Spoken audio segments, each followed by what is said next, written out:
Chef Remy is waiting for you. This way.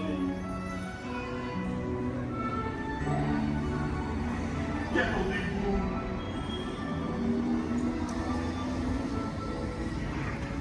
Oh, les verras, les invités pour le dîner. Here. Hein? On l'aurait pas idée en province? Non. C'est tout humble? Tout simple. What? Mais oui, that's it!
What are you doing? Que manigancez-vous? Out of my way!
Il va falloir rapidement 4 ratatouilles pour la carte.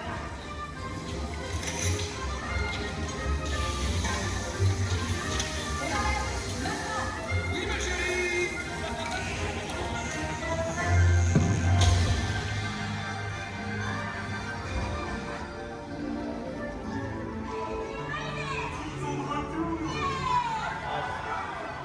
Hey! Thanks for coming, everyone. Vous serez toujours les bienvenus chez Rémi. À bientôt et bon appétit. Et Mino! Au revoir!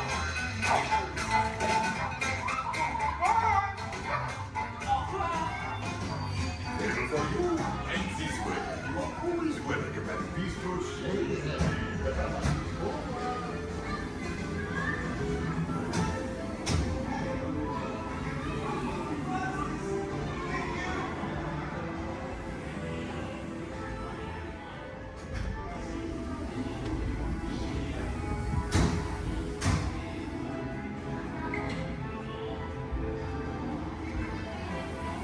Okay, be sure to pack all your stuff and lock your step as you exit. Goodbye.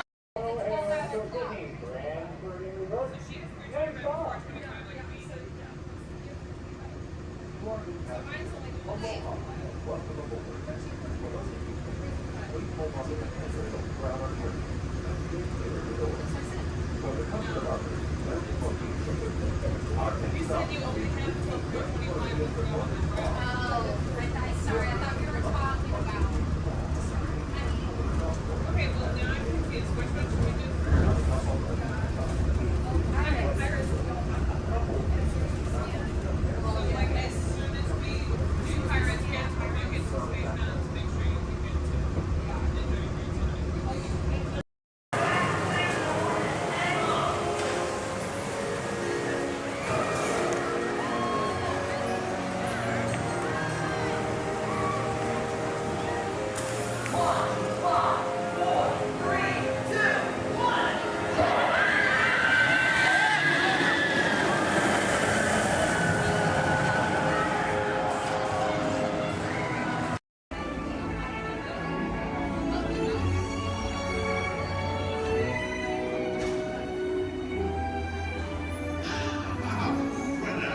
Venez, venez, venez.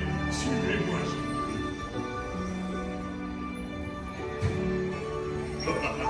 your chef family is waiting for you.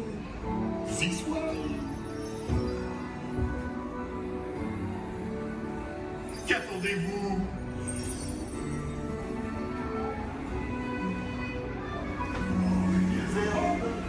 Des invités pour le dîner. Yes, here. Pour le repas idéal, coq au vin? Non. A simple omelet? Too simple. What? Mais oui, that's it.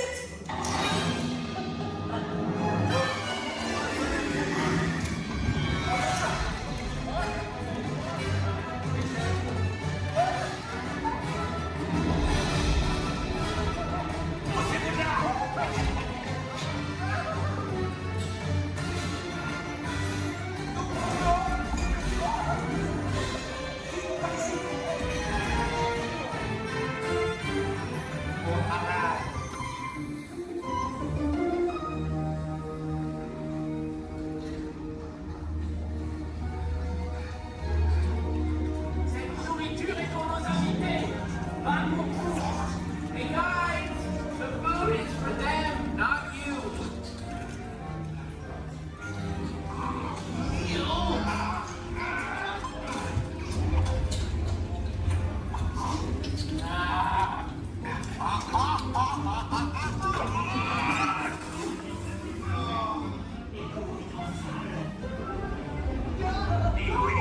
What are you doing? Que manigancez-vous? Out of my way!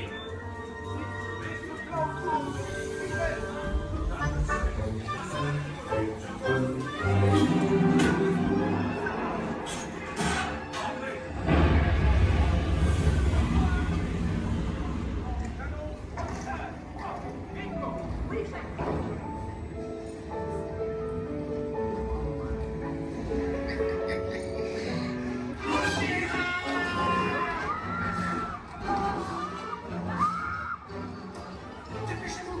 Par ici. Go, go.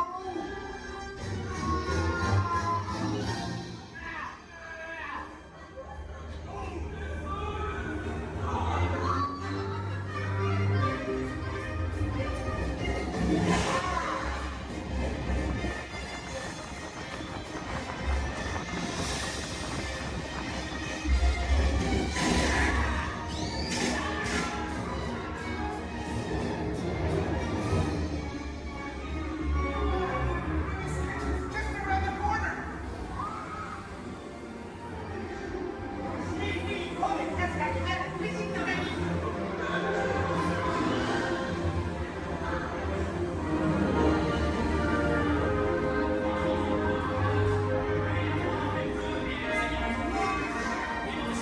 Rapidement, 4 ratatouilles pour la table.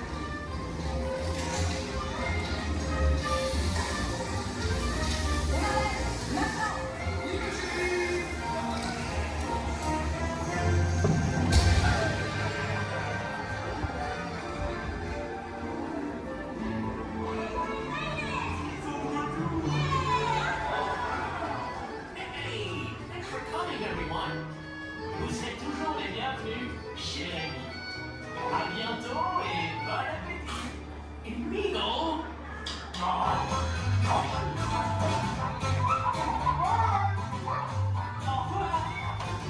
And for you, and this way. You are always welcome at Bistro Chez les Amis. Au revoir.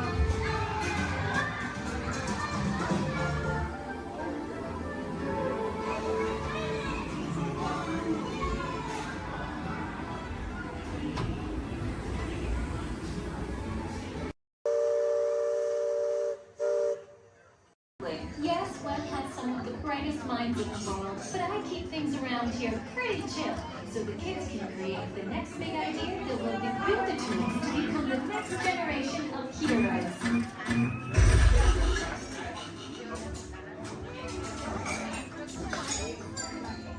We hope you have a great time on your visit to the Worldwide Engineering Brigade Open House.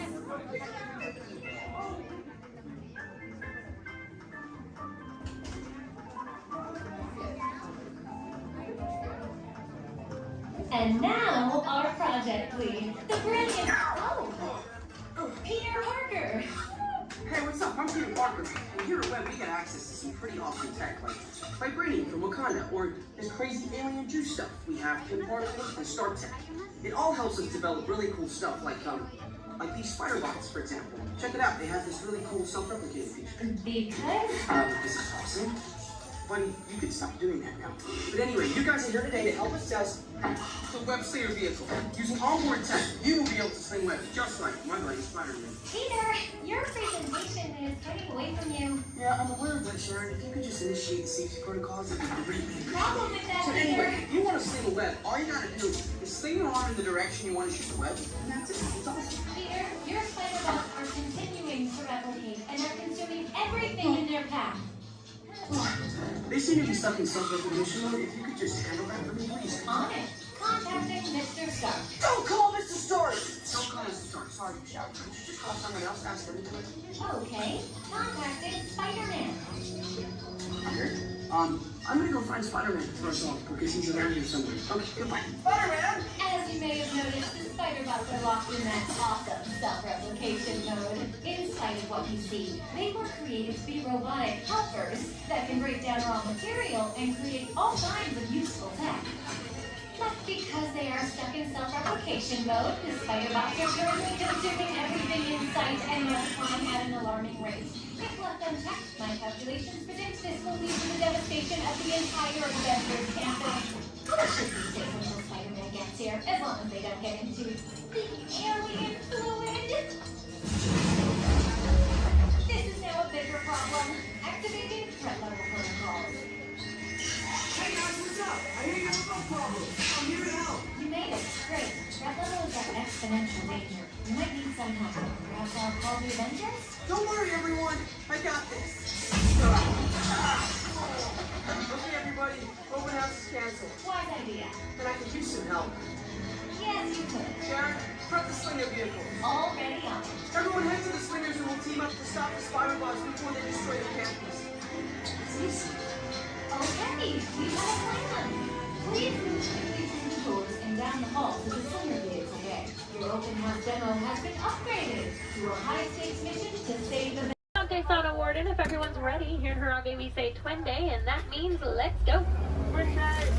Jumbo friends, my name is Rachel, and I'm going to be your safari guide out on the Harambe Wildlife Reserve. Just a couple friendly safety reminders before we do head on out, though. Make sure we stay fully seated the entire time. It does get pretty bumpy out there. We're also going to make sure we keep our hands, arms, feet, and legs inside the truck, and hold on to any loose items that could fall out, because unfortunately I cannot stop to retrieve anything if it does fall out. Now, the first part of the reserve that we are heading into is the Little Aturi Forest. Now, the animals here in the forest are known for their camouflage, so we may have to look a little bit harder for them. Although over on the right side, the brown colored animal with those striped legs, that is an okapi. Now, okapis might look like they are related to zebras with those striped legs, but they're actually one of the only living relatives of the giraffe. Now, if you look closely at its head, they kind of have the same skull shape the giraffe has. They also have the same tongue that helps them get into vegetation. Now, that black and white bird that's hanging out down there kind of in the water as well, that is a saddle-billed stork.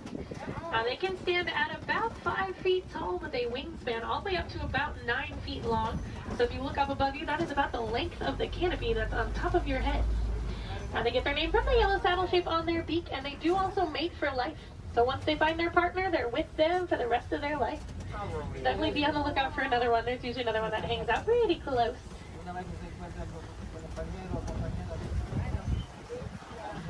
Looking a little bit quiet on this part of the forest. So let's see if we can head up, see what else we can find. Looks like there is some movement up ahead, so I'm going to head over that way.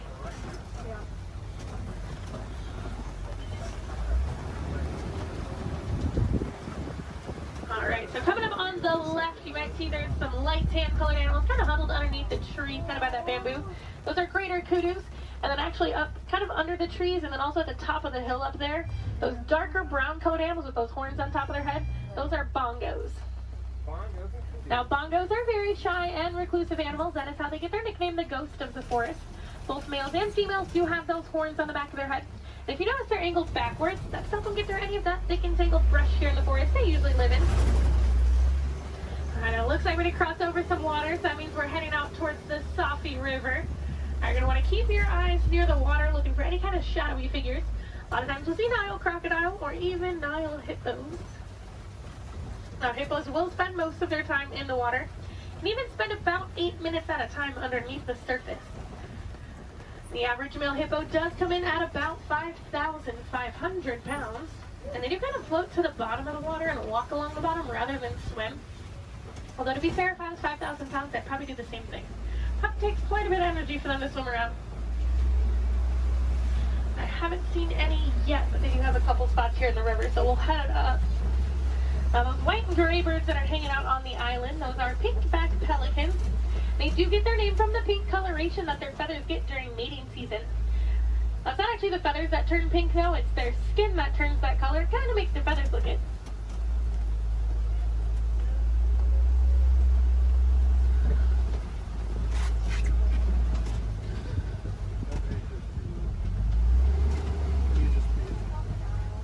The hippos are being a little bit shy right now, but I do know we are heading towards crocodile territory. Aha, down there on the left, there are some crocodiles down there. Now the average Nile crocodile does come in at about 16 feet in length, weighing about 500 pounds. Although they can grow to be about 20 feet long, and I do know there's at least one down there that's a little bit over 700 pounds.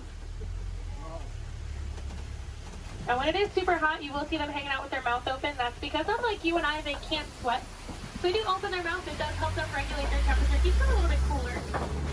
You'll notice a lot of the animals here in Africa actually have some sort of natural cooling capabilities. It does get pretty hot out there. Now we are going to start making our way out towards the savannah. That does happen to be one of the largest parts on the reserve.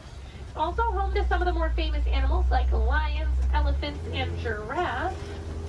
So hopefully we'll see some of those out there today. Now coming up on the right side of the truck though, this tree that almost looks like it was planted upside down. That is a baobab tree, also known as the tree of life or the upside down tree. And they will remain leafless or dormant up to 9 months out of the year, and that's to help conserve any kind of water or energy the tree does have. And I'm already seeing quite a bit of movement down there, so we're going to head down, get a little bit closer to everything. Now, unlike the animals in the forest, the animals out here on the savannah do rely on speed and agility to protect themselves. Even giraffes can run at about 30 miles per hour. That is a pretty funny run if you've ever seen it. Kind of see the head move way before you see any other part of the body move.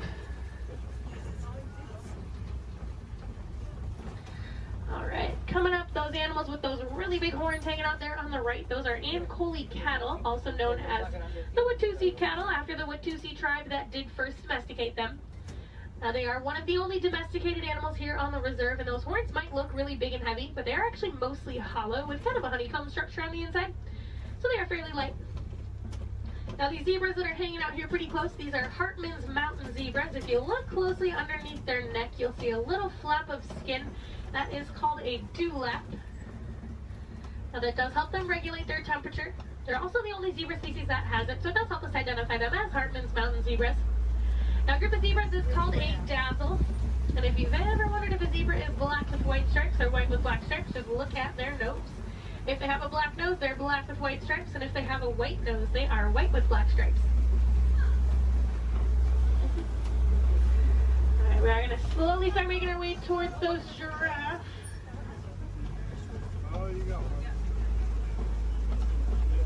Now looking at the coat pattern of these giraffes, it looks like they are Maasai giraffe. Once we get up there, they do have that kind of jagged puzzle-like coat pattern. Now also over on the left, kind of hanging out in the back by the trees over there, those are sable antelope. If they do look at all familiar, they are the emblem of the Harambe Wildlife Reserve, so you might have seen their pictures out and around in the village out there. There we go, coming up on these giraffes. That one that's actually scratching its head right there, that's a baby giraffe. Get a little itch. Now the reticulated giraffes will have a much smoother, almost net-like pattern to them. They can stand at about 18 to 20 feet tall. That does make them the tallest animal in the world. Now even their young come in at about 6 feet tall when they are born. So they're already fairly big when they're babies. I believe that little one came in at about 5'11", so he was already really, really tall, definitely taller than I will ever be. Now these two animals that are hanging out here on the right, they're both Patterson's eland. Now that darker colored one that's a little bit bigger, that is a male, and then the lighter colored one, that's a female. Now they are one of the larger species of antelope, coming in at about 6 feet tall at the shoulder. Can also jump up to 9 feet in the air. Now with those giraffes, just like your fingerprint is unique to you, the coat pattern of the giraffe is unique to them. It does help them tell each other apart when they're in groups, and a group of giraffes is called a tower. Seems to be a pretty fitting name for something so tall. They do also only sleep for about 30 minutes a day. The rest of the time is pretty much spent eating. There's a really good view of those Ankole cattle there.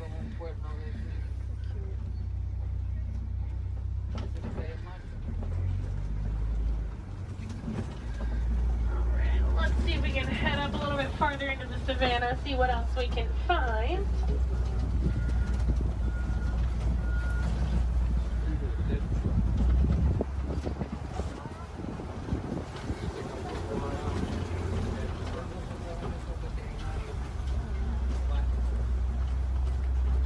It looks like there's a couple animals coming up on the hillside up ahead here. Once I make the turn, they're going to be on the right side. Those are white-bearded wildebeest. We might get a little bit closer to them in a moment, though. Now, they are a large herding animal. They take part in the Great Migration, which is so large it can actually be seen from space. There's easily over 1 million, usually more like 1.5 million that will migrate every year together.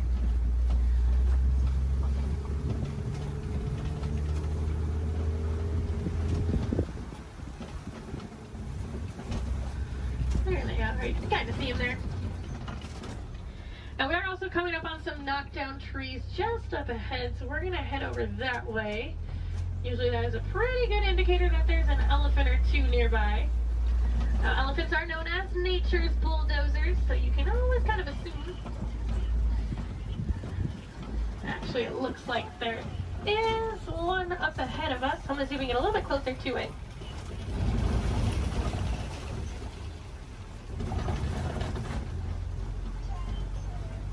Now, in the meantime, while we are heading up to that elephant, also over on the left, there's a bunch of mandrills walking around on top of the rocks there. Now, mandrills are one of the largest species of monkeys. An adult male can come in at about 100 pounds. They do have those vibrant blue cheeks, and as they get more excited or even more angry, they actually get even more blue. Well, it's a view of an elephant. Probably not the best view. I do know there is usually another herd of them that like to hang on a little bit farther up as well, so we'll see if we can head over that way, maybe get more of a frontal view of an elephant. That would be nice. Now, as male elephants grow older and more mature, they do get kicked out of the herd by the female elephants. They can live in solitary or smaller groups of male-only elephants. They do tend to get a little bit too rough with the young ones, and the females are not a huge fan of that. Well, you can kind of see that one a little bit better. Now we can also tell that's an African elephant, not only because we're in Africa, but if you look at the ear shape, it almost looks like the continent of Africa. Makes it super easy to identify. Let's see if we can head up and find the herd. Thanks to our team's conservation efforts, they found that elephants are afraid of bees. So because of that, farmers have been putting up beehives around their crops. It's a much safer alternative for the elephants. It keeps them farther away from the crops, but it also keeps our locals and our farmers happy. Now, I thought it was so funny that such a large animal was afraid of such a tiny little insect. And it's actually the noise that the bees make. So elephants do have really sensitive ears, and that buzzing noise bothers their ears more than anything.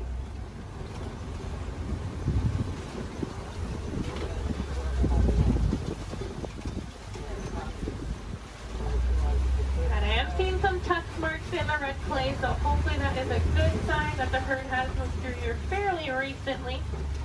Now, just like you and I might take a multivitamin every day, the elephants do eat that red clay. It gives them a little more nutrients they may not always get from their daily diet.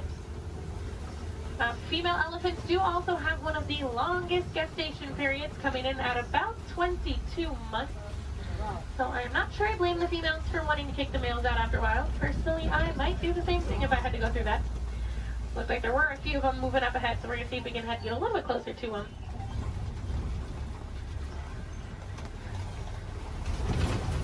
Male elephants also won't get to their full size until they are about 35 to 40 years old.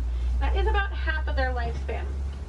In the wild, their lifespan is about 60 to 70 years, and that full size can come in at a whopping 15,000 pounds. So that does make them one of the largest land animals.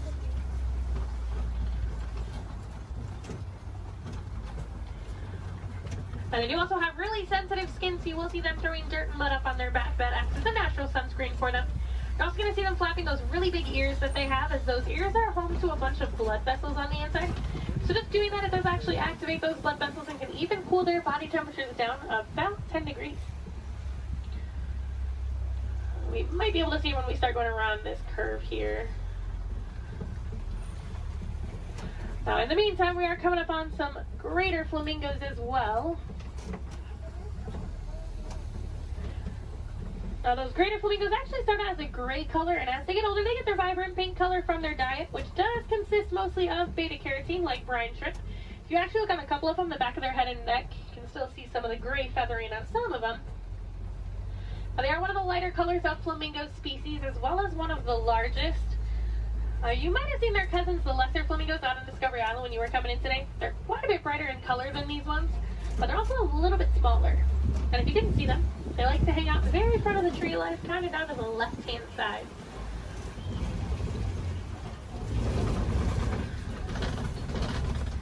It looks like those elephants are wanting to be shy, but we are coming up on some white rhinos.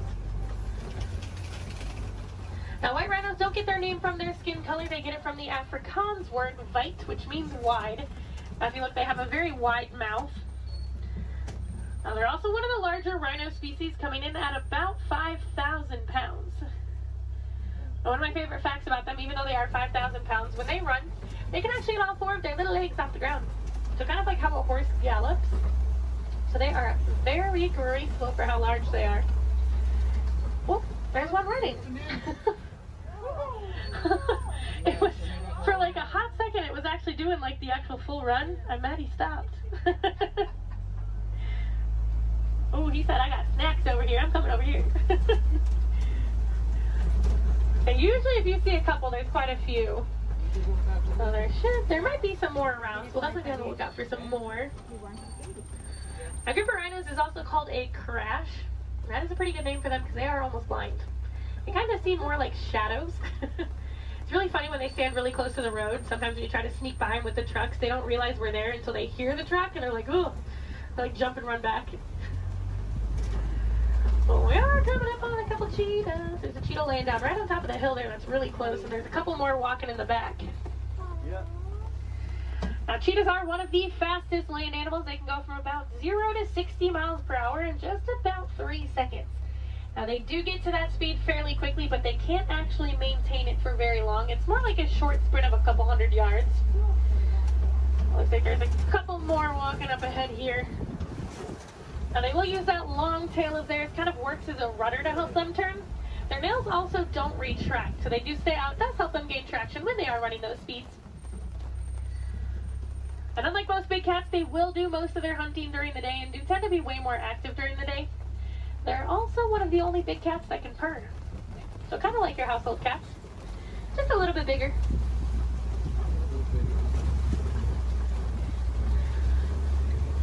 Oh, it looks like there's some lions hanging out on top of the Kobe rock. Oh, they're so pretty. Like there's a male and a female here, and there's another female up ahead a little ways. Lions do sleep about 16 to 20 hours a day, so we're pretty lucky that we're actually seeing them kind of moving. I mean, they're not moving around, but they have their heads up and not sleeping. Now, they do tend to be more nocturnal and will do most of their hunting at night, and it's actually the females that will go out and do the hunting while the males stay back and protect the pride.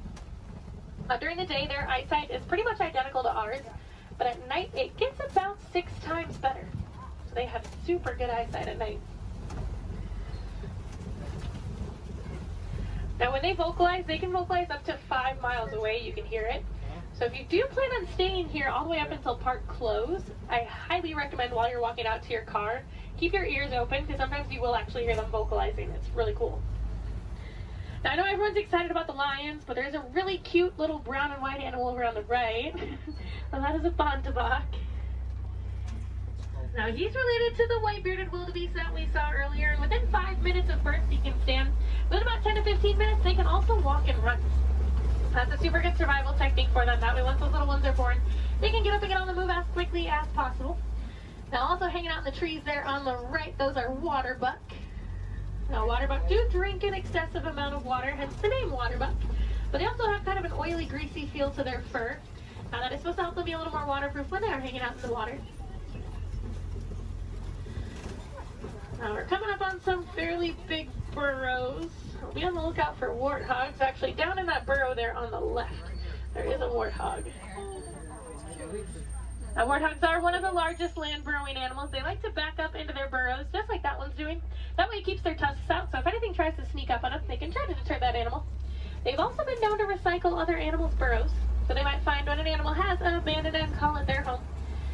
Isn't the ever so lovely ostriches over there, too? Now, while we are heading over there, it looks like those ostriches have also dropped some eggs there on the right. Now, individually, each one of those eggs can weigh about 3 pounds, and they are so strong that just about any one of us can stand on them and absolutely nothing would happen. Are you guys going to stay off of the road, or no? Okay. Now, ostriches are the largest species of bird. They are flightless birds, though. They use those wings to help them turn, kind of like how the cheetah uses its tail. They can run speeds of about 30 to 40 miles per hour, so they are fairly quick. They always look so confused, too. This makes me laugh. They are notorious for long animal stops, so when you can sneak by them when they're that close to the road, it's your lucky day. Alright, it looks like the warden post is coming just up ahead of us. That does unfortunately mean our safari is coming close to an end. But the warden has adopted some Nigerian dwarf goats that like to hang out here. Now they do help our warden keep the grass looking nice and the weeds down low, and in return they produce some milk that the villagers here find very sweet and actually high in value. So that does allow the village to rely less on the wildlife out there. They are small, but they won't get any bigger than that. They are full-grown adults. And they are one of the many examples of how humans and animals can live in harmony together. It just takes a little bit of effort from us. Some small things that you guys can do at home but make a huge difference for these animals. Planting some native trees or plants in your yard. Maybe building a few bird houses here and there, or even some bat boxes. A lot of these animals, including the elephants that we saw, are losing their habitats due to mining for metallic ore, otherwise known as coltan. And that's found in many of your small electronics, so things like cell phones, laptops, tablets, anything like that. So next time that brand new shiny iPhone comes out and you guys decide to go and purchase it, just make sure you recycle the old one. That will help keep mining down to an absolute minimum and saving those habitats for those beautiful animals out there. And if I have any wilderness explorers on board, you guys have been on board the Simba 1. That's S-I-M-B-A 1.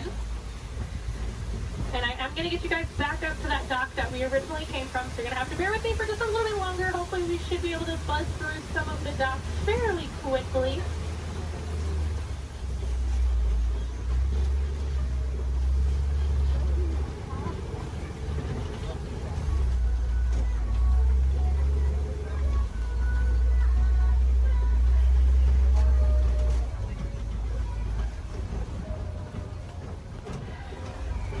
Now, if you guys did enjoy seeing the animals here on the safari, there are plenty more for you to see today. Now, actually, when you guys get off of the truck, when you hop down that little pathway there and go down the hill, if you guys take an immediate left, you'll actually be on the Gorilla Falls Exploration Trail. Now, over there they have naked mole rats, meerkats. They have an underwater hippo viewing pool where you can usually get a little bit closer view of some hippos, as well as silverback gorillas. If you're heading over to Asia, right behind Tully River Rapids, you'll find the Maharaja Jungle Trek. Now over there they have Sumatran tigers, Komodo dragons, bats, and a whole bunch of different exotic bird species. Now both of those trails are about a 15 to 20 minute walking trail though, so you do want to give yourself a little bit of extra time. Now ECVs, strollers, wheelchairs, any of that can go through those. You don't have to park them, so you can bring them with you. And if anyone has Disney Plus at home, if you have not seen it already, there is actually a whole series on there called The Magic of Disney's Animal Kingdom. And they do go into way more detail about the animals here on the safari, as well as the ones over at Epcot and Animal Kingdom Lodge. I know they have episodes on the giraffes, the lions, the rhinos, the elephants. You get to hear from the keepers that do actually take care of them on a day-to-day basis. So you get to know them a little more on a personal level. You might even get to know some of those names. So next time you come and ride the safari, you can impress your friends and family by knowing those. On that note, no two safaris are ever the same as well, and the animals will always make sure of that. So if you guys are here on another day or even later on in the evening, definitely come back and check us out. You might see some different animals out there. Sometimes you'll actually see the hippos. We didn't really get good luck with the hippos today. But you might see some hyenas. They do tend to be a little more nocturnal, so they'll tend to come out a little bit later. And you might see the lions actually up and moving around. You never know. They'll probably have a different safari guide as well, so you might learn some different facts you guys didn't hear from me this time around. As you guys are walking around the park too, I encourage you guys to be super aware of your surroundings. A lot of times you'll walk past different animal habitats and you guys won't even know it. On front of the trail life, you'll see those lesser flamingos that I kind of touched on a little bit. You'll see some kangaroos hopping around, some vultures, all kinds of stuff. And then towards the front of the park, actually one of my favorite animals likes to hang out there, the giant anteater. Now that's like, if you're heading out of the park when you go over the bridge and there's like the spot where you can go on the left side and the right side to exit, she likes to hang out on the right side. So if you go down there, she tends to kind of hide those. So you have to look into her habitat a little bit to see her. But she's usually there. Alright, it looks like this truck ahead of us is just about loaded, so they should be on their way. So it's a really good time. Double check your rows. Make sure you do have everything. You don't want to leave anything behind because I will be heading out on another safari as soon as I drop you guys off. So it'll take a little bit of time to get those items back to you. The warden knows we are on our way, so we should be able to get cleared up in that dock here fairly quickly.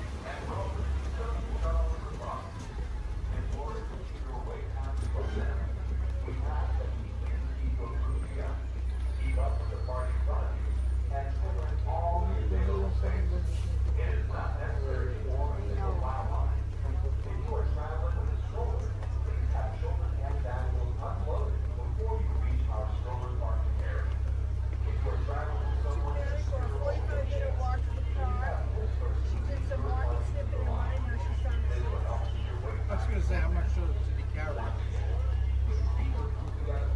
Probably some laying down too. Maybe some rolling.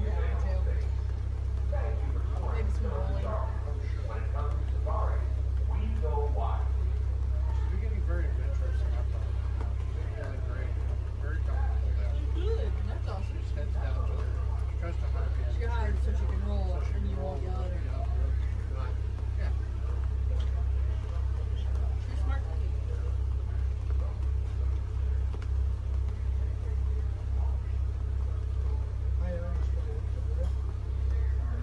Alright, my friends to the right, please watch those cans. Hard to speak, let's move. Park closing.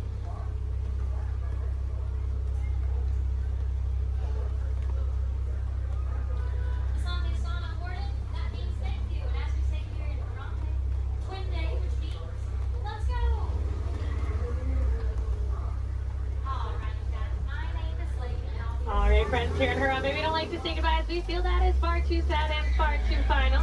So it's time to leave you with Kuaharini. So Kuaharini, friends, go well, go wild, go make a difference out there and enjoy the rest of your day here at Disney's Animal Kingdom or wherever else your adventures might take you.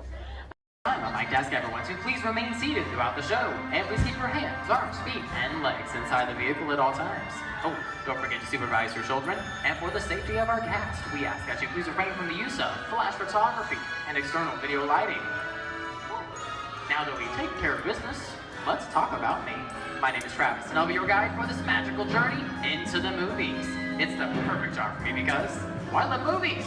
Is everybody ready? Great, the cameras are ready to roll. Ready when you are, CB.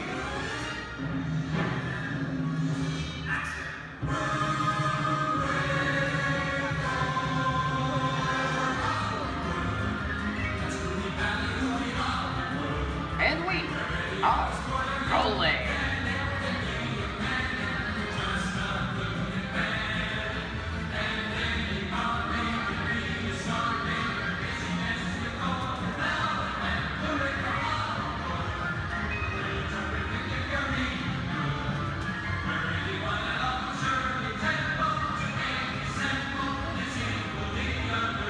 Hello everyone and welcome to the Great Movie Ride. Once again, my name is Travis, and on behalf of Disney's Hollywood Studios and Turner Classic Movies, please welcome our host for this one-of-a-kind tour, Robert Osborne. Thank you. We're ready for Hollywood indeed.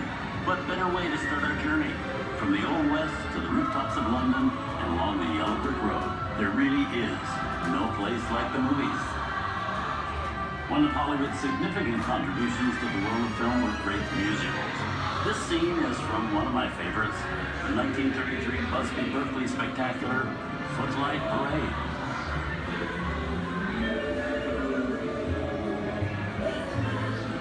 Here's one of the most famous of all dance sequences. It's from the 1952 musical classic, Singing in the Rain. Here's Jim Kelly singing in the rain. Literally.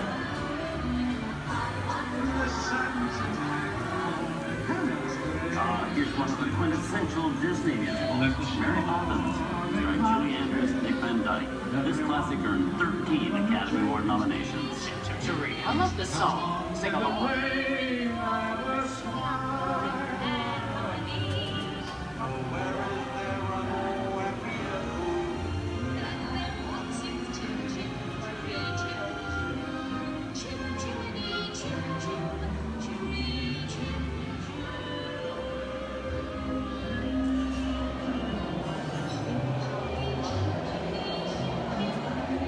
Hold on to those wallets and purses, folks. This doesn't look like a very good neighborhood. Here's the birthplace of the gangster film, the seedy underbelly of Chicago from The Public Enemy, starring James Cagney. Released in 1931 before strict censorship rules were enforced, Public Enemy is a gritty, realistic, and violent look at the world of gangsters of the Depression era. I love this movie. In one famous scene, James Cagney shoves a grapefruit in Mae Clark's face. She can never look at breakfast in the same way again. These tough guys could turn anything into a weapon.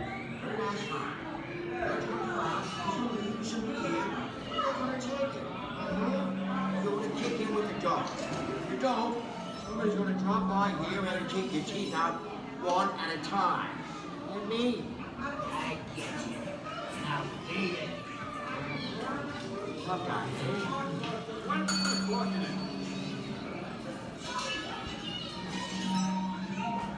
Sorry about the delay, folks. I don't want to run a red light, even in the movies. I gotta let her leave my vehicle. I think it's time for a visit to a concession stand. Bye. So I was born waiting. Okay, Lexi, whatever you say. Hey, how'd you know my name anyways?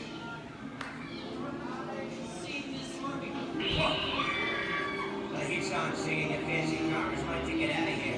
So wait for it. I said spread out of here or you're gonna get hurt.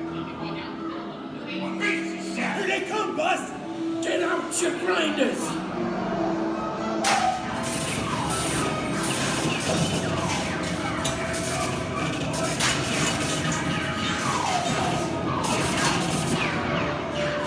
I'm hit! I'm hit! Foxy! They got win! Foxy! Foxy! Win! Hey! Hey!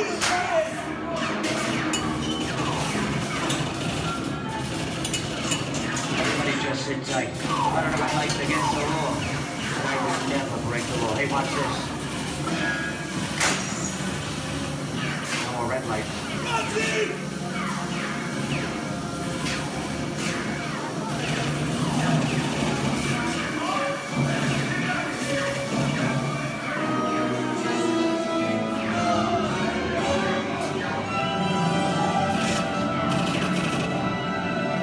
Monty! Come back, you rat! Sorry, boys. I'm making my getaway. Give my regards to the warden. Suckers. What are you looking at? Everybody just mind your P's and Q's and, maybe you won't get hurt. Oh. This must be the west side of town, huh? Western films depict the legendary American wild frontier, where cowboys and their loyal steeds maintain order in towns against the untamable wilderness. John Wayne and Clint Eastwood are two of the iconic stars who epitomize this ideal of the stoic gunslinger.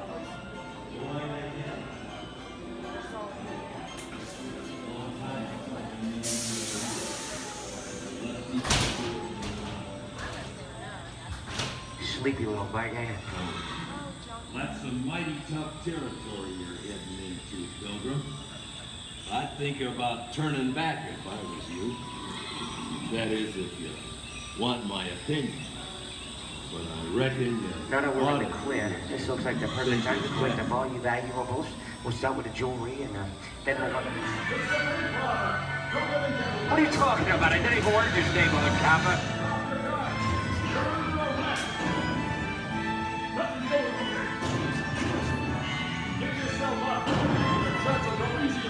This is nuts. Nuts for this. Look at it this way. Think anyways.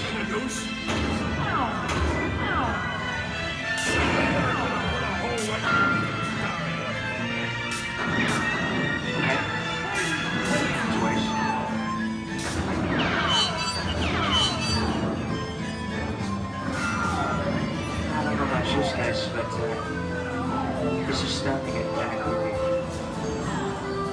Where are we? JC? Science fiction has been a staple of classic movies, from George Méliès's Trip to the Moon to George Lucas's Star Wars.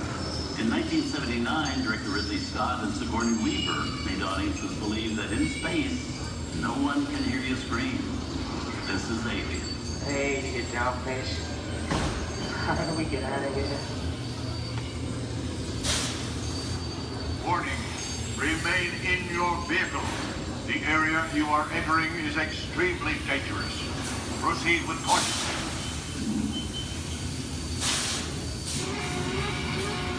Danger. The emergency disrupt system is now activated. The ship will detonate in T-minus 10 minutes. The option to override automatic detonation expires T-minus 5 minutes. What is that thing?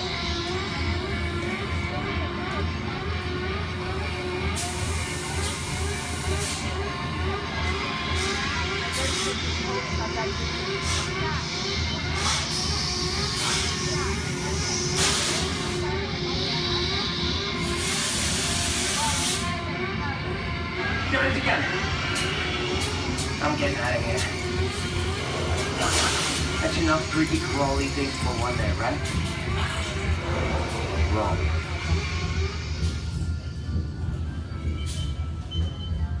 Steven Spielberg and George Lucas cemented their status as the blockbuster boys with their first partnership. Here from that legendary collaboration is Harrison Ford as archaeologist Indiana Jones in Raiders of the Lost Ark. Snakes. Why did it have to be snakes? Some of the biggest horror stars of Hollywood appear in the ancient story of a cursed Egyptian temple, a priceless jewel that beckons to all, but be warned, the temptation always leads to destruction. Look at that show, guys. Time for me to get back to work. Good thing I don't believe in ghost stories. Don't nobody move while I go get the goods. I don't think they'd notice a few extra bodies around here. If you know what I mean.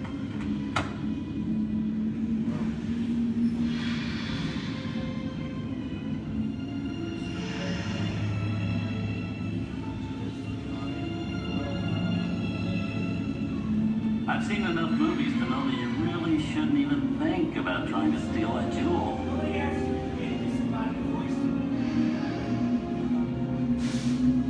Halt, unbeliever.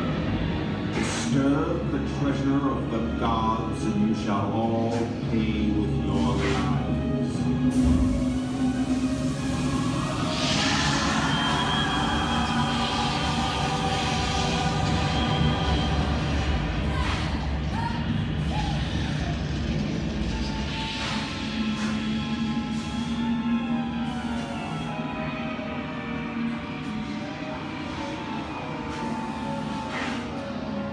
Not bad for my first movie, huh? The twist ending.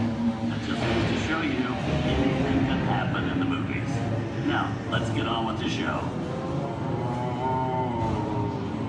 I see, people. Things that go bump in the night have always been a staple of movies. One of the first horror films was a silent short featuring a dancing skeleton, written by the Mariano brothers in 1897. Both audiences then told Mike Stroker interested in the cop for the horror was used to describe a film until the 1930s. Wow, it's really a jungle out there. Where are we? This is the jungle home of one of the most famous movie characters of them all, Tarzan. The movie's most popular Tarzan is undoubtedly Johnny Weissmuller, who's run through 12 films as the King of the Jungle. Over there is Reno Sullivan as Jay, and Tarzan, sidekick Cheetah, who was portrayed by over a dozen chimpanzee actors over the years.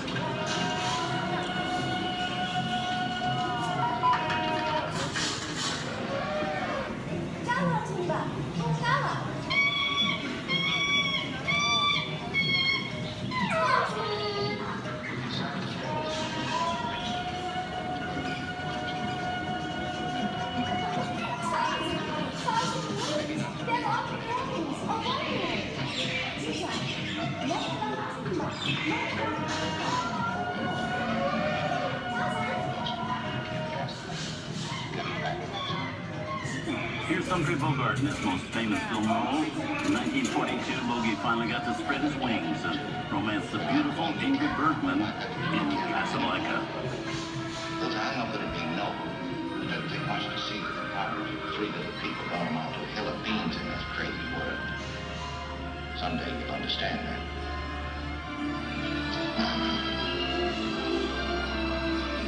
He's looking at you, kid.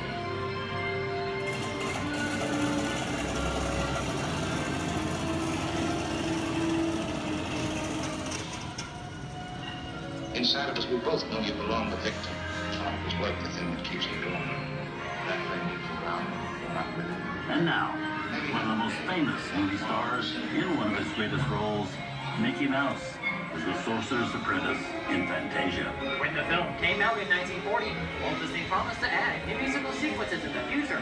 His nephew Roy kept that promise 60 years later for the release of Fantasia 2000.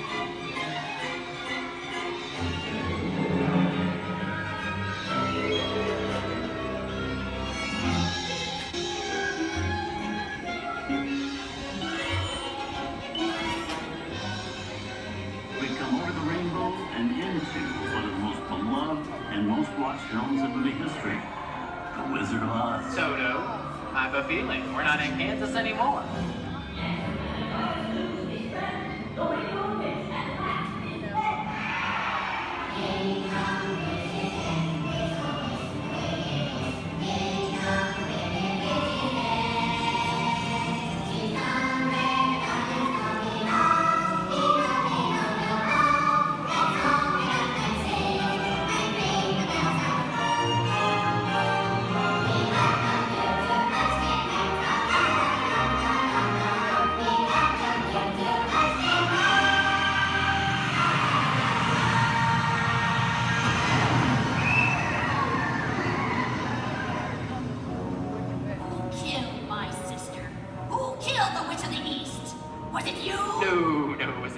I didn't mean to kill anybody. Well, my little pretty, I can cause accidents too. Oh, rubbish. You have no power here. Now be gone before somebody drops a house on you too. Very well. I'll bide my time. But just try to stay out of my way. Just try. I'll get you, my pretty, and your little dog too. I wonder how we get out of here. What do you folks think? Which way do we go? Follow the yellow brick road. Follow the yellow brick road. Follow the yellow brick road? Oh, why did I think of that? Sing along, folks. You know the words.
us here at Disney's Hollywood Studios and Turner Classic Movies.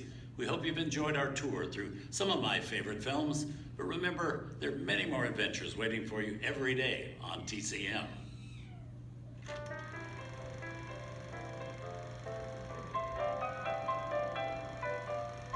We didn't need that. We had to face it. Wait a minute. You ain't heard nothing yet. Step in time!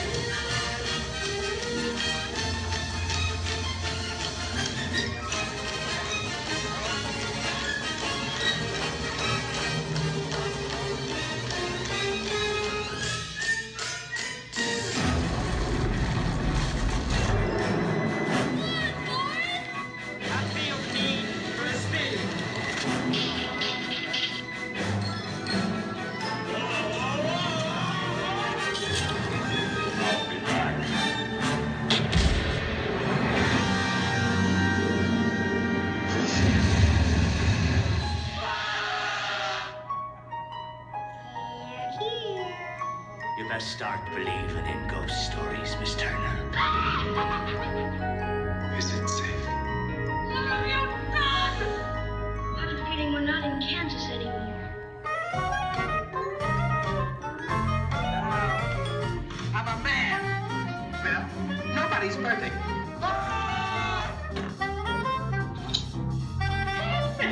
Shut up.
Enjoyed our ultimate celebration of classic movies, and remember, you can find many more beloved stories and legendary stars on Turner Classic Movies. On behalf of Disney's Hollywood Studios and Turner Classic Movies, we'd like to thank you for joining us on the Great Movie Ride.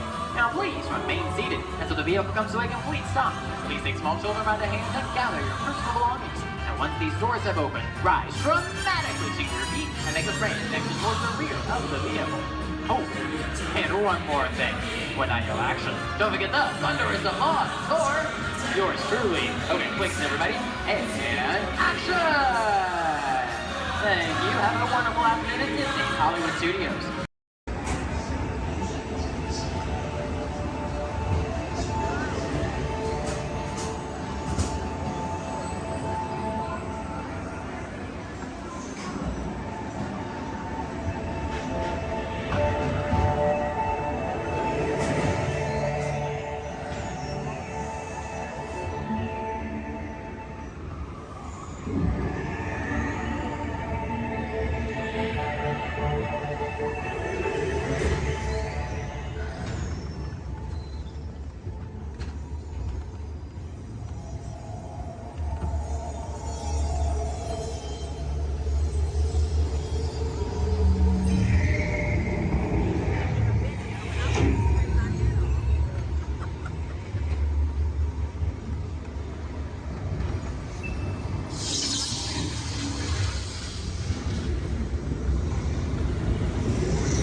I am Nova Prime Irani Real, commander of the Nova Corps.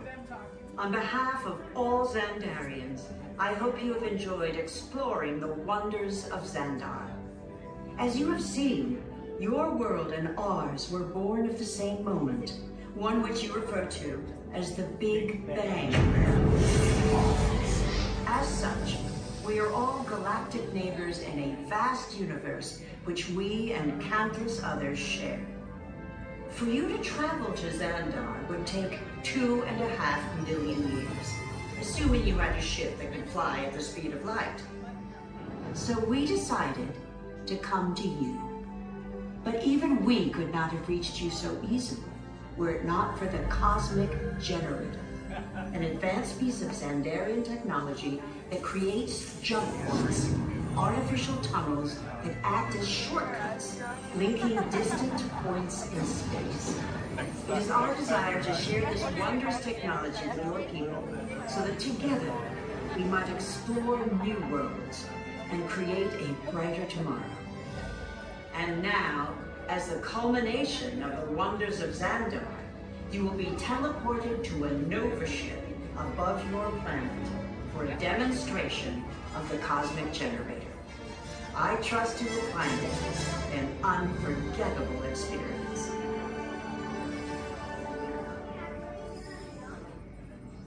Welcome, people of Epcot, Epcoters, Epcotians, citizens of Epcot. Does anyone know what they call themselves? What? Someone needs to tell me when I'm on. Welcome, Epcot-tarians. I am Centurion Tal Merrick, and we're just about ready to teleport you up to the ship for the demonstration. As you're about to enter a secure Nova area, I must ask you to put away your Terran communication devices at this time. Recording of any type is strictly prohibited. I am very serious about this. Now, please step forward into the chamber. You're gonna love this. You're on! That was the best. That was like probably highlight. You're on! Someone get that guy back. I should warn you that we have never teleported Terrans before. But since your molecular structure is very similar to Xandarians, it should work. It'll work. So long as you are standing inside the lighted ring. You do not want to know what happened last time someone did not stand where I told them to, okay? Stand by for teleportation. Here we go.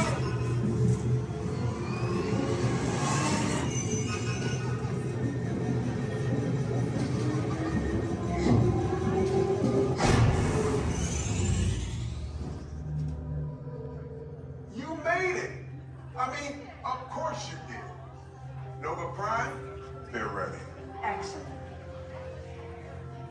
What you see before you is the Cosmic Generator.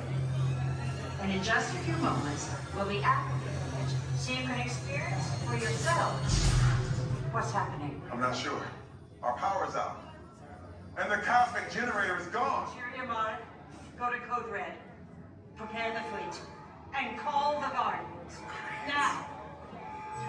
There is no cause for alarm. Turn off that alarm. I've got an important transmission coming in. Hey, what's up, Nova Corps? Our Cosmic Generator has been stolen. What? How? Why didn't we think of that? That thing's gotta be worth a fortune. I am Groot. Good question. Yeah, who do you think took it? Perhaps that really big man outside your ship. Oh, that is a big man. I need to alert Nova Prime. I'm watching Terrans for dogs. That's not creepy at all. This species has failed. Wait, whoa, we didn't even know there was a test. He's got the Cosmic Generator. He's creating a new jump point. Jump point to where? Not where. When? It's some kind of mutant jump point. He's going back to the dawn of time. Dawn of time, why? To erase the error. Well, that doesn't sound good. Your time is over. Wait, what do you mean? What do you mean that's so vague? The jump point is closing. Hey, Nova Dude, you're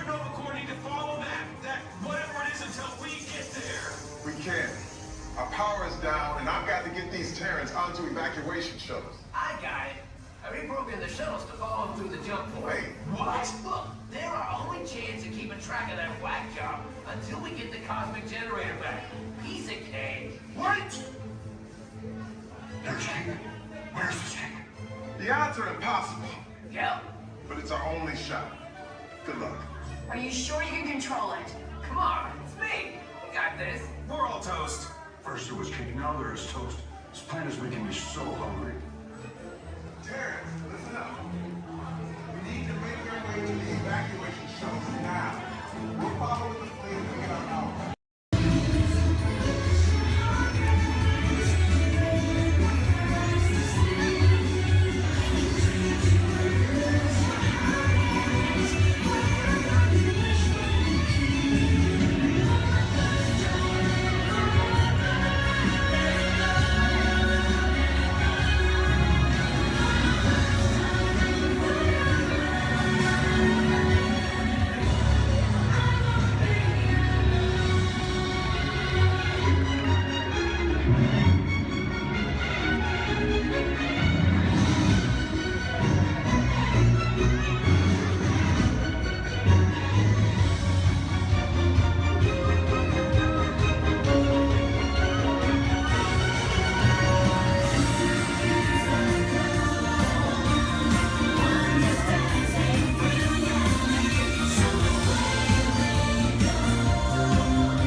visitors from Galaxy M31.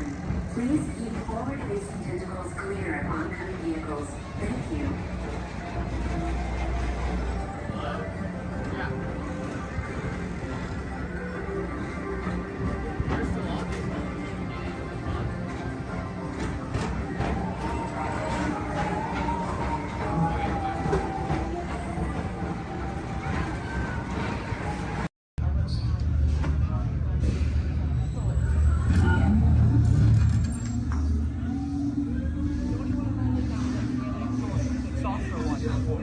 This fight is never gonna work.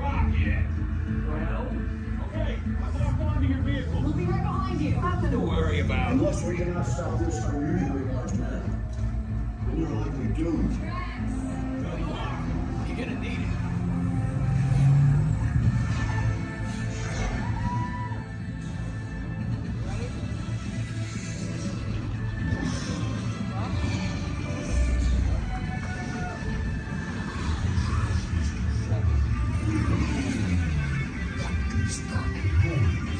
Noise. No one's gonna stop rock and roll from existing. What have we done? I think we're coming back.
You really think they deserve to be called heroes? Did you see how they dress? It's just a figure of speech, Drax. You are lying to them. Now I understand. Welcome to the Guardians of the Galaxy.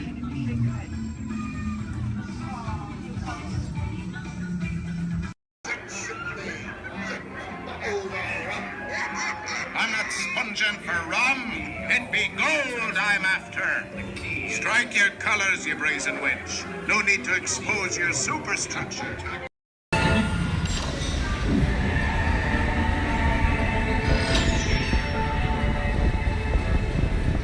We'll begin with the capability test to see how your vehicle designs perform under challenging weather and surface conditions. Monitoring road surface. Connecting to OnStar. SIM card performance data acquired.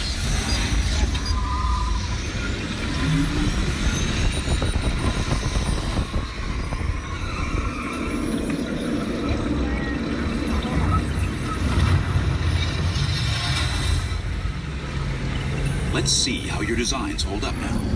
Commencing SIM car off-road and extreme weather sequence.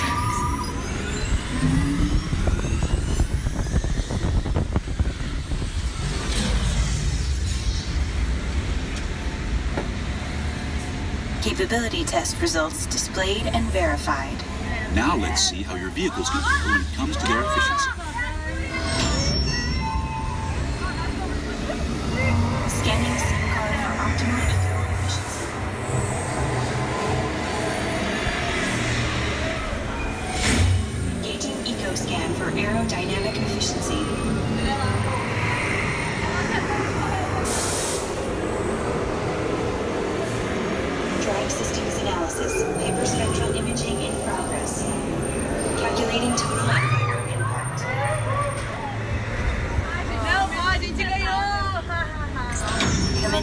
responsiveness test. Okay, the responsiveness data is now being synchronized.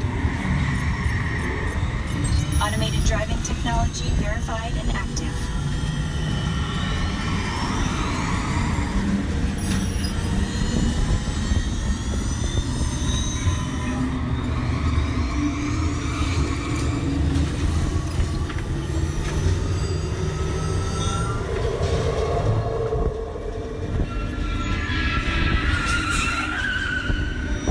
Automated crash avoidance technology disengaged.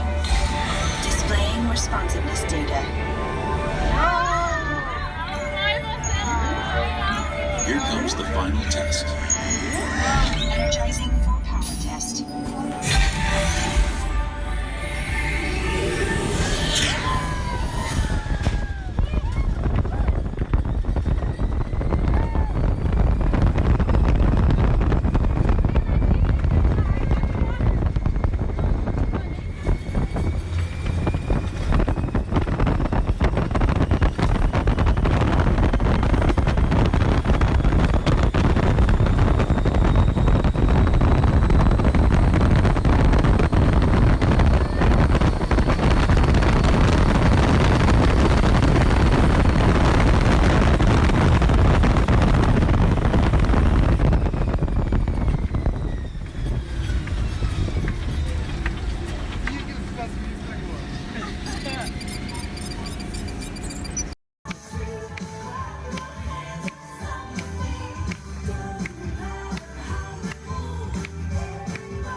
reality. What? I don't. Oh, unfortunately, you don't know. What a conversation anyway. Another group of flight candidates. Welcome, my friend. Welcome. What a fine-looking group of flight professionals. You remind me of me, but without the bounty on your heads. Recognize a few of you. You've flown for me before. I can't believe you made it back. It's good you made it back. Good for you. We'll talk later. I have to do everything around him.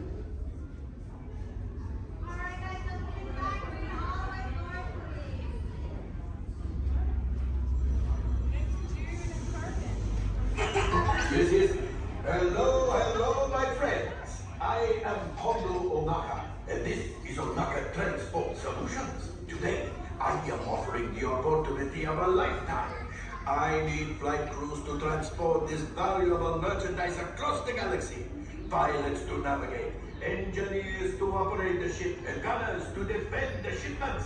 And that is where you come in. Oh, the Millennium Falcon. Oh no, for some very fast and very profitable expeditions. Chewbacca, my fine furry friend. Yes. As we agreed, you let us use the ship. We'll get you the supplies you need. It's a win-win. You help the resistance. I get all the profits. Well, the First Order will never know we were there. Okay, time to go, so, bye-bye. We better go before he changes his mind. Go along, my friends. Listen carefully and remember, the better you work together. Welcome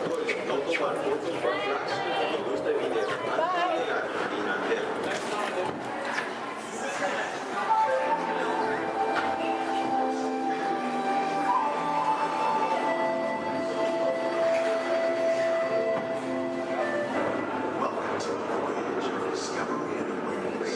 The richness, the diversity, the often surprising nature of living with the land. Our journey begins as dramatic and sudden changes are sweeping over the land. The approaching storm may seem violent and destructive to us, but to nature, it's a new beginning in the cycle of life.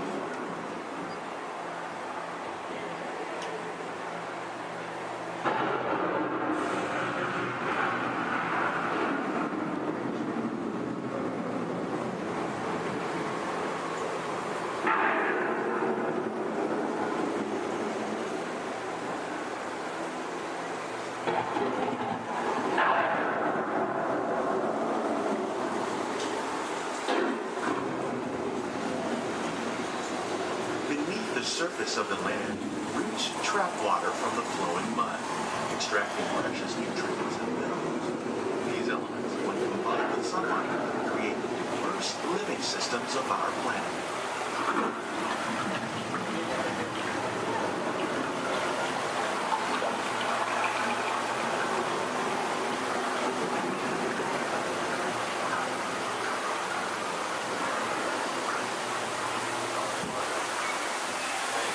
One of those living systems is the rainforest, home to the most amazing concentration of life on our planet. These dense and beautiful forests cover only a tiny portion of the Earth's surface, but they contain more than half of its climate and climate. Rainforests are also extremely rich in adaptive living systems, providing us with oxygen, food, medicine, and other elements essential for our lives.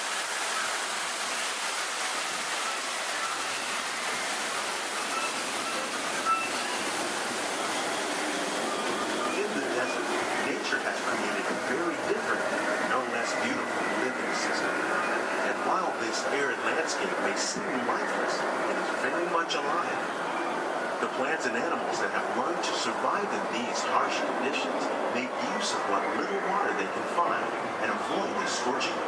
The American prairie once appeared as desolate as the desert, but over time, rainwater and nutrients gradually penetrated the hard surface of this land.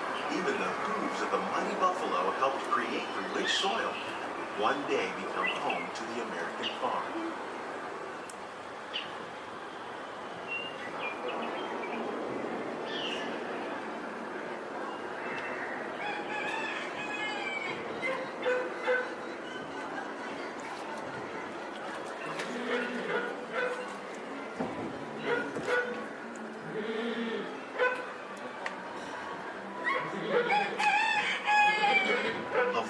forces at work on the land, humans have had one of the most profound effects. The need to produce food for a growing world led to the enormous use and sometimes over-use of the land. In our search for more efficient ways to grow food, we often fail to realize the impact of our methods.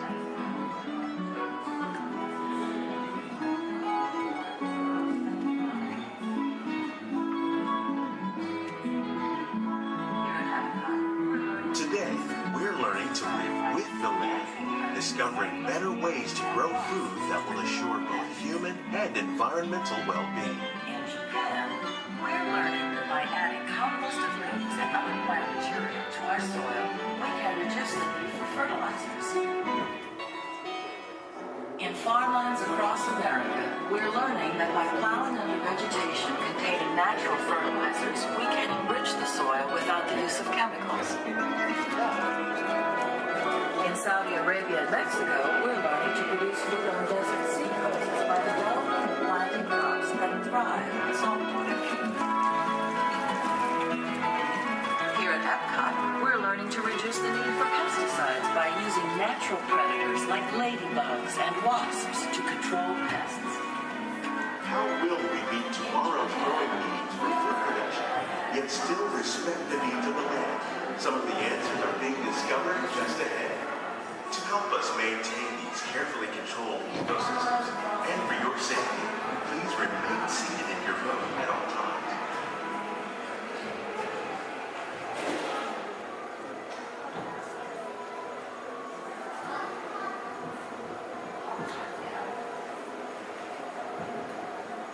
Welcome to our living laboratories, where scientists from Epcot and the U.S. Department of Agriculture are exploring innovative ways to produce bountiful harvests now and into the future.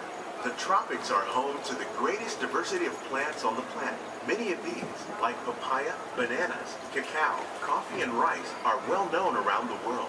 Others, like the jackfruit, fluted pumpkins, and dragon fruit growing here, represent the vast number of lesser-known tropical plants. As we learn more about these crops, we discover that many are rich in vitamins and minerals, while others are well adapted to growing in less than ideal conditions. For instance, the fluted pumpkin thrives in the poorest soil conditions of Africa. With its edible seeds and leaves, the pumpkin could become an important staple for areas where other crops don't grow easily. The unique-looking dragon fruit is actually a member of the cactus family. The fruits are high in vitamin C, rich in antioxidants, and have a light, sweet taste. The fruit originated in Mexico or Central America, but is already becoming popular in Asia. It could become a source of important nutrients for people living in many areas of the world. These and many other lesser-known crops may one day be as popular as the bananas growing on both sides of the boat. More than 28 million tons of bananas are eaten annually, making it the most popular fruit in the world.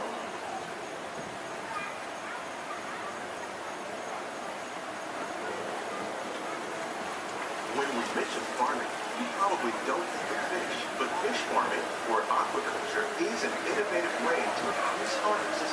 For example, wild fish populations can produce a healthy crop, like pea sturgeon, that grow to over 300 pounds. Now that's a lot of catfish. Tilapia, bass, and catfish are really popular crops raised by fish farmers around the world.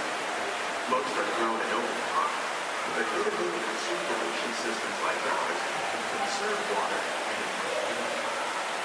More than 200 different species of aquatic animals and plants have been successfully farmed. Even these American alligators can be successfully raised in controlled environments. Nearly half of all fish consumed worldwide is now raised on farms, making aquaculture an important part of our efforts to produce a bountiful harvest and protect natural resources here at the land. We grow about 5,000 pounds of fish each year, many of which are featured in restaurants around Walt Disney World. This greenhouse is full of some of the best ideas for improving plant yields.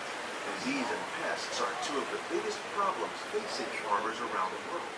By careful selection and crossbreeding, we can grow crops like these sunflowers and winter melons that are more resistant to pests and diseases. Scientists have even been able to breed plants that can flourish in marginal areas where water and nutrients are in short supply. The result of these efforts is higher yields with less impact on the environment.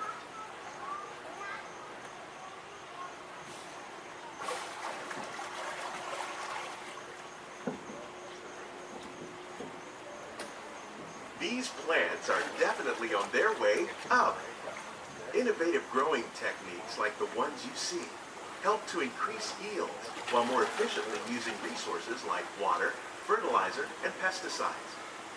We're growing these nutritious sweet potatoes above ground. This method increases yields, produces larger potatoes, and can be used where rich soil is in short supply. We're growing lettuce using our nutrient film system. This technique precisely controls and recycles water and nutrients. With it, we can produce over 27,000 heads of lettuce a year in this one small area.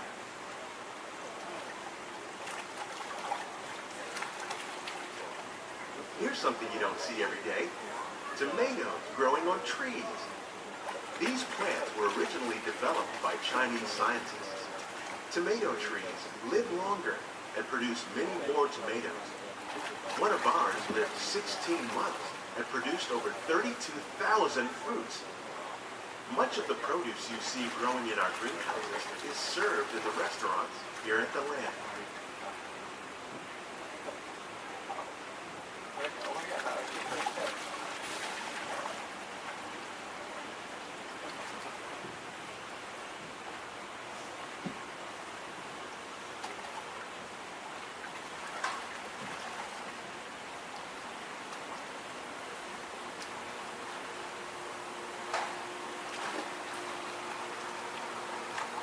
The future of agriculture includes some high-flying ideas like the ones you see here. The aquaponics system on your left integrates hydroponics with aquaculture.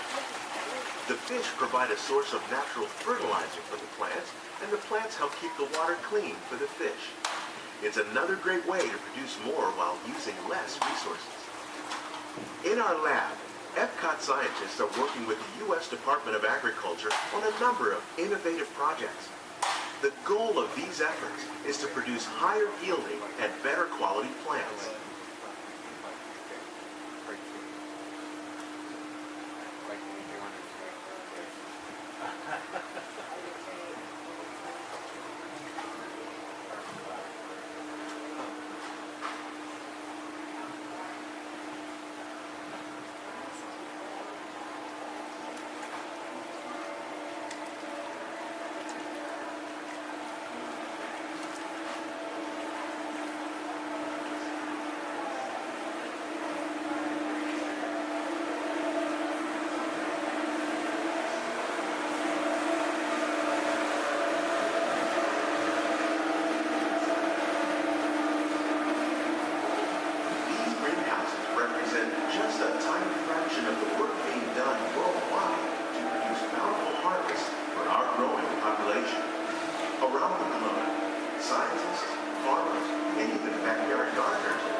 From Walt Disney World, we hope you've enjoyed this unique journey through our living laboratory.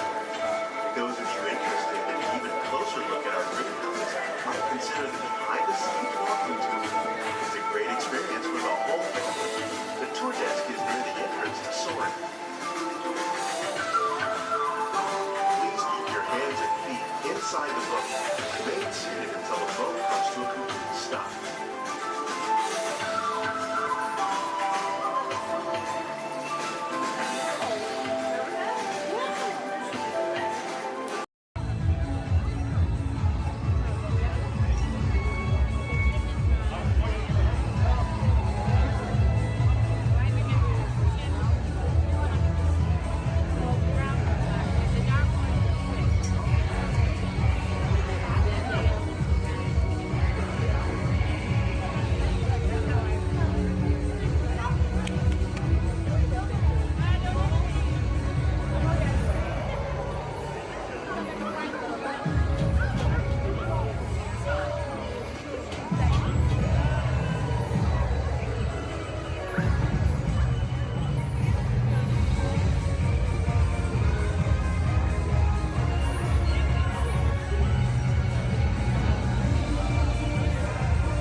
Magnus, I was going to say profitable. You think I'm so heartless I would send my friends into danger?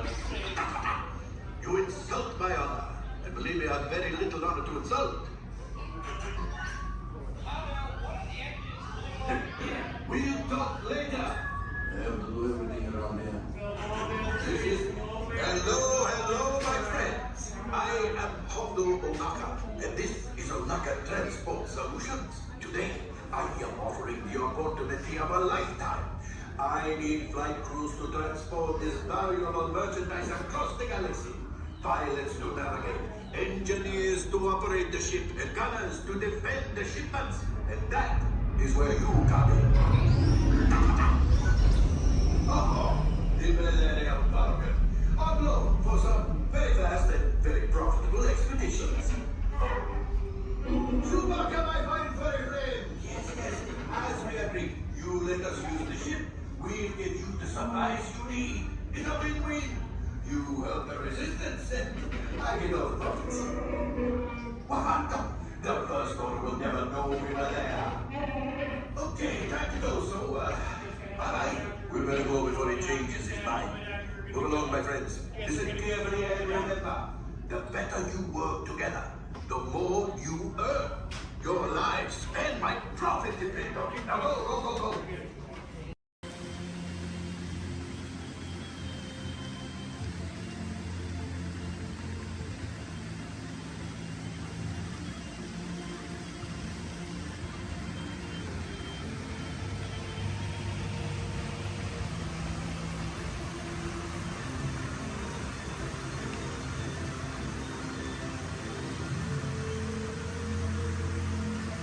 Step into the car.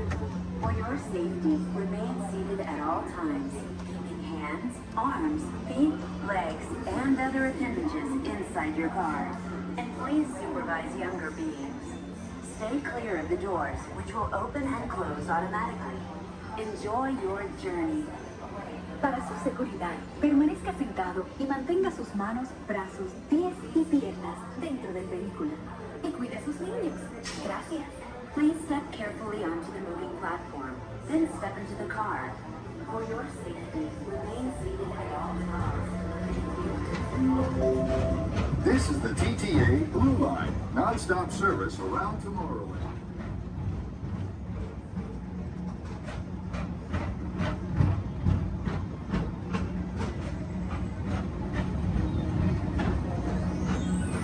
Greetings, intergalactic travelers. Welcome aboard the People Mover, presented by Enterprise. I'm Morak 5, your guide aboard this highway in the sky, the absolute best way to see Tomorrowland. And my stars, is there ever lots to see? From spacecraft to monster labs, there's really nothing like today in Tomorrowland. For your safety, if you have wings, jetpacks, or gravity polarizers, please do not take flight while on board. Thank you.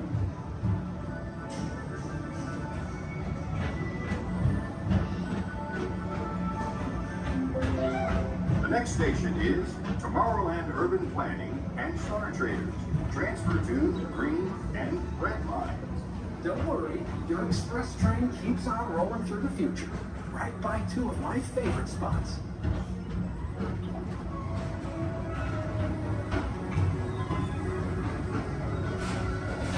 First up, Progress City, Walt Disney's amazing dream for a community of tomorrow. Did you know Progress City inspired Epcot? And a lot of the visionary ideas throughout Walt Disney World. Look, there's even a tiny people mover. I wonder if that means there's a tiny Borak.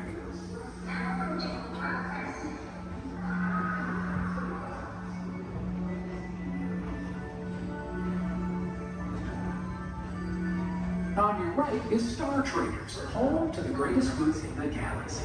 Except actual stars. Those are no longer sold.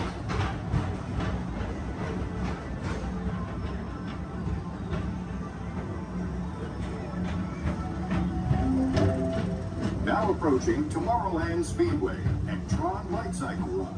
I love a good circuit, and these are two of the best tracks of the cosmos for a bit of light, speedy competition.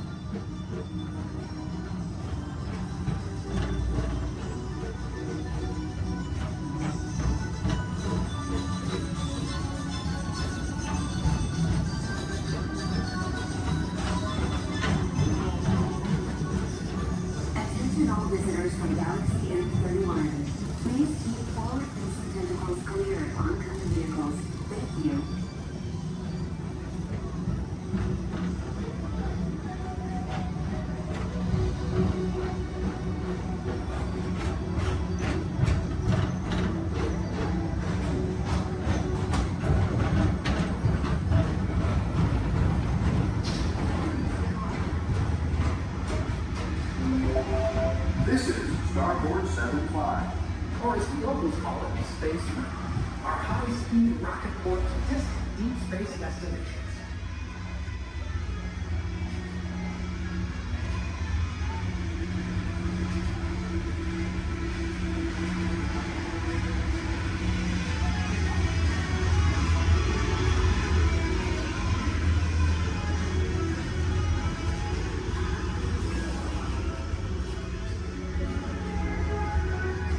Let relaxation wash over you at the most refreshing retreat in the galaxy, the coral rooms of Pisces 7. You H2O it to yourself. Book today.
Mr. Tom Morrow, please contact Mr. Johnson in the control tower to confirm your flight to the moon. Thank you.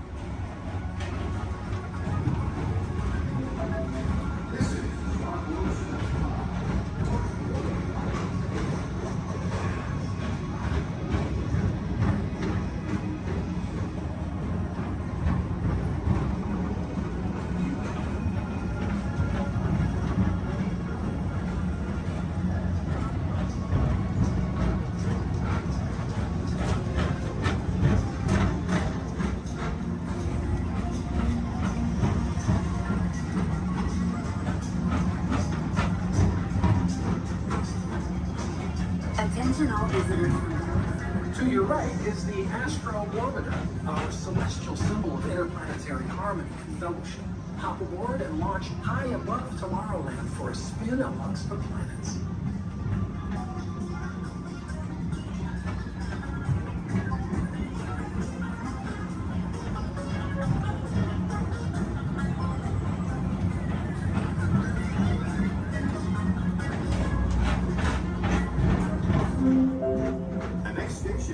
Walt Disney's Carousel of Progress. As usual, we'll keep moving ahead, and so does the carousel. Like progress itself, this theater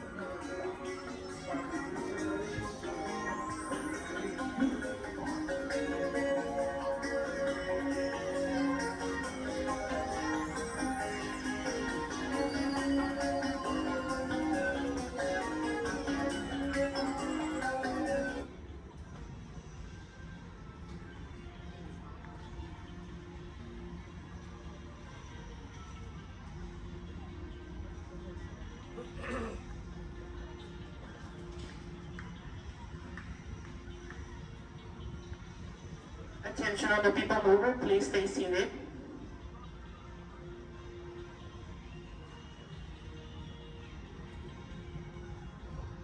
Attention all people mover passengers, for your safety, please remain seated with your hands, arms, feet, and legs inside the vehicle as vehicle bumping may occur. This ride will begin motion immediately. Thank you.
Ahead, and so does the carousel.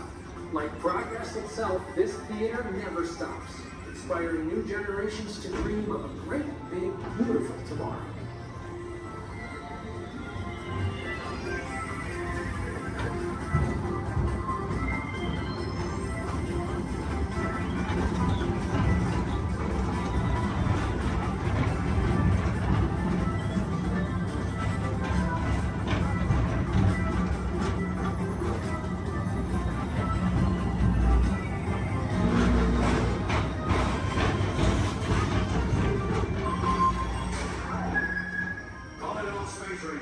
Report to your star cruiser and join me on this daring space mission. I can see you on reserve. Affirmative. We're on it, Buzz. You can count on us.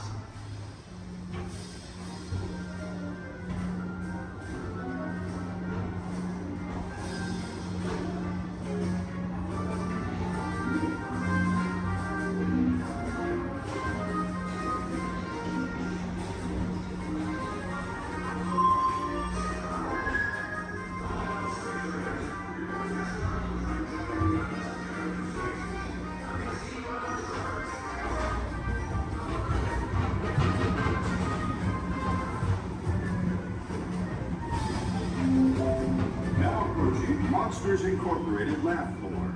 Mike Wazowski has brought in some real monsters of comedy. Whether you have one eye or nine, take the time to see this show. Now approaching Tomorrowland Transit Authority Station. My fellow sentient life forms, our people mover journey has nearly come full orbit. Thanks for riding with us. It's been a pleasure to have you aboard. And even though we're concluding, this is always my favorite part. Because now is the time, now is the best time to go out and explore tomorrow, today. See you in the future.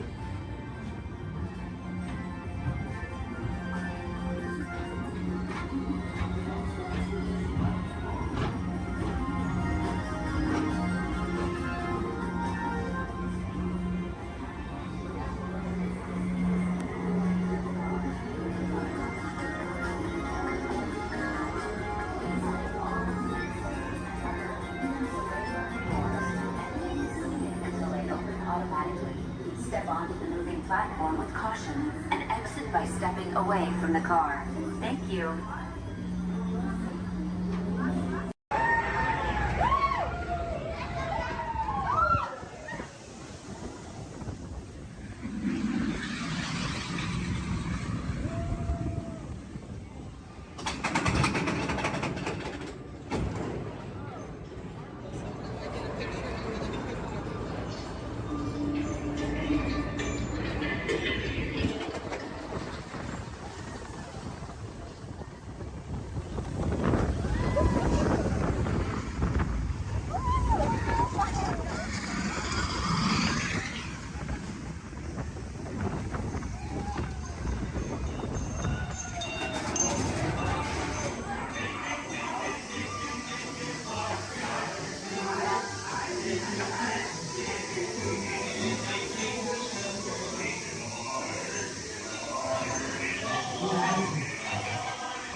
Probe Orbiter is now beginning its descent. Please remain seated until your rocket ship stops, then follow the arrows to the flight deck. Welcome back, pilot.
In the life cycle, there are winners and there are losers. Who are you?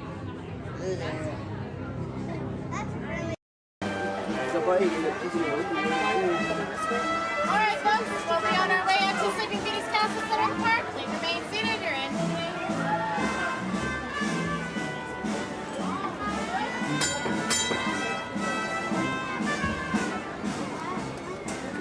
Here we go.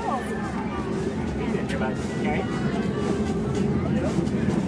Yeah, with 1 horsepower motor. Yeah. 1 horsepower.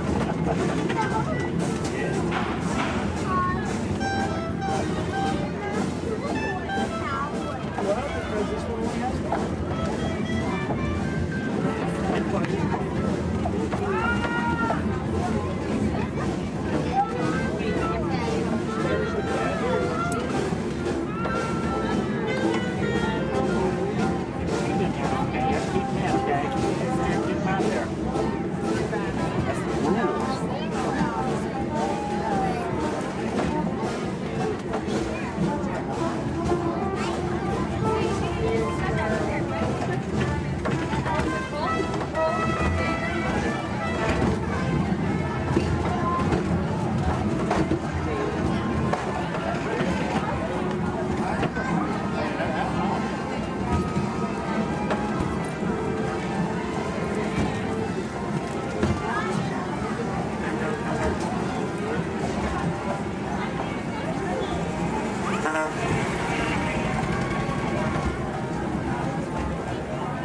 Estamos en casos pies y llenas dentro del parque y cuida a los pequeñitos. A manera de recordatorio, no tomar fotos con flash y luz de video antes de llegar a un hotel.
Beneath the surface of the lake, roots trap water from the flowing mud, extracting precious nutrients and minerals.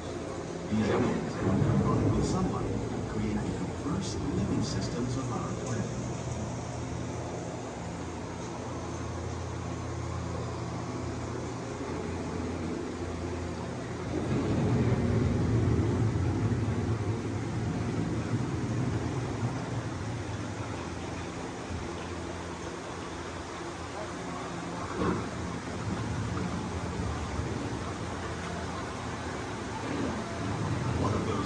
Systems is the rainforest, home to the most amazing concentration of life on our planet. These dense and beautiful forests cover only a tiny portion of the Earth's surface, but they contain more than half of its plant and animal species. Rainforests are also extremely rich in productive living systems, providing us with oxygen, food, medicines, and other elements essential to our lives.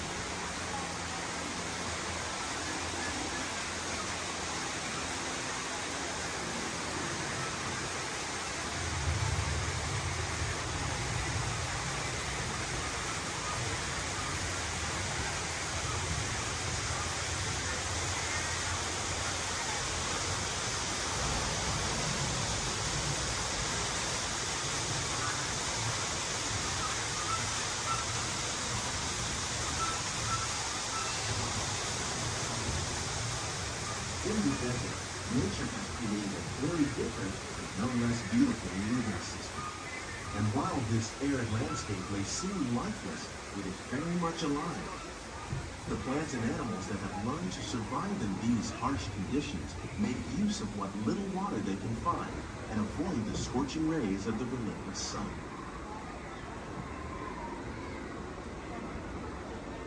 The American prairie once appeared as desolate as the desert. But over time, rainwater and nutrients gradually penetrated the hard surface of this land. Even the hooves of the mighty buffalo helped create the rich soil, one day become home to the American farm.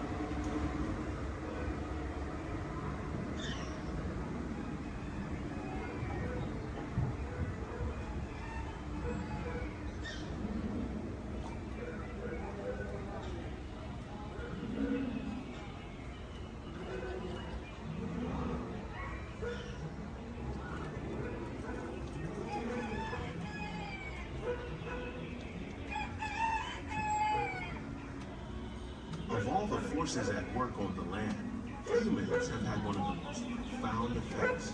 The need to produce food for a growing world led to the enormous use and sometimes overuse of the land. In our search for more efficient ways to grow food, we often fail to realize the impact of our methods.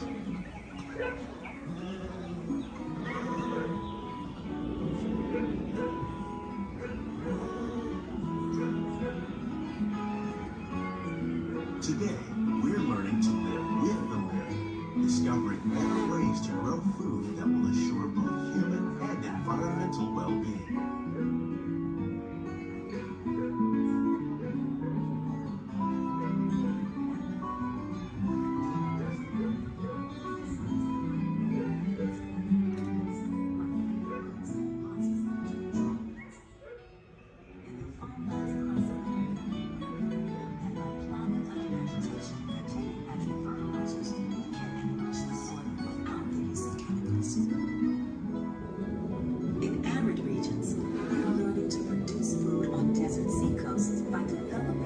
planting crops that thrive on salt water.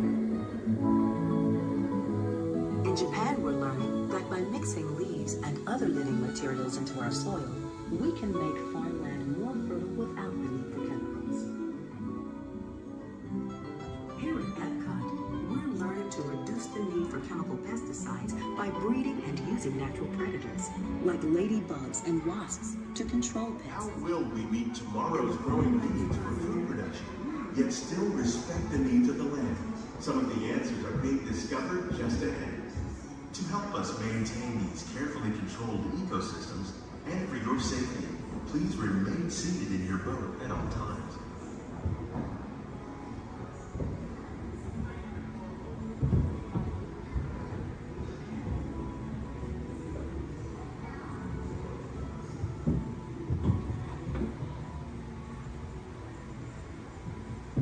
Welcome to our living laboratory, where scientists from Epcot and the U.S. Department of Agriculture are exploring innovative ways to produce bountiful harvests now and into the future.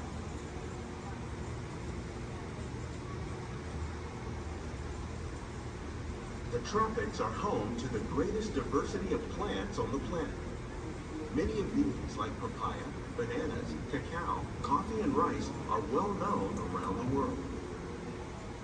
These are just a few of the edible plants that have been an important source of nutrition for people living in the tropics. Many are rich in vitamins and minerals, while others are well adapted to growing in less than ideal conditions. Some, like the water lily, thrive in wet, swampy areas and waterways. All parts of this plant, even the flower petals, are edible.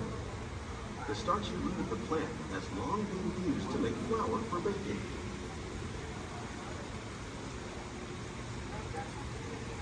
One day, many of these lesser-known tropical plants may be as important as the bananas growing on both sides of the boat. More than 28 million tons of bananas are eaten annually, making it the most popular fruit in the world.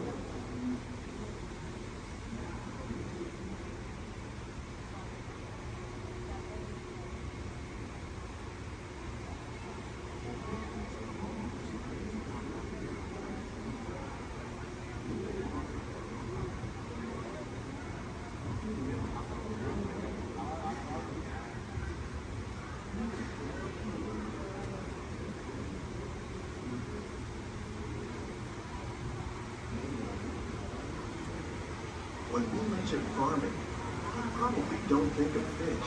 But fish farming, or aquaculture, accounts for nearly half of all the seafood consumed globally. Tilapia, bass, and catfish, like the ones you see here, are three of the more popular crops raised by fish farmers. The sustainable system we're using here recycles the water in the tanks. As a result, we're able to save millions of gallons each year. Our small fish farm produces nearly 5,000 pounds of fish each year to serve in restaurants around Walt Disney World. Innovations like this one can play an important role in our efforts to produce bountiful harvests and still protect natural resources.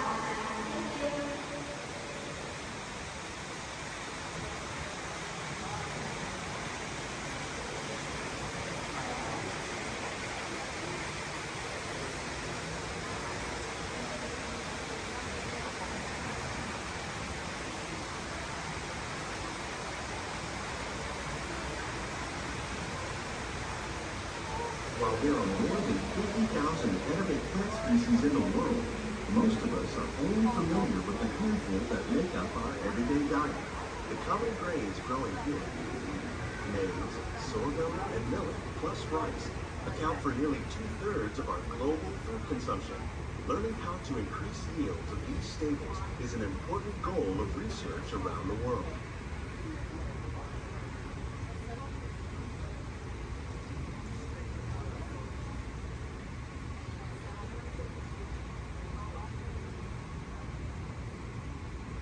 These plants are definitely on their way up.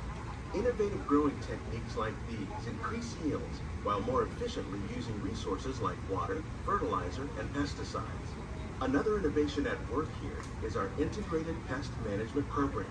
By populating our greenhouses with beneficial insects that prey on harmful pests, like aphids and flies, we are significantly reducing our reliance on conventional pesticides. We're growing these crops using our nutrient film system. This technique precisely controls and recycles water and nutrients. With it, we can produce over 27,000 heads of lettuce a year in this one small area.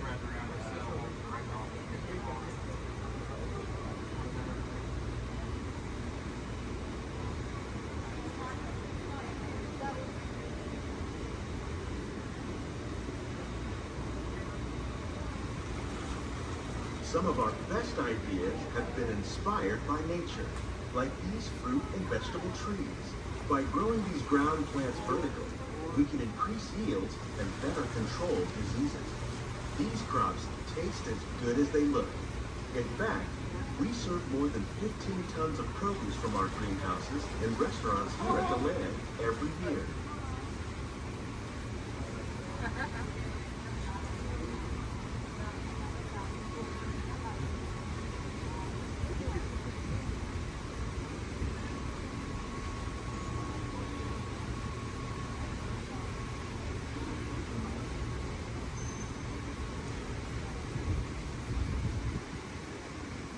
The future of agriculture may include innovative ideas like this vertical growing system. Plants grown in this way use a fraction of the space required by traditional growing methods. That saves water and increases production. The aquaponics system on your left combines hydroponics with aquaculture. The fish provide a natural source of fertilizer for the plants, and the plants help keep the water clean for the fish. It's another great way to produce more while using less. In our lab, Epcot scientists are working with the U.S. Department of Agriculture on a number of innovative projects. The goal of these efforts is to produce higher yielding and better quality plants.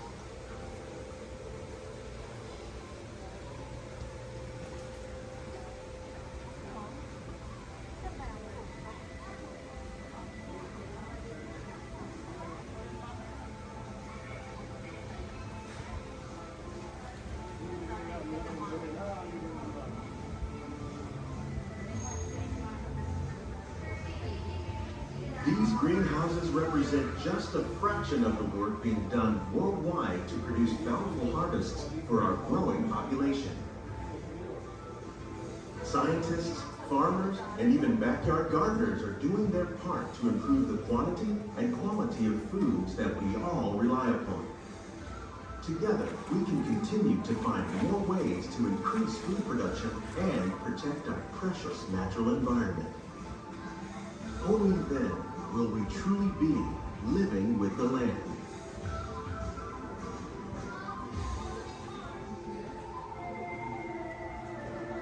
On behalf of Walt Disney World, we hope you've enjoyed this unique journey through our living laboratories. If you'd like a closer look, then check out the behind the scenes walking tour. It's a chance for the whole family to get up close and personal with the plants and growing techniques in our laboratory. Please keep your hands and feet inside the boat and remain seated until the boat comes to a complete stop.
Yes, we do.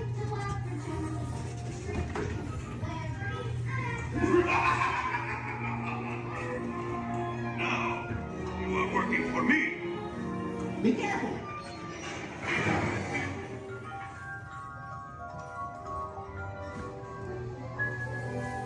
Wait for me.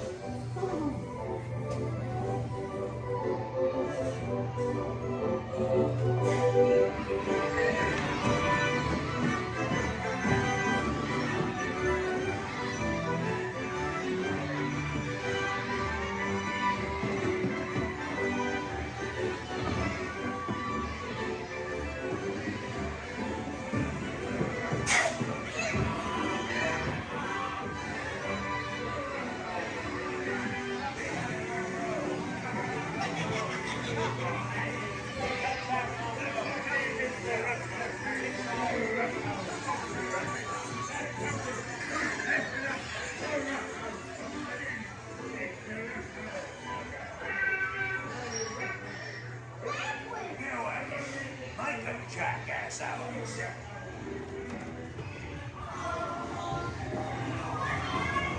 Shut the door. Get locked. Talk.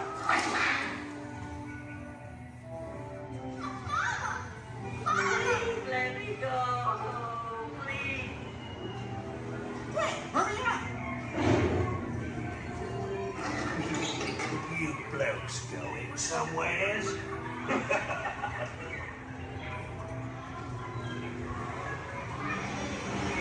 Hey, look out, the monster.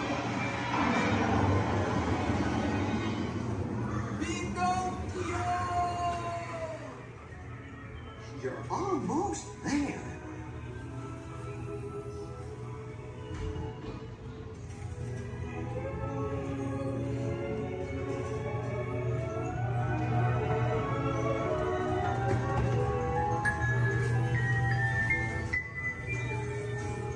Gee, I'm glad to be home.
nice welcome and good morning, everyone.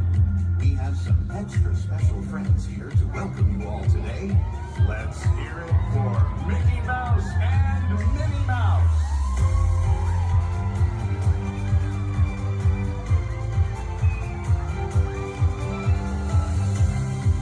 Well, hi, everybody. Good morning. Gosh, it sure is great to see so many amazing friends. It certainly is.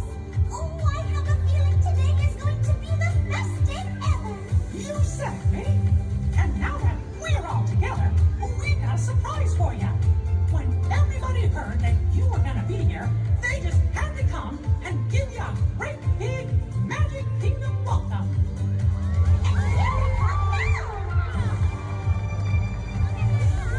I'm Don. Now that everybody's here, I think it's time to start the day.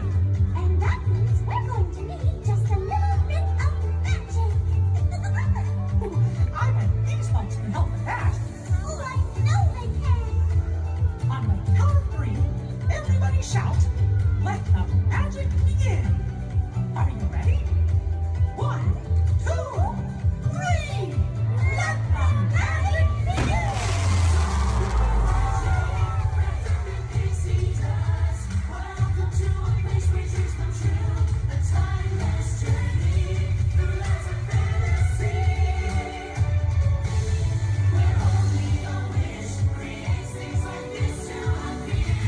The most magical place on earth is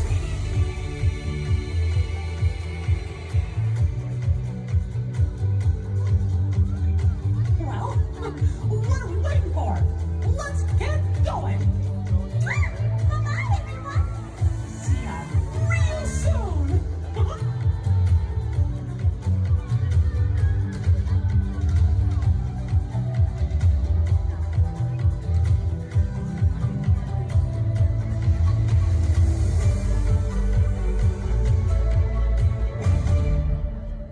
Your skipper Bond. I'll be your skipper Bond for the next 7 days and 2 nights out here in the jungle. But before we go any further to increase our chances of fun and survival, please keep all hands, arms, legs, and feet inside the boat at all times, and please remain seated. Oh, and watch your children. Because if you don't, the crocodiles will. Yeah, they have an excellent day here. So now we start our adventure off of the Amazon River. It's the home of some of the most beautiful butterflies. Did you guys know that their wingspan can grow from 12 inches to a whopping 1 foot? Yeah, we call them the rulers of the jungle. True monarchs for you. And now we come upon Inspiration Falls. We call this Inspiration Falls because the longer you stare at it, the more it inspires you to go. Like deeper and deeper into the jungle that is. Can everyone say ooh? Ooh. Everyone say well, that sounds like inspiration means that we're going to keep on traveling. Well, we're not just crossing different rivers, we're actually crossing into another continent. We're now on the Congo River in the deepest, darkest part of Central Africa. Ooh. I didn't say so. Now, if you guys have not seen it before, there's a Jungle Book. You might get it because it's like the book in the jungle. Never mind. So now up ahead, we have a big welcoming party just for you guys. Everything should be in full swing. Everyone should be here, as you can tell from the music, that no one is here. I cannot see anyone. Canoe? No? Okay.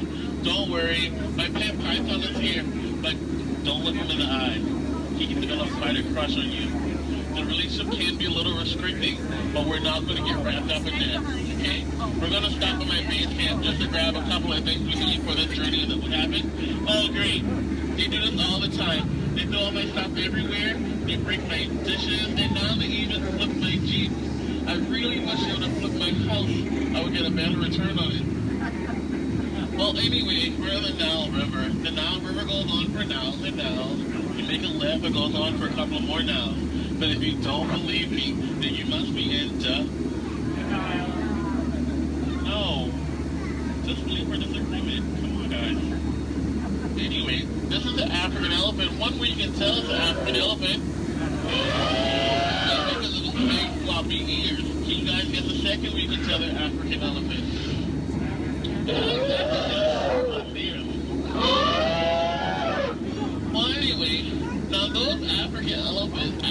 trod down the path here on the African Bill for all these beautiful animals to come play together on the Nile River. Yeah, we see some papers, some wildebeest, some tall cheetahs. Oh look, and now me and family of mine are playing so nicely with that zebra that he is dead tired. We're just gonna let him rest in peace, sis. Now see, this is a sight to see. I told these guys that a rider can outrun a horse. Did they listen? No. Well, I guess they'll get the points in the end. Oh look, that's my friend Ina. Everyone say hi, Ina. Alright, bye, Ina. So now we're going into crocodile country. Please hold your favorite child close. You know who they are. Here we have Smiley and his girlfriend Ginger. Be careful, Ginger Snap. Yeah, she is one tough cookie. I'm sorry, that was a crummy joke. I thought I was milking for what it's worth. And look up ahead, we have what we call falling water, named after Dr. Albert Falls. Did you guys know that there's 100,000 different types of bacteria in that one waterfall? Yeah, feel that mist on your face. If you don't feel it now, you're gonna feel it later. Oh, and now it's time to talk about me. Now, as it is pleased to see this one, I landed my job here. I actually took a crash course. My career never took off the way I thought it would. Ever since then, I was playing it. But that'll the tail of that story. Thank you guys for listening. And now we have apples. Don't worry, guys. I will scare them away with my trusty gun and some discouragement. Down apple, bad apple. What would your mother think? Thank you. Yay, I'll see you later. So now we are headed to Headhunter territory. This is a terrible place to be headed. Yeah. Now up ahead, this is my last group. They're a bunch of boneheads. The guy in the front, that is art, and that's his sculpture. So these guys are dancing in a circle only for one reason. They forgot how to dance. And they're attacking. Everyone, get down! Use your children as shields. I mean, shield your children. Shield your children. They're the future. Yeah, ricochet, ricochet. Ricochet. If you guys get hit with a spear, please take it out and throw it back. We cannot take any souvenirs with us. And now this is awkward. We're going behind a waterfall. Please, nobody move, okay? I don't want to get my hair wet.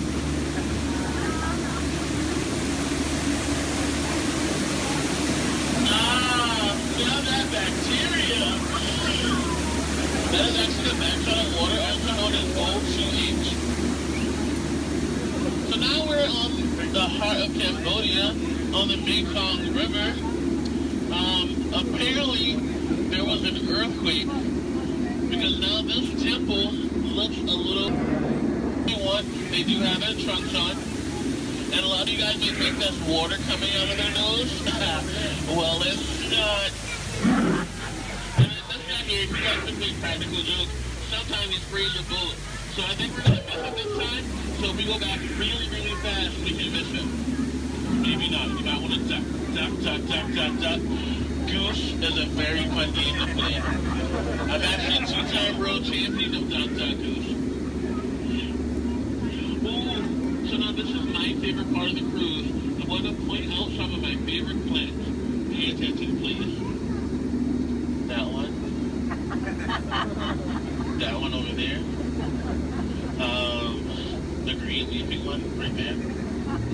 And then the tall one in the back. Did you see that? Okay. And here we have Trader Sam. Everyone say hi, Sam. Hi, guys.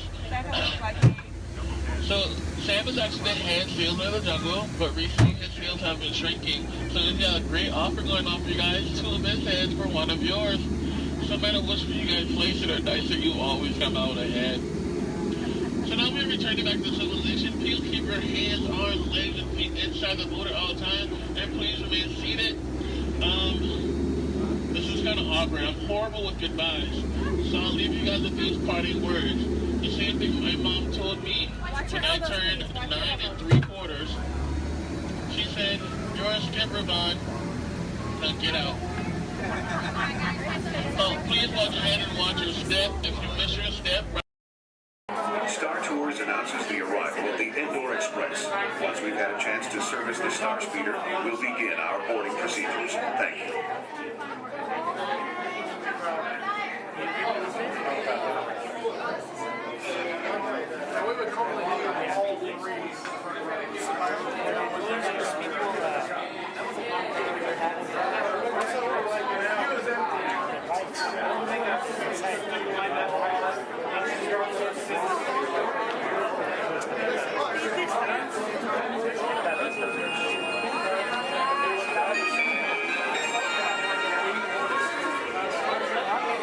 May I have your attention, please? At this time, I'd like to take a moment to review our boarding process with you. When the automatic doors are open, please proceed directly across the ramps into the cabin. Continue to move all the way across the aisle, filling in every available seat. For your safety, all passengers are required to wear safety restraints throughout the flight. To fasten the restraint, pull the strap out from the right side of the seat and snap it into the console on your left. Galactic regulations require that all carry-on items be safely stowed beneath your seat. While on board, flashing towels is not permitted. And please, no smoking at any time. If you have any questions, feel free to ask an attendant. You'll be boarding in just a few moments. Thank you, and have a pleasant time.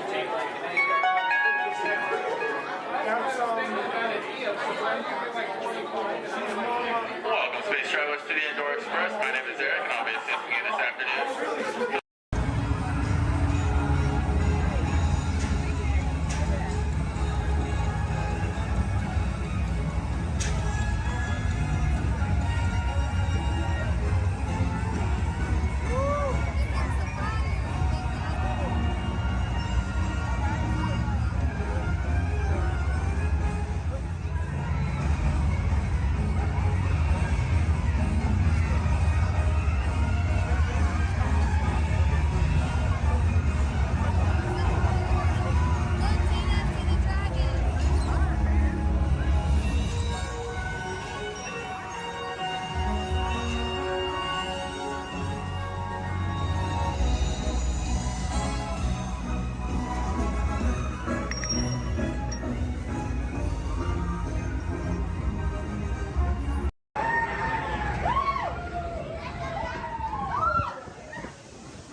Better be faster when we get into real trouble. Right, pilot? Push the flashing button to take off. Pilot on the left.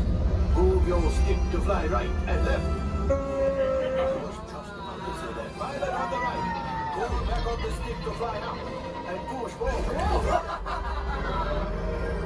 Weapons are online.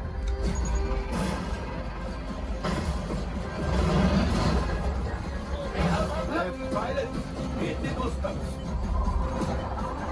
Now let's go get that coaxium. Right pilot, make the jump to light speed.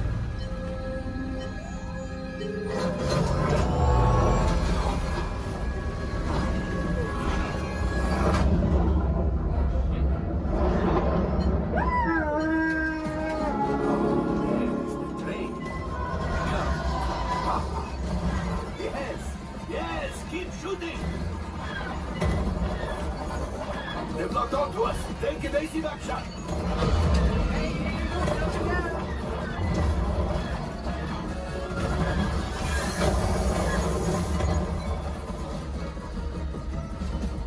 Ah, there it is. After that train. Flight engineers, fire the harpoon. Now, shoot the cargo free. Let's pilot brakes. Well, my friends, that could have been much worse. Okay, it's much worse.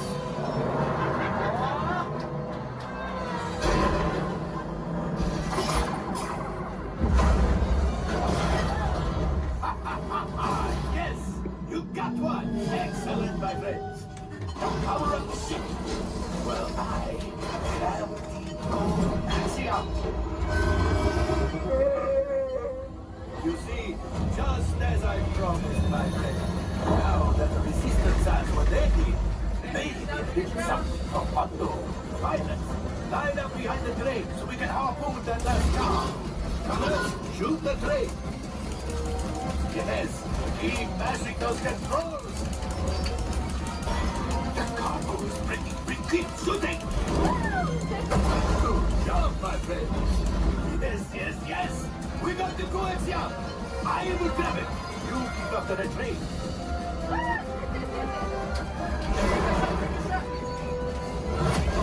Gunship. Oh, gunship. Things are getting too hot. We've got to get out of here. Yes, a distraction. Fire the missiles at the train. Hurry.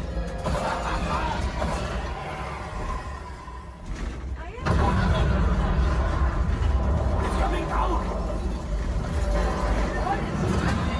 Left pilot, hit the boosters.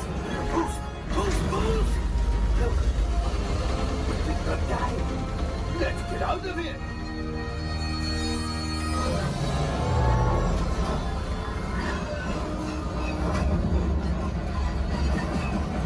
Your hyperdrive has failed.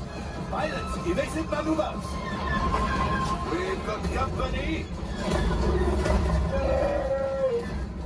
True is right. If we leave them back, they may find the resistance. You did it. Watch out! Oh, that's going to be the mark.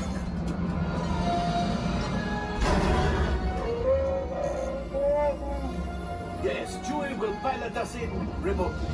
You retrieve 2 containers of coaxium.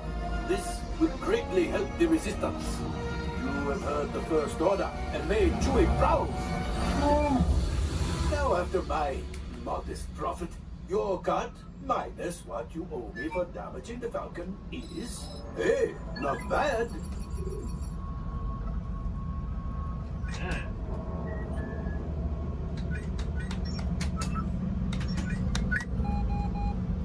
R5, damage report. Engine failure, all right. Hyperdrive leak, that is not too good. Have a fire over here. Multiple hull ruptures, well, it could be worse. Life support failure, that? Okay, that's something. I'm just going to cut you off there. It might be step by step. Time for you to go. And don't worry, the payment is on the way.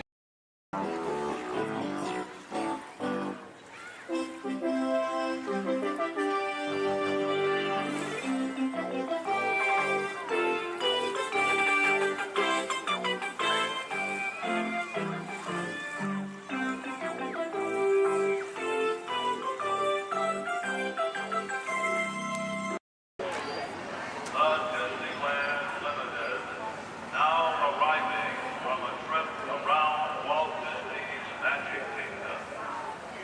Passengers will stand by to board.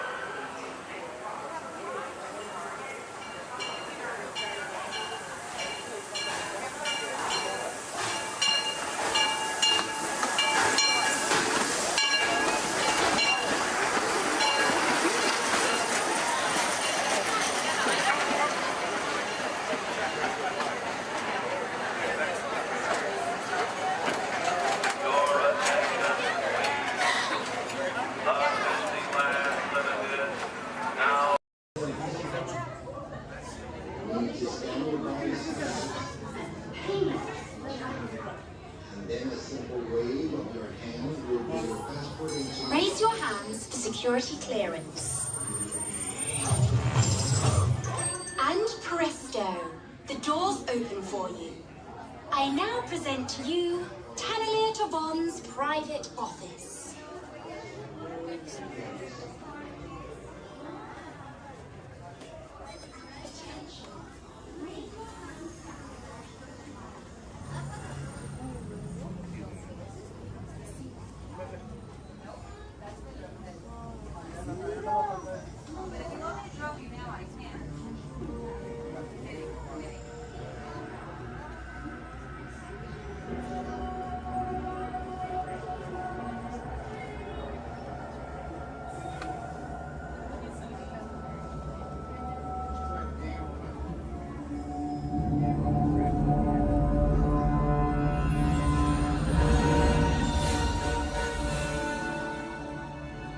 My friends, you're one step closer to your exciting encounter with the Guardians of the Galaxy.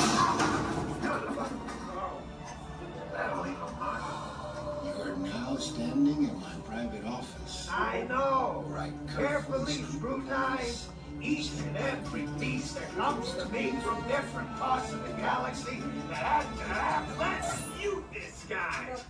Getting consistent blathering on a constant loop was big motivation for me to escape. I go, ouch! Ouch! That was not part of the plan. What? Of course I escaped. For those of you who have not been paying attention, the name's Rocket, one of the Guardians of the Galaxy. The smart one. Listen up. He's gonna put you on a gantry lift for your tour. I'm gonna sneak on top of your lift and take us all the way to the big old generator control room. I'm gonna blast that thing and destroy all the control systems, which will open up every cage in this freak show and free my friends. Our buddy Mantis is in the getaway ship waiting for my signal, and then we'll be on our merry way. But this plan won't work unless you help. I don't have clearance. My hands don't scan. Yours do. If you raise your hands, I get the clearance and the chaos begins. It's a foolproof plan. 35% of the time. Oh. I'm gonna take this. Now move it.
That's an adventure for sure.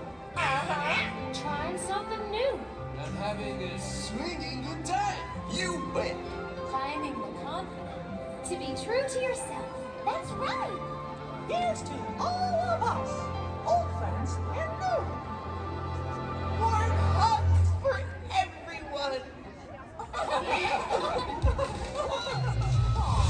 Oh, this is what I love about the Friendship Day. Wherever you are and wherever you're from, we're so glad you're here. The best is yet to come. Today we make history with our friends, family. We've just begun. Once in a lifetime, a chance to explore.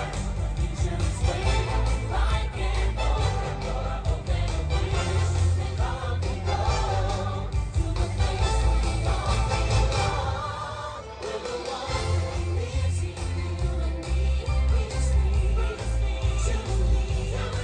Like a shooting star, we in your heart. Every dream, breaking free. It's a baby that you hold inside. It's a friendship yet to unfold. We will celebrate where the magic feels like home.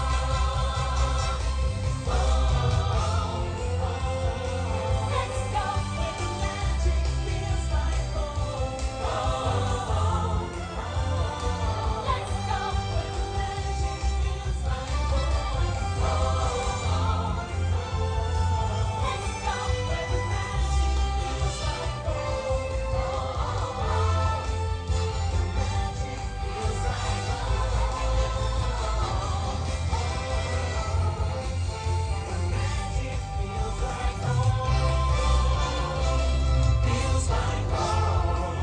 the magic feels like home.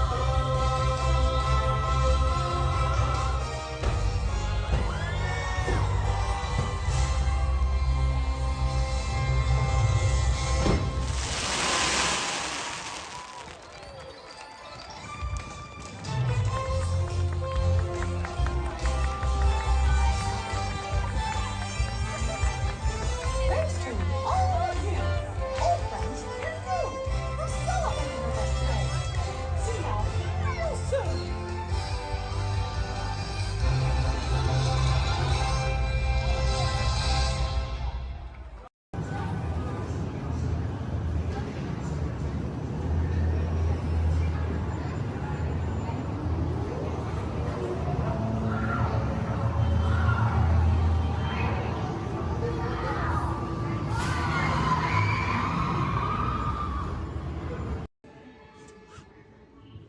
An orchestra of penguins. Yeah, probably took the job for the hell of it.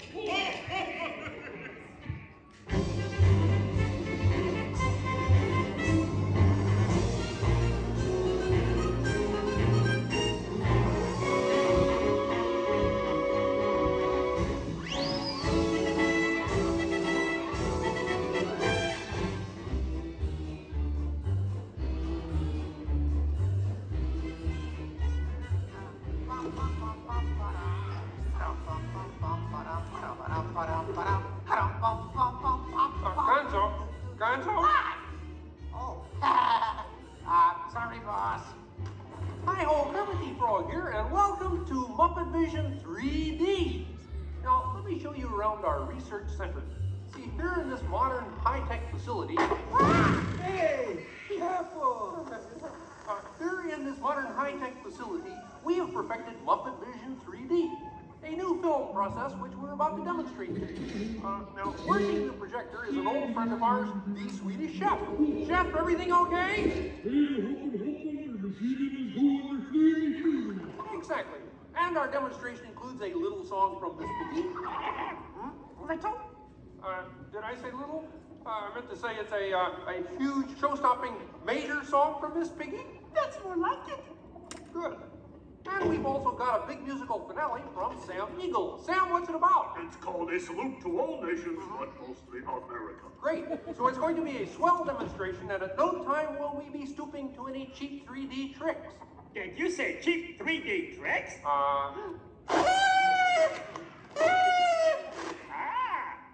And here's something I wanted to spring on you. Walter, it's that dumb bear again. Hey, Bear, you're not even funny in 3D. Oh, not you guys. How did you get here? We entered a contest. Yeah, we lost. Oh, yeah? Well, my new 3DX gonna shower you all with humor. Ah! Waka waka! He's trying to drown us. What kind of act is that? An act of mercy. Well, listen, better luck next time, Fozzie. Okay? And now, if you'll come this way, I can show you our secret laboratory. You see, we invited distinguished scientists from all over the world to come and work here. Unfortunately, none of them showed up. So instead, I'd like to introduce you to the guys who invented Muppet Vision, and they can show you some of their... right now, I'd like to turn you over to Dr. Bunsen Honeydew and his assistant, Beaker. Well, thank you, Mr. Kermit. Today, let's look at the advancements we've been working on for Muppet Vision. Beaker, would you turn on the machine?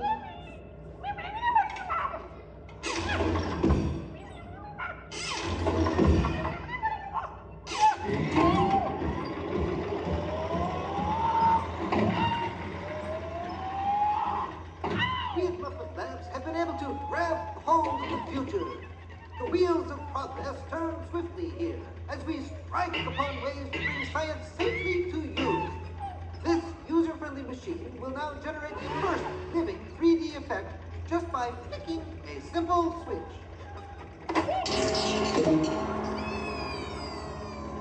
I'm Waldo, the spirit of 3D.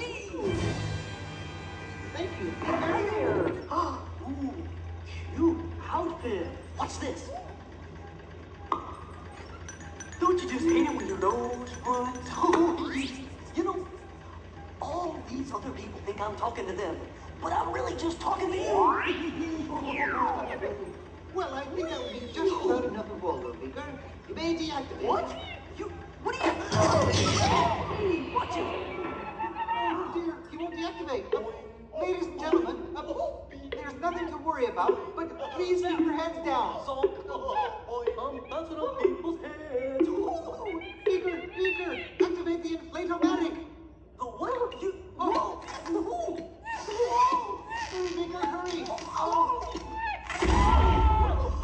Great. Now I can start my own football team. Beaker, we'll have to try the vacuum Muppet. Yes.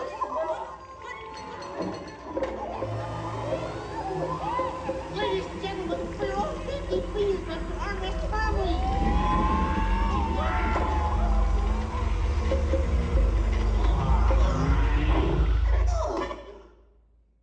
Hey, I'm free! Taxi! All right, now I'm getting out of this place.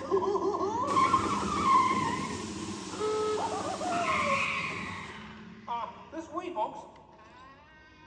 I'm sorry, but Muppet Lab seems to have been temporarily sucked up. But, now what is that? Hey, Kermit, see, it's my new remote control banana green pie. Huh? Hey, Kermit, watch this. What?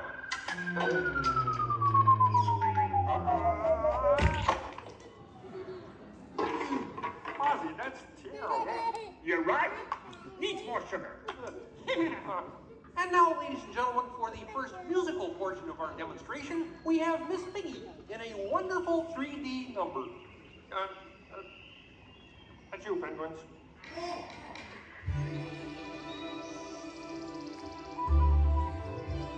Oh, doesn't it look beautiful? Yeah, too bad they're gonna spoil it with a pig. La la la la la la. Oh, sun shining bright above you. Soft breezes seem to whisper, I love you. Birds singing in the sycamore tree. We made it to me.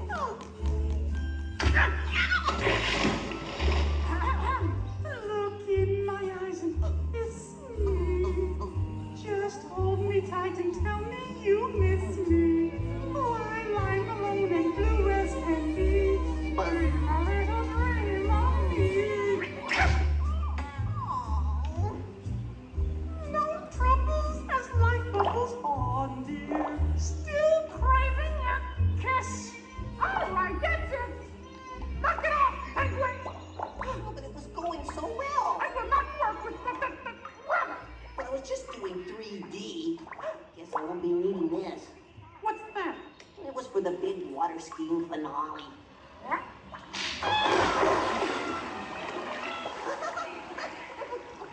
Anybody, what are you doing? What do you mean? You are ruining this film. Well, I was Get just out. trying to Get help. out. I didn't mean anything. Go away. Aw. Go away. Does anybody know the way out of this film? Hey, you got a map down there? Well, you come with me if you like. I just got fired and I'm running away. Terrific! Let's go. Okay. Hey, Bean, what's up? I'm going away. Forever. Oh, great. Could you get me a sandwich? Would any of you people like anything? I mean, since he's going out, he could forever? Bean? Bean? Oh, Kermit! Kermit!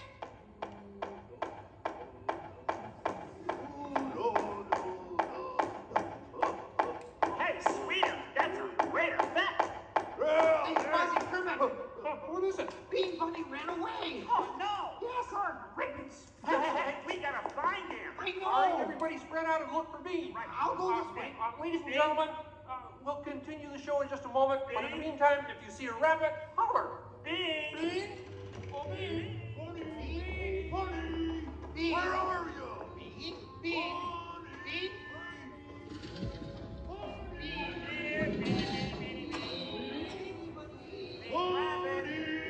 Hey, what's all the commotion about? Bunny ran away. Well, you know what that makes him? Smarter than us. Anybody seen a bunny? I don't see a bunny. Where? Where? Oh, nothing up there but a bunny. A bunny? Me! Hi, sweetie. Hey, Kermit, look! What? Bean, what are you doing out there? I'm running away. Nobody would let me help in the movie. Oh. This is a very moving moment. Yeah, I wish they'd move it to Pittsburgh. Hey, Bean! What are we doing sticking around here? Let's burn rubber! Who's that? He's Walt, 3D friend, and we're both leaving the movie. Right.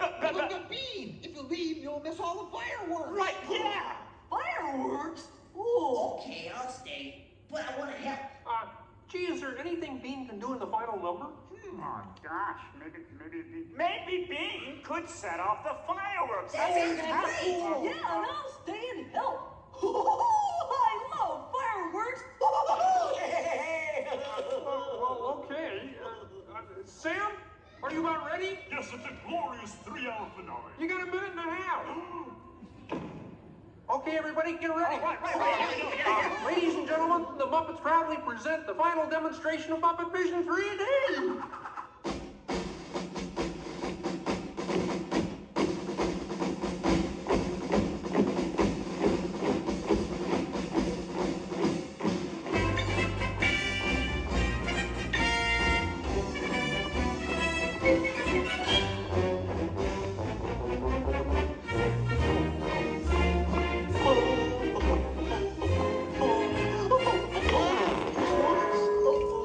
Where am I?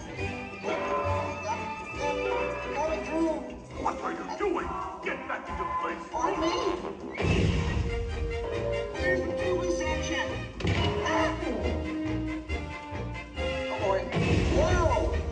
Is it over yet? Can we start again? Sorry. The fireworks!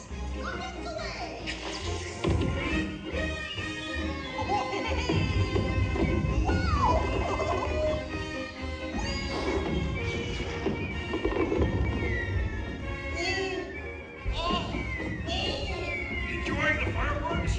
No, your chair caught my foot.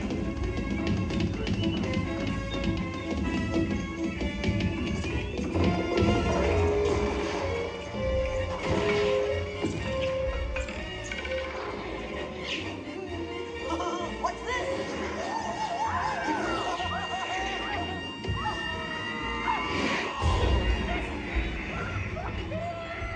Stop the movie!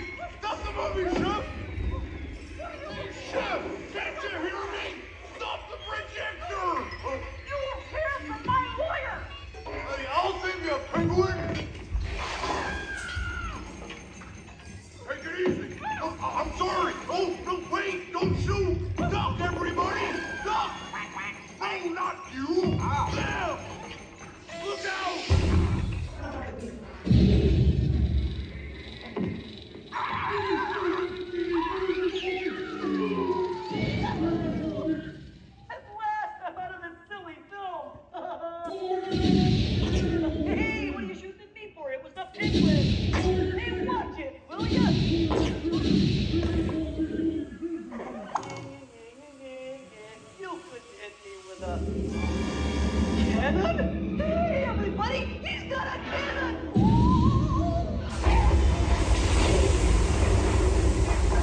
Ladies and gentlemen, I'd like to apologize for our slight technical difficulties, but I do wish to assure you that no one was hurt and this theater suffered only minor damage.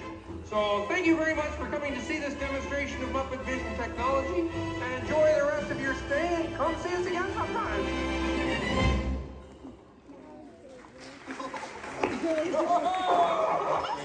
They'll never recognize me now. Forward!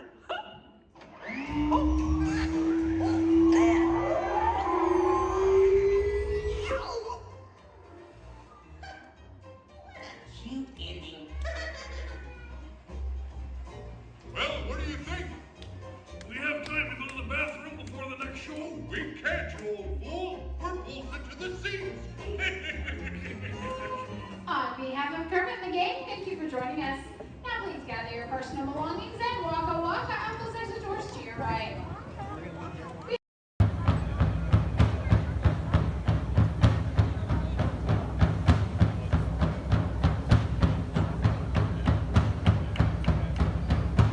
Everybody put your hands together to the beat of the drums.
Ladies and gentlemen, boys and girls, this concludes our cultural ceremony. Thank you for attending and please enjoy the rest of the evening. Mahalo and aloha!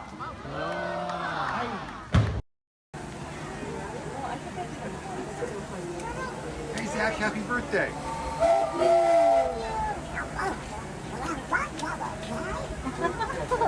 Who's that?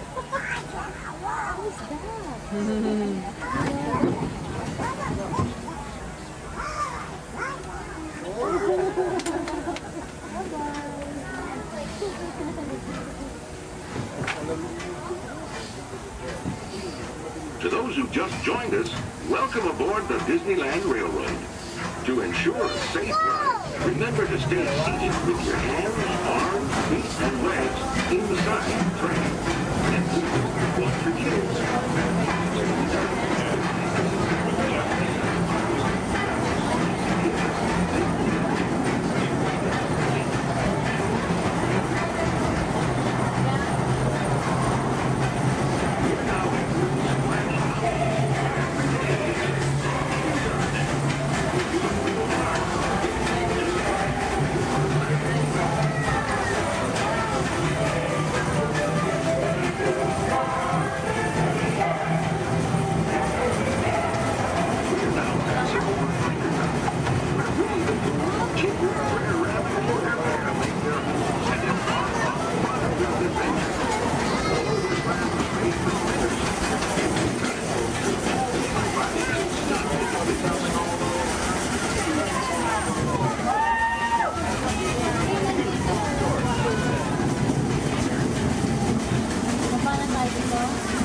When these iron horses first started across the country, the time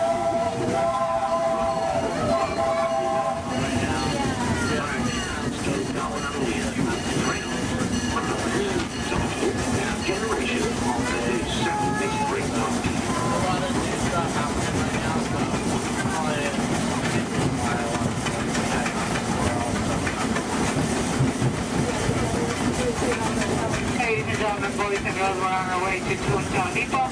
However, you stop for all the attractions in Fantasyland, Toontown, and then we have our Fantasyland Theater, where your princesses can meet our princesses. They can ask all the questions they like, and they can many pictures as they like. They do close a lot earlier in the park. Make sure you visit the schedule, or ask one of us will let you know. But they do close earlier in the park.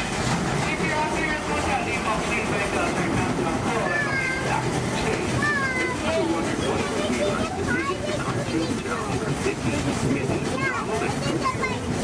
Well, in just a few minutes, find out for yourself. Because our next stop is Toontown Depot, official train station for Mickey's Toontown. This is also the nearest stop to Fantasyland, where you'll find many of your favorite Disney animated characters in store. If you'll be leaving us here, please wait until the train comes to a full stop. Remember your personal belongings, then step carefully from the train. Y'all have fun and say hi to Mickey for me. For those of you continuing on with us, we'll be resuming our trip in just a moment. This is Toontown Depot. First thing I need to do here is a quick sound check. You can hear me up and down the shuttle, please. Give me a wave if you can hear me. All right. Thank you.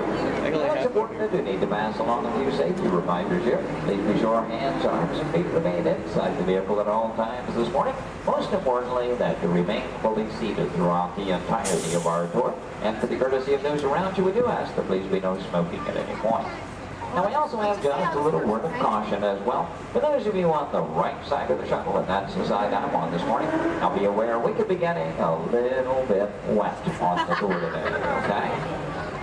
However, for those of you on the left side of the shuttle who are smiling about that situation, now realize on the left side, you could get soaked.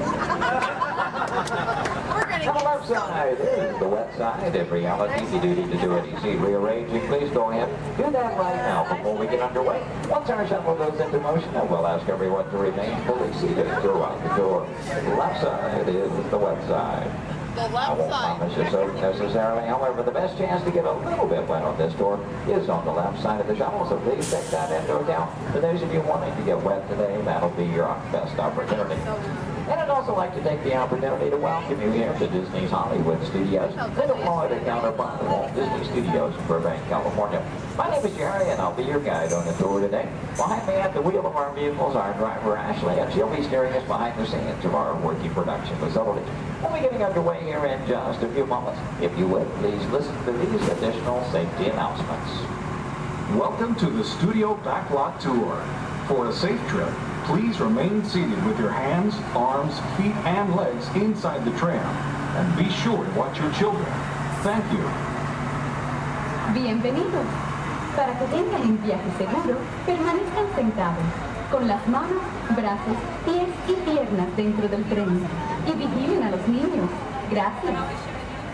And with that, we are all clear. Thank you.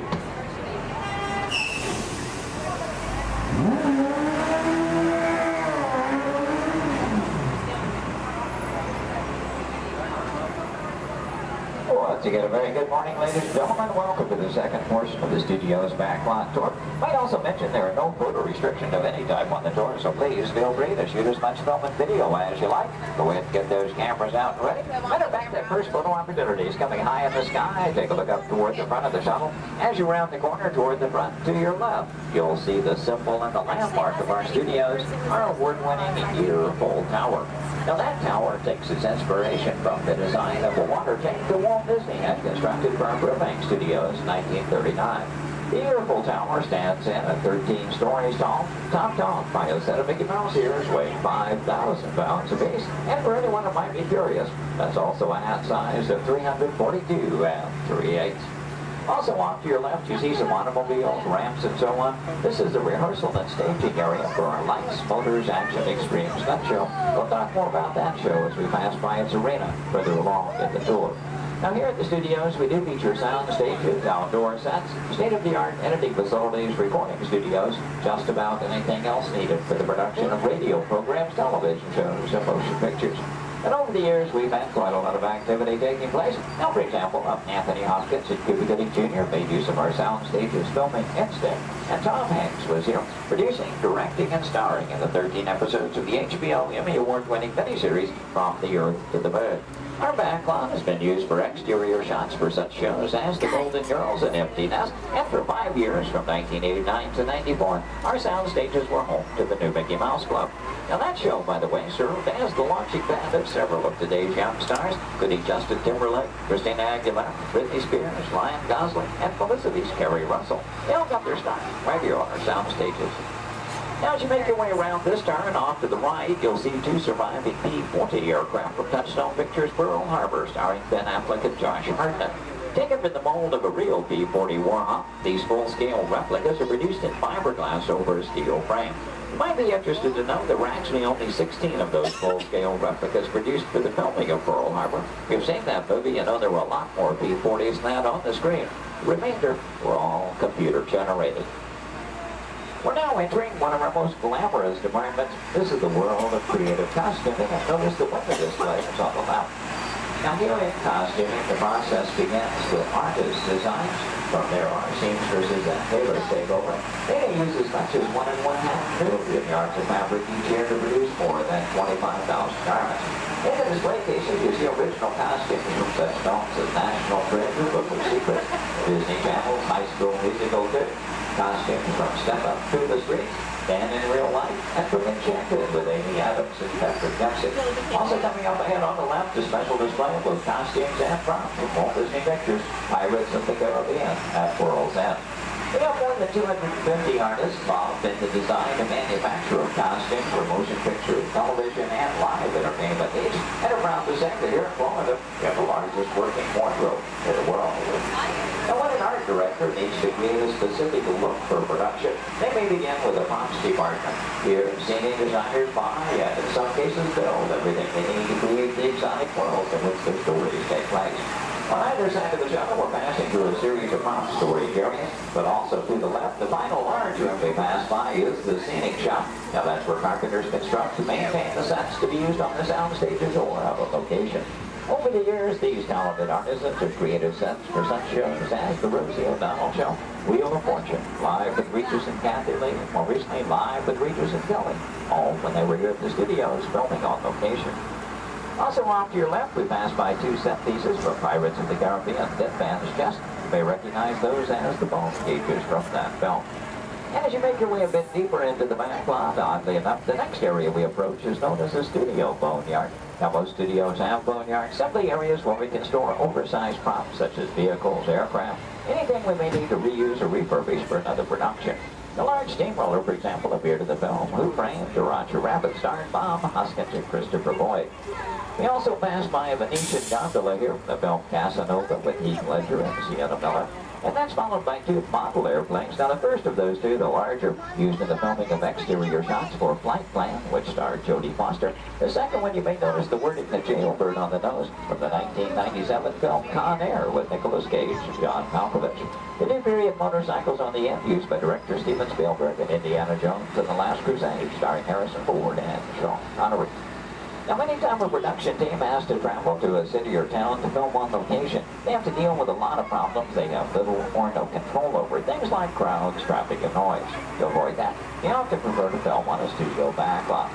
Now, normally we have quite a lot of activity taking place, and well, this week is really no exception. One of the things we have been doing some special effects testing this morning in this large standing set off to the right. Now, when the tests are underway, the set becomes off limits to our tours, but see, we have been given green light here at the moment. You know that Ashley is in contact with our production coordinator, so apparently the between takes here. In case that gives us the opportunity to go inside the set, we'll get a look around and hopefully a good photo opportunity for you as well. Now, we will be going over a bumpy bridge, so please hold on to loose items like cameras and purses, and especially hold on to small children, please. For the safety of everyone, please remember to remain fully seated throughout the entirety of our tour. Now, this is a large standing set, and that's the type of set designed to be used over and over again. This one is modeled after an actual camping in Southern California, the special effects sector we call the Master Canyon. The large tanker truck is another large prop like those out in the boatyard area. Not an easy task to get that truck into place. We actually had to hoist it up over the production teams like to film on a backlot is because of the things they can recreate and that even influence the weather. As a matter of fact, one of the effects they were testing earlier today was a rain effect. And I wonder, anybody still upstairs? You might run the Canyon's rain effect for us? We would appreciate that. Now, why might we need such an effect? Well, let's say that our script calls for a real downpour and it happens to be a nice, bright, sunshiny day. Time is money in the movie-making industry and camera crews can't just wait around for Mother Nature. When it's time for the cameras to roll, that has to be ready to fall. I thank you very much for appreciate that. Now, this effect is being created by some high-pressure flies back over here, just out of the camera rain. Bring that water up for the top of an extrusion motion, giving it another downpour to the fall. Now, we wanted to create a temporary storm effect. We could add some strobe lighting and one in the air. No, I'm sorry. Another rain effect. Stop. Hold on, everybody. It looks like we're going to be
From behind, you'll see the canyon is really a steel structure covered in wire mesh and adjoined by a layer of textured cement and tar creates a natural rock formations up in the canyon.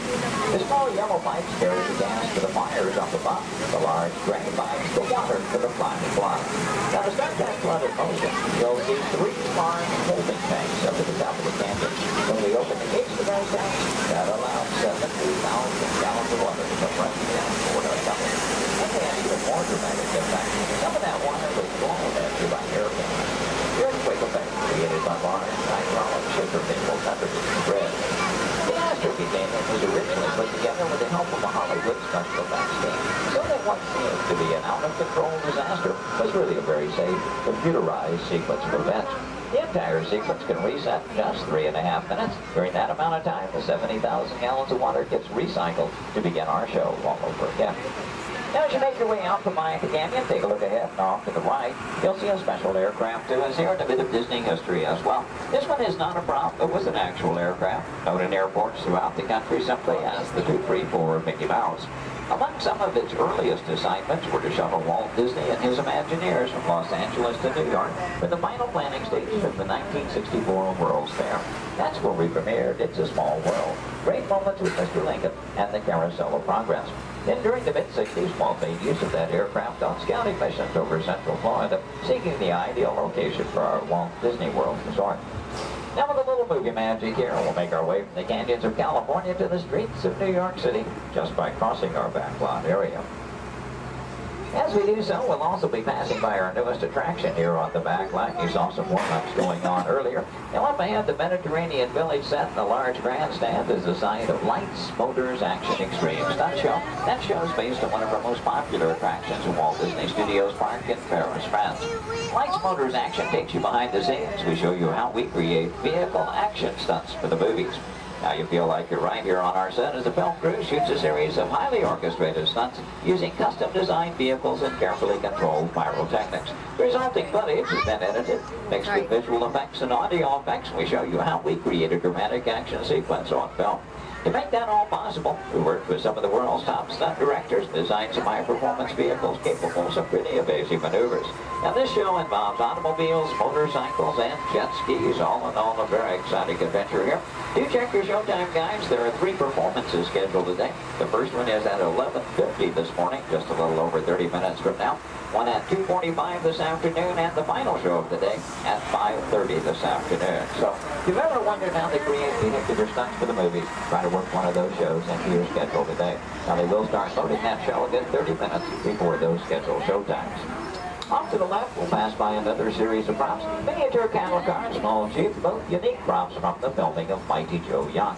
The Acme Waste Disposal truck from the live-action version of 101 Dalmatians, and the large silver space pod from the 1986 Disney film, Flight of the Navigator. Star Wars fans may recognize the sand skip from Return of the Jedi. The bright yellow submersible and mini helicopter both appeared in the Life Aquatic with Steve Zissou, which starred Bill Murray.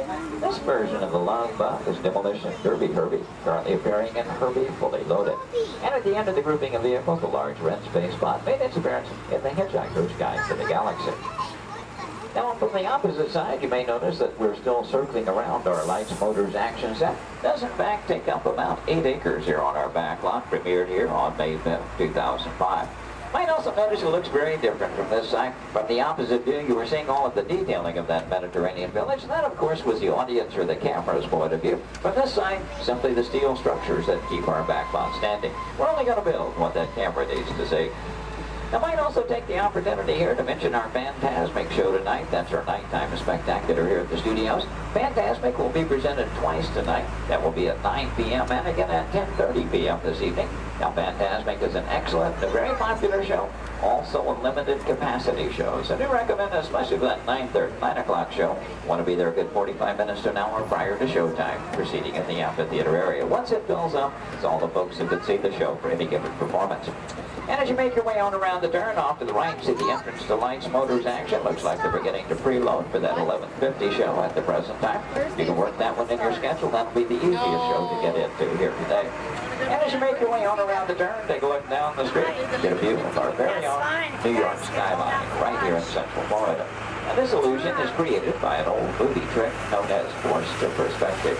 The skyscrapers at the end of the street are actually just painted plastic, the tallest of which is about 4 stories tall and a block and a half away. You might also be interested to know we recently redeveloped this entire section of the back lot.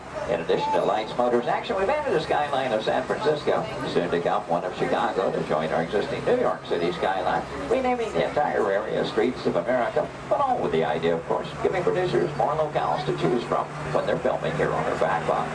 Now this also signals we are coming to the end of our tour today, so please take a moment, check around, be sure you have all your personal belongings gathered up. As you exit the shuttle today, you'll take a stroll through the American Film Institute showcase. There you'll see a themed exhibit titled Villains, Movie Characters You'll Love to Hate.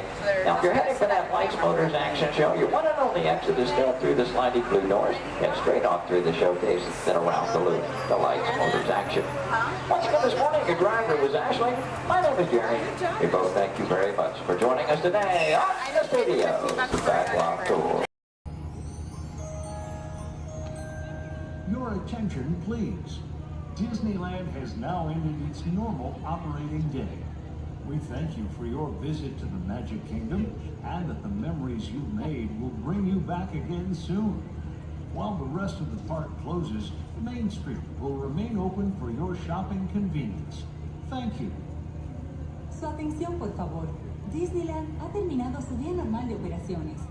Les agradecemos su visita al Reino Mágico y esperamos que regresen pronto para crear aún más recuerdos. Mientras que el resto del parque comienza a cerrar, las tiendas de Main Street permanecerán abiertas para su comodidad. Gracias.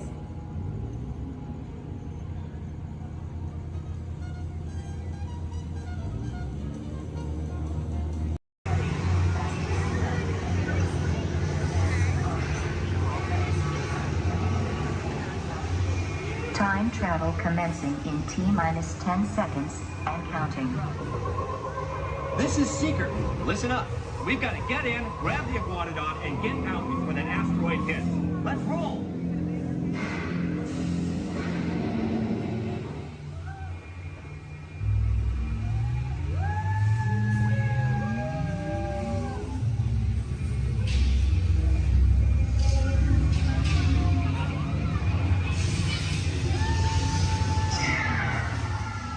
Okay, now, let's go get that dino. Computer, what are you tracking? Styracosaurus. Not our dino. Warning, meteor shower in range. Just little one. Oleoramus. Hadrosaur. Raptor. Time to get serious. Locking autopilot on homing signal now! Hang on! I'm tracking a big dino on the scope. Could be ours. Computer, full stop. Identified. Carnotaurus. Definitely not our dino. Go, go, go!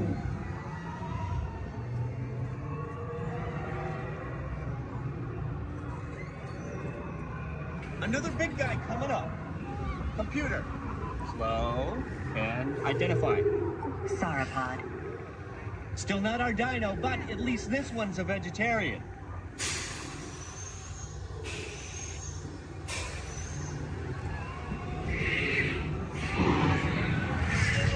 Asteroid impact in 90 seconds. We better move it. Pterodactyl. Incoming! Asteroid impact in 60 seconds. We can't stop now. Keep going, keep going. Compsognathus. Computer, what's happening? Loss of traction. Four-wheel drive, move it!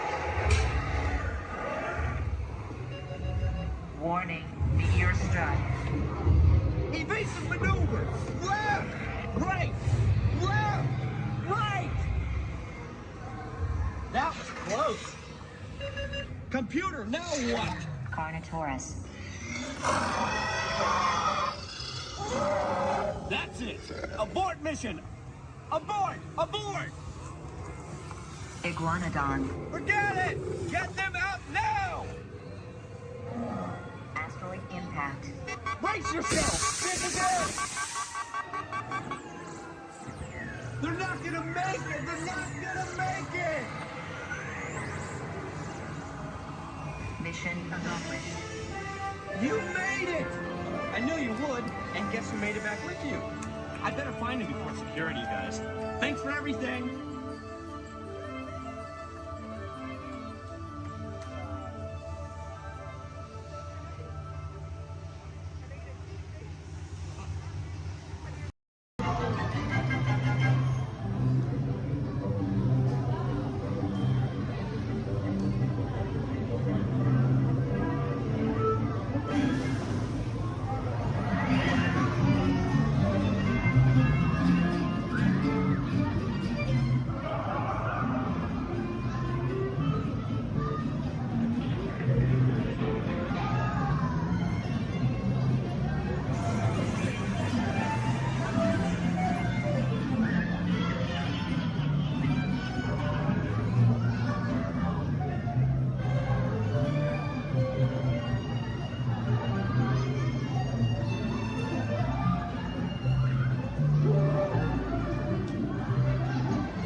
Until your teacup comes to a stop, then walk to the nearest exit.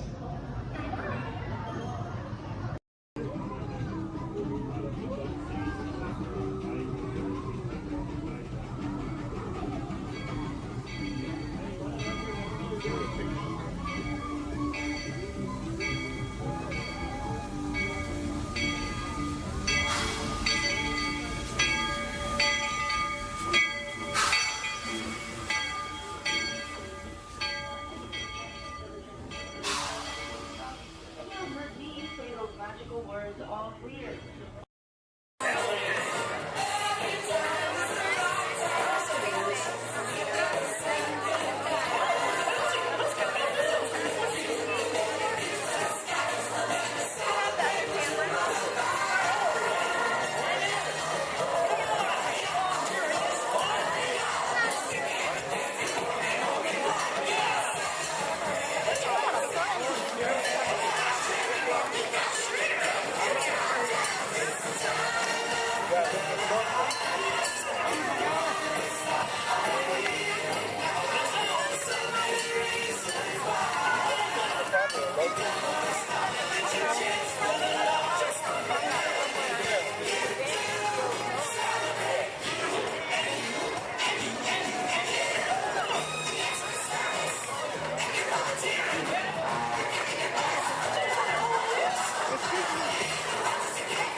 Along the way, you can preview many of the exciting places you'll want to be sure to enjoy today while visiting this land of tomorrow.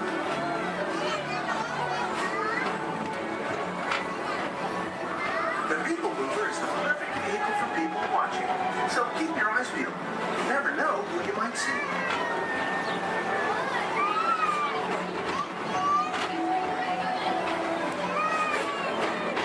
Coming up, Stitch's Great Escape, where you can report for duty as a security agent for the Galactic Federation.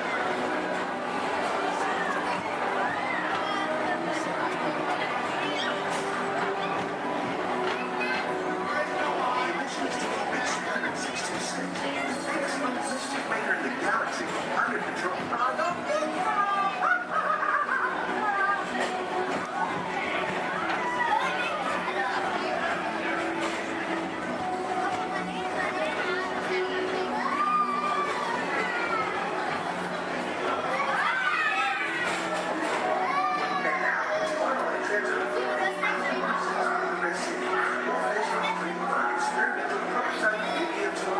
Progress seems the inspiration for Epcot, and many of its forward-thinking ideas have been utilized throughout Walt Disney.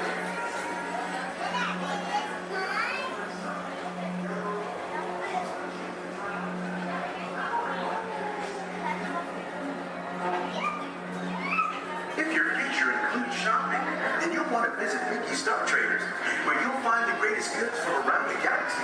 That's right. It's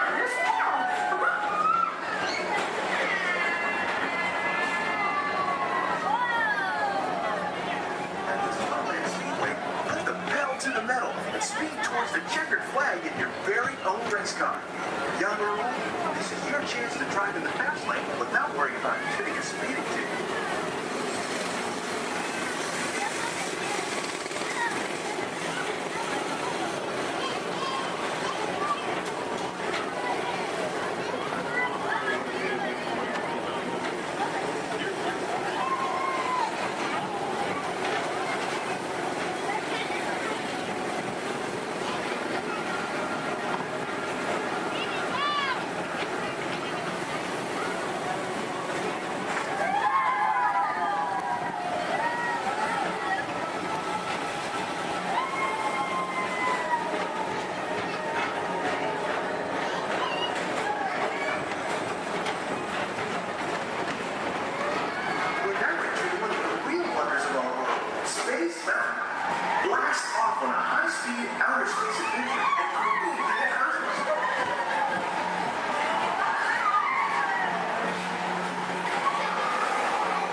Johnson in the control tower to confirm flight to the moon.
We're now approaching Walt Disney's Carousel of Progress.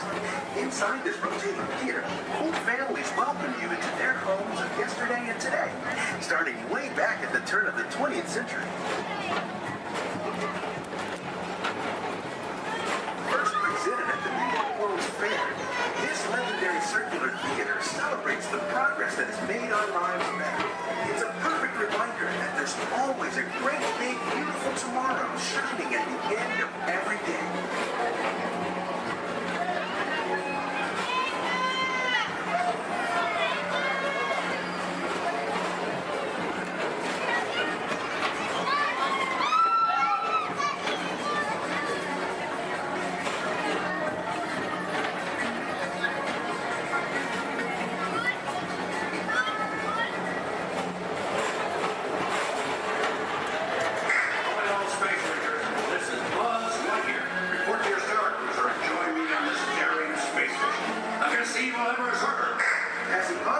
Space Ranger, you'll use your own personal laser cannon to save the entire galaxy.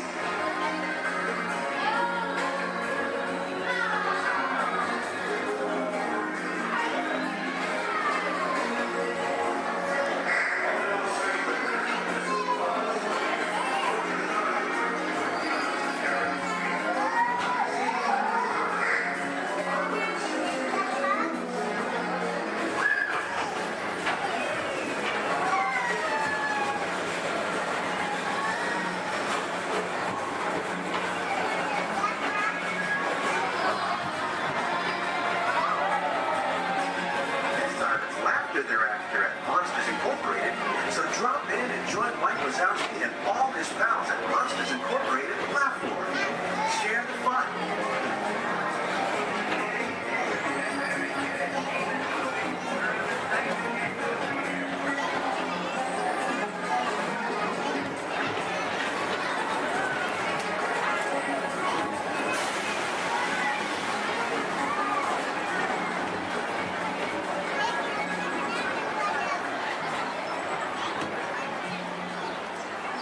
Thank you for joining us for Tomorrowland's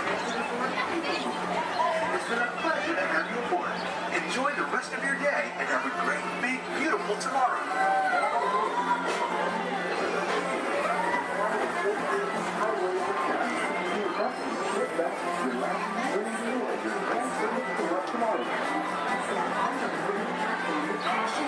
Exit by stepping away from the car.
It's great to see ya!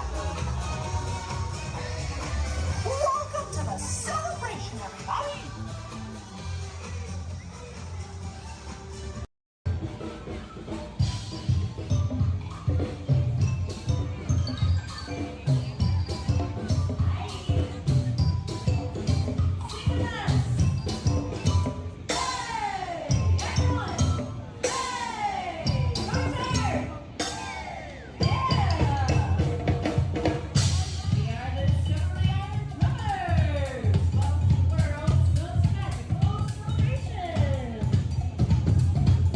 Who's having a great day out there?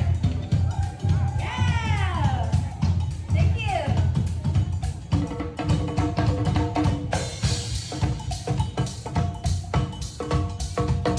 Hi!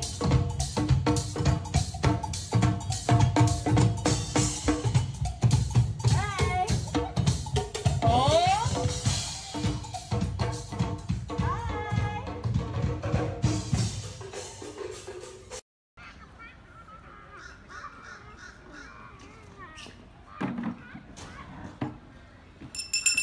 Hear ye, hear ye!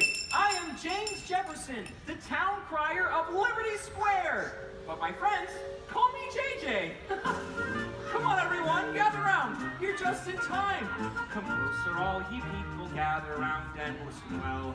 I've got a satchel full of history's greatest tales to tell. Your hair will stand on end with all the history and such. Unless, of course, you're bald like me, in which case, not so much. Hey, Sam! It's Sam Eagle, everybody! Tell us, Sam, what great American story are we sharing today?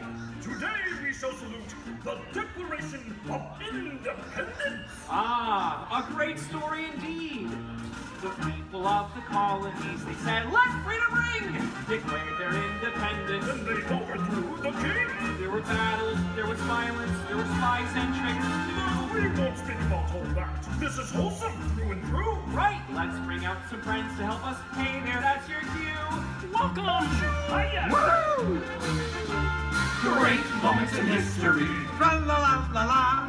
Great moments in history. And this one features more. And here's what you will take away in all your minds and hearts. Great moments in history. Great moments in history, but just the American parts. Hi-ho, and welcome to Great Moments in History. But just the American parts. That's right, Sam. And as the official Liberty Square historian, I have drafted tributes to every important event in American history. JJ, please remind everyone which great moment we are sharing today. The Declaration of Independence! Excellent! I read it every night before bed, and so should you. And now I will recite from memory the entire Declaration of Independence. When in the course of human... Excuse me, Sam? Kermit, you are interrupting America. Sam, the gang and I were talking, and we had some ideas to make your show more entertaining. Entertaining? Mm-hmm. In a theme park? Yeah. Highly unusual. Aw, please, Sam? JJ, I could use a little help here. Sure, Kermit. Let's put this to a vote. All those in favor of making Sam's story a little more entertaining, say aye. Aye. The ayes have it. Oh, it appears democracy has spoken. All right, Kermit, you and your band of weirdos can go. Okay. But please, do it with dignity. Oh, sure, Sam. We always do things with dignity. Hey, Kermit, the all-chicken chorus is ready for their big number. The cluck heard round the world. Hit it, girls! Too soon.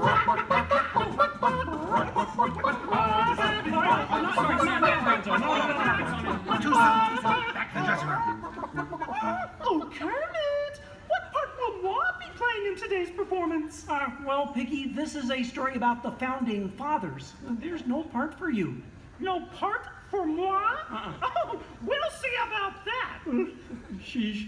Okay, places, everyone. Sam, JJ, take it away. All right, friends, what do you say? Want to help us make some history? To the patriotic music. The year is 1776. 1776. We are in Philadelphia. Philadelphia? JJ, why are you doing that?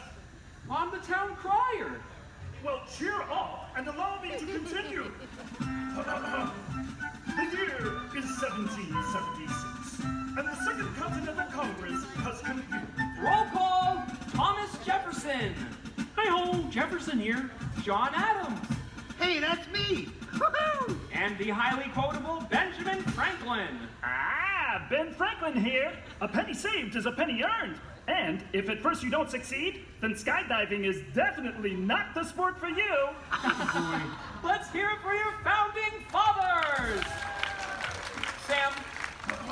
The delegates are discussing the question of America's independence from England, and there is much debate. Hey, that's you guys. Oh, debate. Debate. Point of view. Opinion. Says you. Argument. Point. Counterpoint. Order. Needle point. I'll take 2 hot dogs with extra mayo. A banana sounds appealing. Waka waka. You get on with it. Okay, Sam. Guys, look, let's get down to business. Does anyone have any arguments in favor of independence? I do. Our continued association with England has grown intolerable. King George has altered our government, enforced cruel repression, and abolished our rights. Wow, nice job, Gonzo. How did you remember all that? I stapled it to my arm. Oh, yeesh. That's gonna leave a mark. Okay, now, does anyone have any arguments in favor of England and King George? Boo! Boo! Come on, No everyone! King George! No King George! No King George! No King George! No King George! No King George! Did someone call moi? Piggy, what are you doing here? I told you there's no part for you in this show. Of course there is. After all, who better to play royalty than moi? All hail King George! Piggy, women aren't kings, they're queens. Fine! All hail Queen Georgette! Good grief. I protest! This is not historically accurate. The king was not at the Congress. You got a bear playing Ben Franklin. And doing a great job at it. Let's hear it for the bear, huh? Go Fozzie! Go Fozzie! Go Fozzie! Go Fozzie! Go Fozzie! Go Fozzie! Continue, please. Oh, sorry. Sorry, Kermit. King George, Queen Georgette, you are not a good ruler. Who? What? Yes, you. You mistreat the colonists. You raise taxes. You are drunk with power. You might even say she's intoxicated. That was pretty good. Queen Georgette, can't you see? The colonists are angry. We are angry. The colonists are irate. We are irate. The colonists are revolted. We are revolting. And say that again. We are revolting. Sorry. Okay, it's time to vote. JJ, if you please. All right. All those in favor of declaring their independence from England and Queen Georgette say aye! Aye! The ayes have it. Let's declare our independence. Yeah! Queen Georgette, it appears you lose. Wait, what? I lose? Well, sure, Piggy. You see, in the American Revolution, England loses, which means the king, or the queen, loses. Excuse me? It is I, Georgette Washington, and I cannot tell a lie. I look fabulous! Piggy. This is a Oh boy, nice outfit. Enough of this nonsense. Can we please move on? Sure, Sam. Now, we need someone to write the declaration. We need someone with the brains, someone with the wit. Someone with a pen. Sheesh. Okay, I, Thomas Jefferson, will write the declaration. But I'm going to need everyone's help. Let's start with a list of demands, shall we? I demand a new cell phone, a bigger dressing room. I want a case of rubber chicken. Somebody say chicken. Okay, girls, hit it. A case of banana. That's it. A case of beer. You're doing it. Guys, quiet! Guys, when Jefferson wrote the Declaration, it was more than a list of demands. What? Oh. What are you talking about? Yeah, it was about things we all believe in. Things worth fighting for. Things that inspired the birth of a new nation. Gee, Kermit, what do you mean? Well, like the Declaration says, we hold these truths to be self-evident, that all men are created equal, that they are endowed by their Creator with certain unalienable rights, that among these are All together! Life, liberty, and the pursuit of happiness.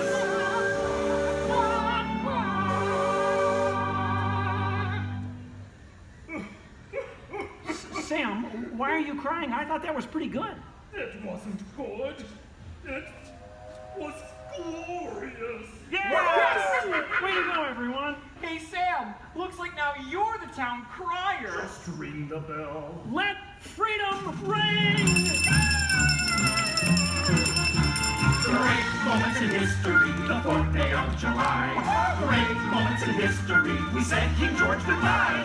And here's what you will take away all your minds and hearts. Great moments in history, great moments in history, great moments in history. Great moments in history, but just the American hearts. Thanks, everyone. We couldn't have done it without you. And to England, no hard feelings. You're still one of our best friends.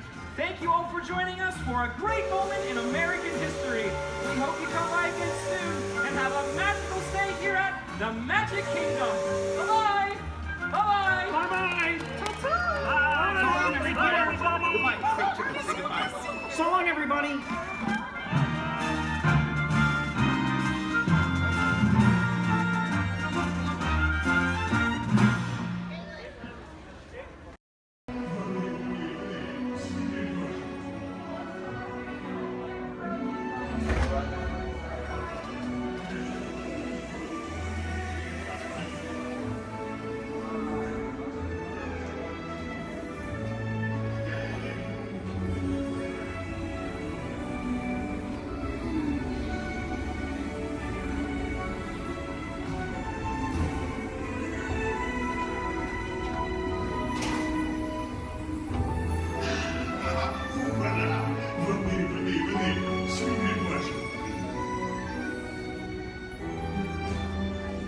Chef Danny is waiting for you.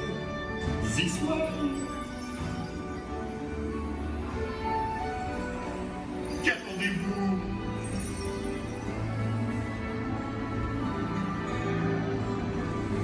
Ils est hors.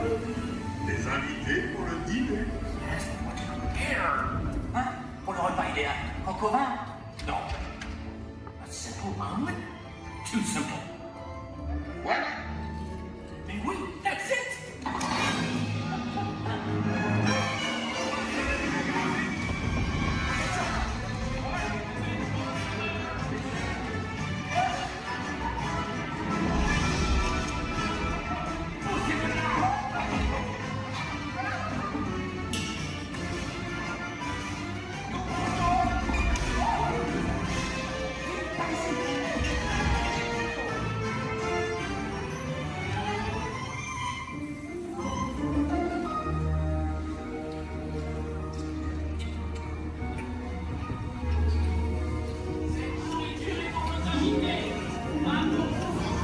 Hey guys, the food is for them, not you.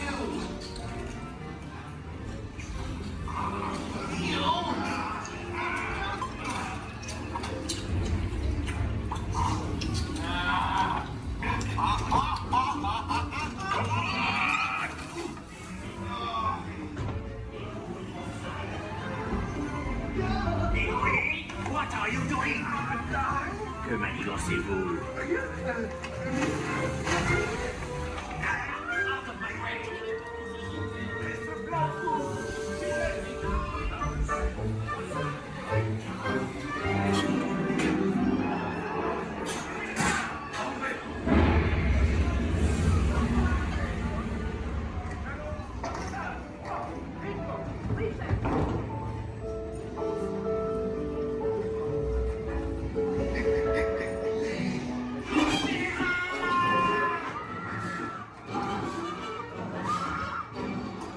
Dépêchez-vous.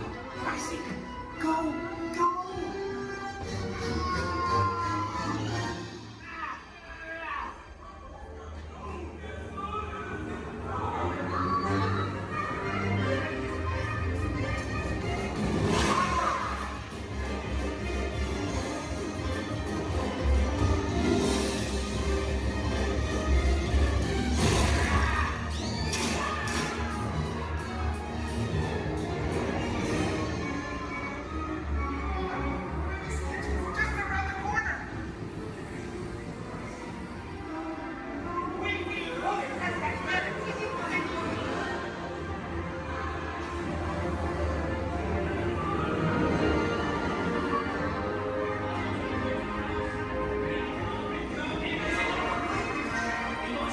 Rapidement, 4 ratatouilles pour la table.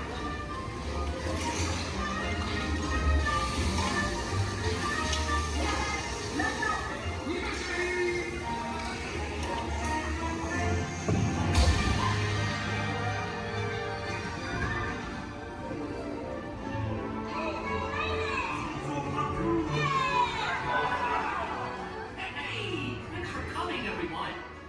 Vous êtes toujours les bienvenus, chérie. À bientôt et bon appétit. Et Mino. Au revoir.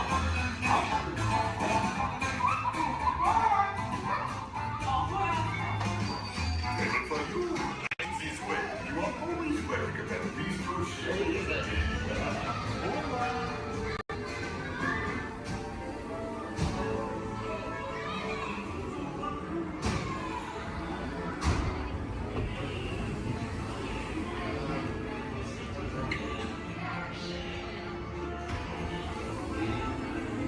Okay, be sure to grab all your stuff and watch your step as you exit. Goodbye. Oh boy! Oh, steady! Whoa! Hi, Musketeers! Wow! Oh yeah, so hang on! Anything goes! You ready? And let the show begin! Here's my pal Walt to tell you how the magic is made! There's a lot of satisfaction in developing ideas into reality when we consider a new project We really study it. Not just the surface idea, but everything about it. And when we go into that new project, we believe in it all the way. We have confidence in our ability to do it right, and we work hard to do the best possible job. There's really no secret about our approach. We keep moving forward, opening up new doors, doing new things, because we're curious. And curiosity keeps leading us down new paths. We're always exploring and experimenting. Everybody ready? Then on with the show!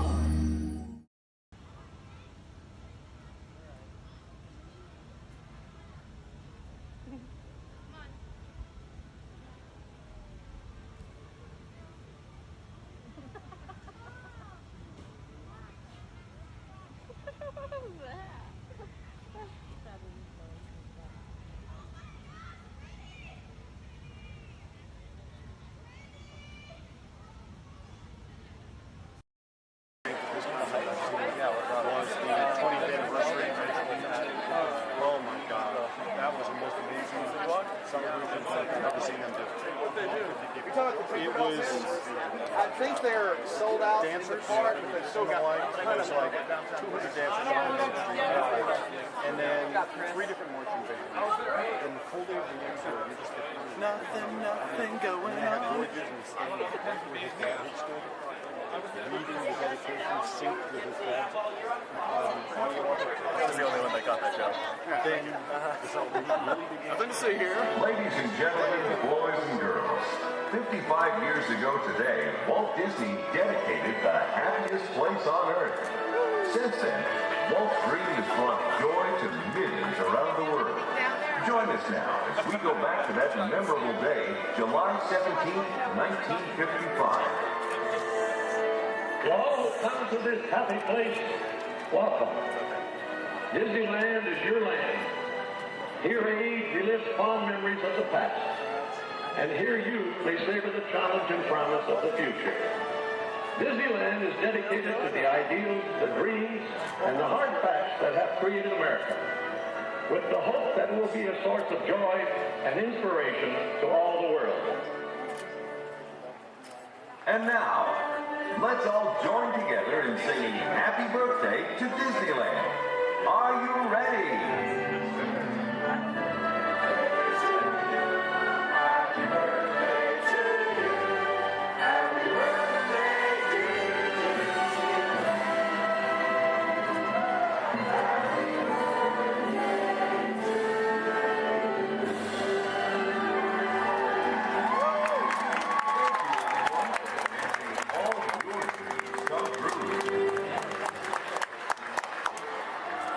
That's it. All right. Everyone go home. Oh, dancing.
of them alone are here. Really?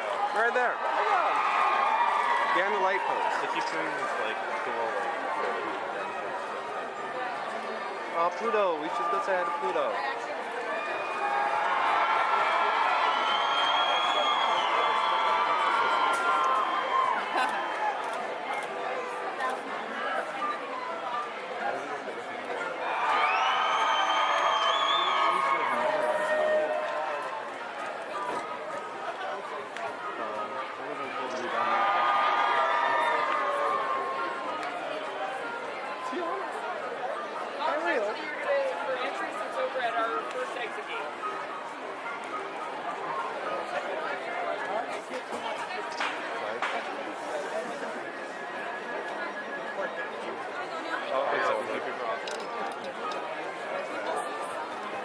Some of them are leaving now. It's over. Everyone go home.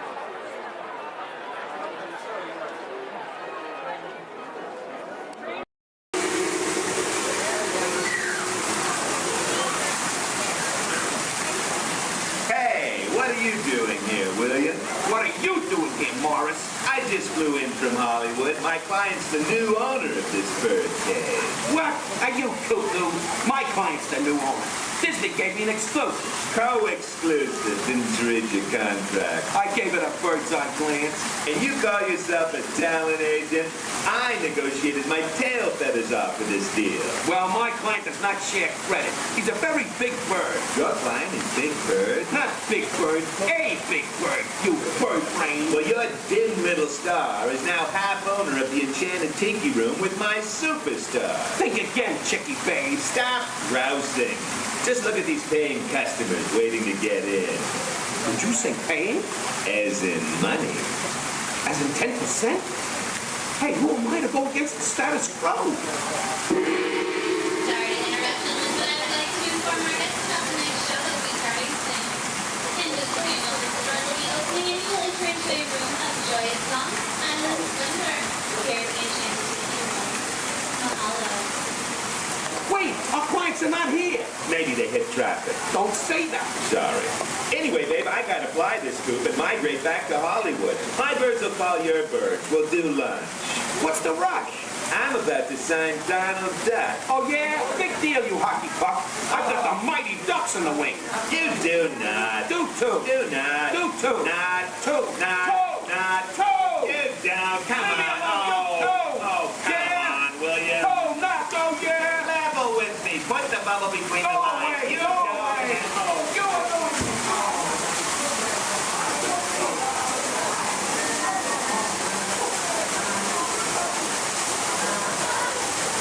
Bailey's echolocation's awesome. We're gonna do it. Everyone, both fins up, go. Okay, sub-level, really good. Back bench, solid. Grandma, in the corner, this is where we put our fins up. Good job, Grandma. Good job. Fins up, eyes closed, go. How many fins am I holding up now? No, you gotta go. Yeah, you so totally rock.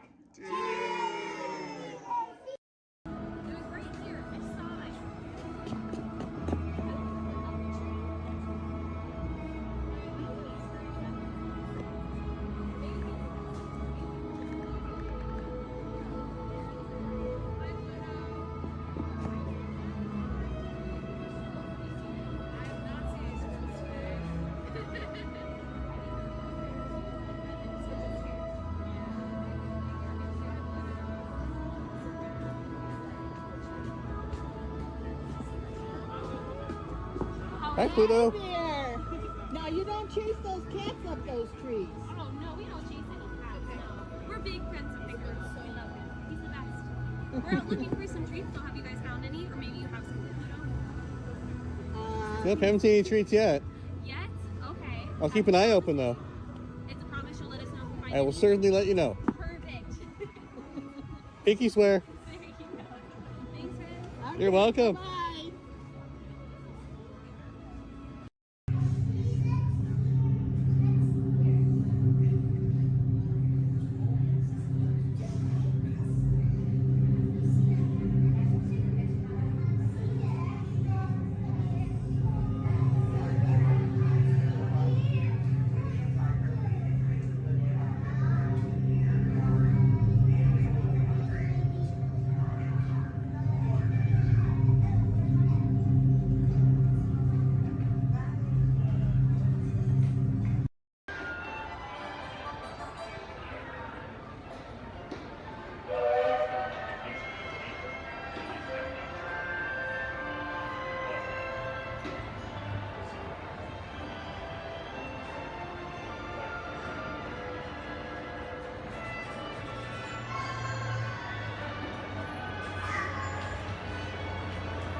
Empire. Yay.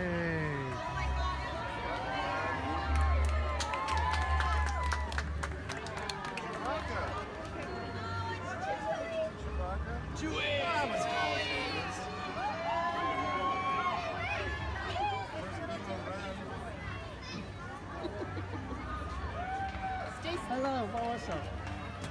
Hey. Oh, just that.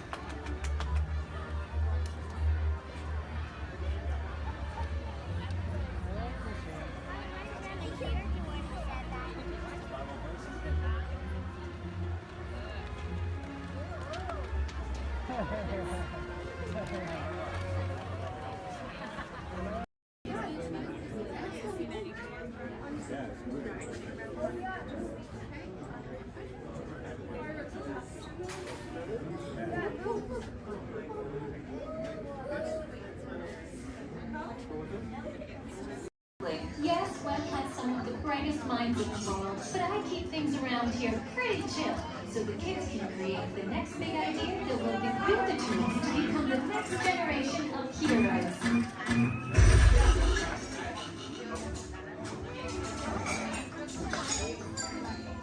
We hope you have a great time on your visit to the Worldwide Engineering Brigade Open House.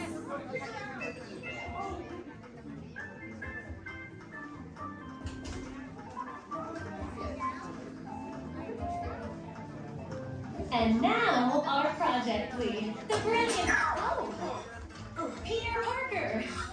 Hey, what's up? I'm Peter Parker.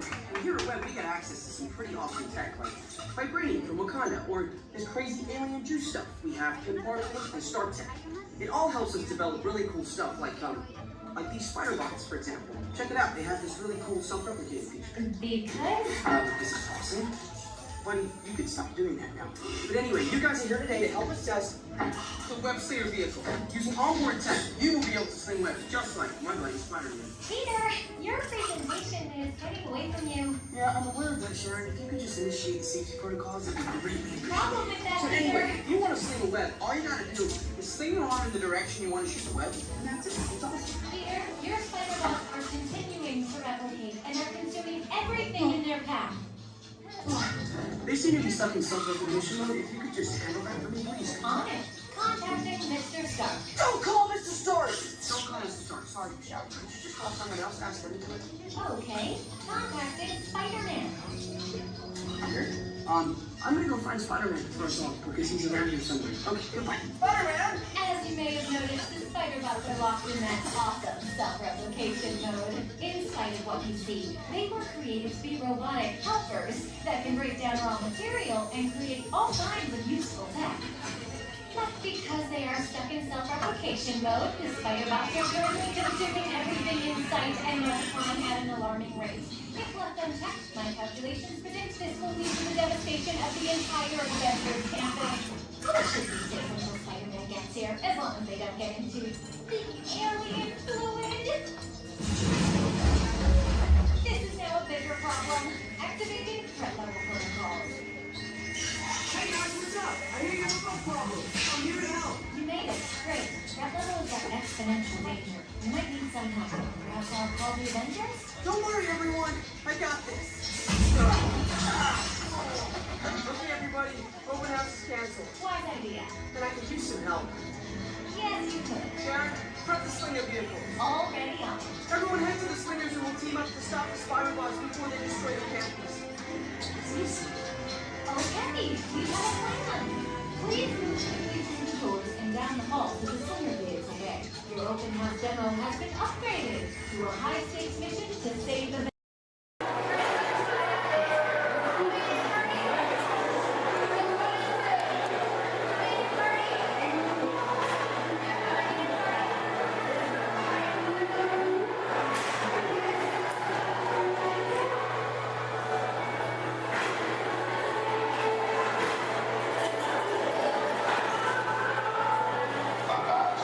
Snow White is the fairest one of all. Never!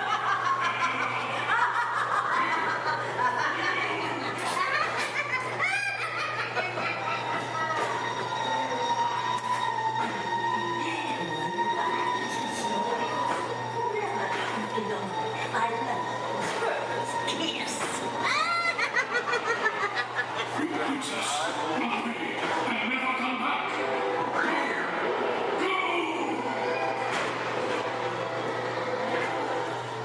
You'll find Snow White in the cottage of the sun.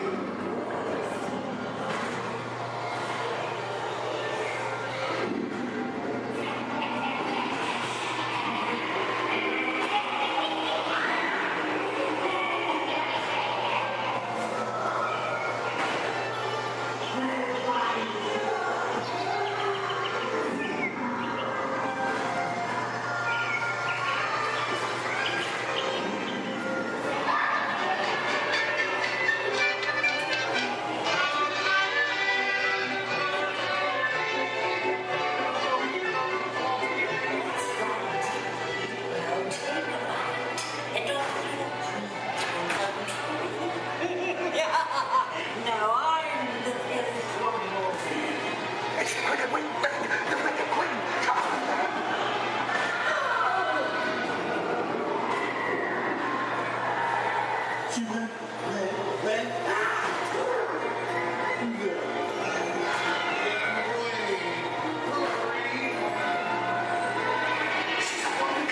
Let's go!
Experimental, prototype, community of tomorrow.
never cease to be a living blueprint of the future.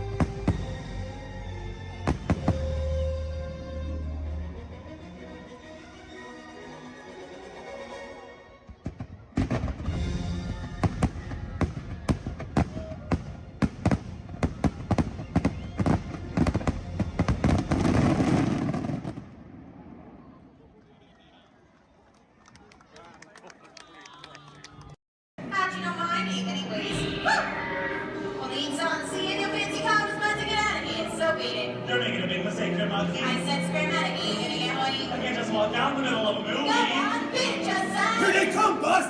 Get out your grinders! I'm gonna go back to Osborne.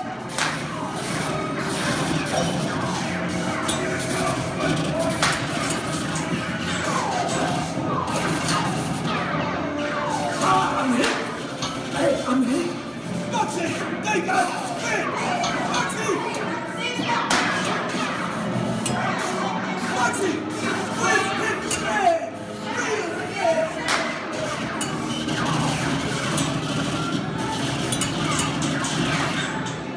Hey, everybody, just sit tight. Run the red lights against the law, and I would never break the law. Hey, watch this.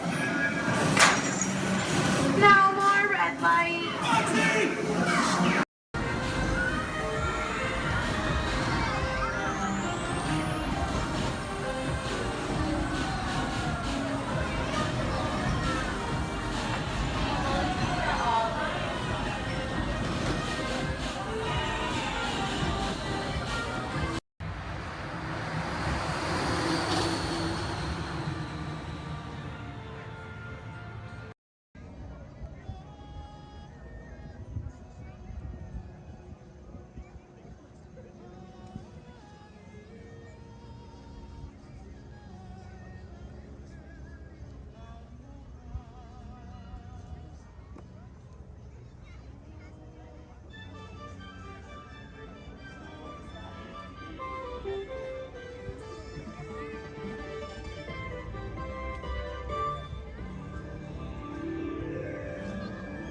Guests of Disney's Polynesian Village Resort, aloha!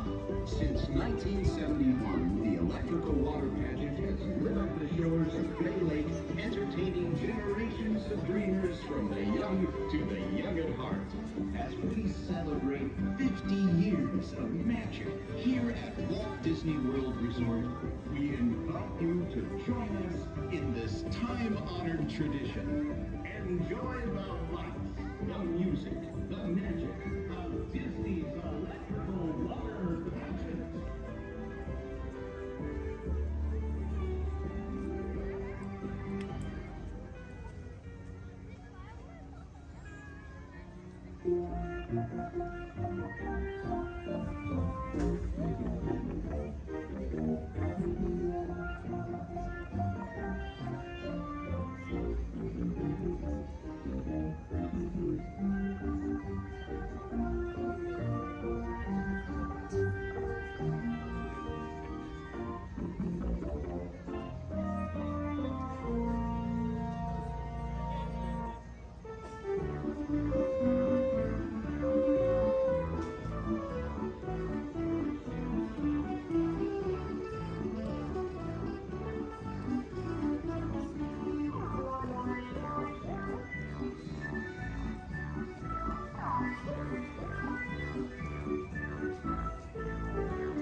To everyone who's ever answered the call of this magical place, mahalo. We have shared the breath of magic. For 50 years, you have trusted us with your dreams, and tonight we hope you feel them twinkling in your eyes, enduring like the sparkle of Disney's electrical water patches.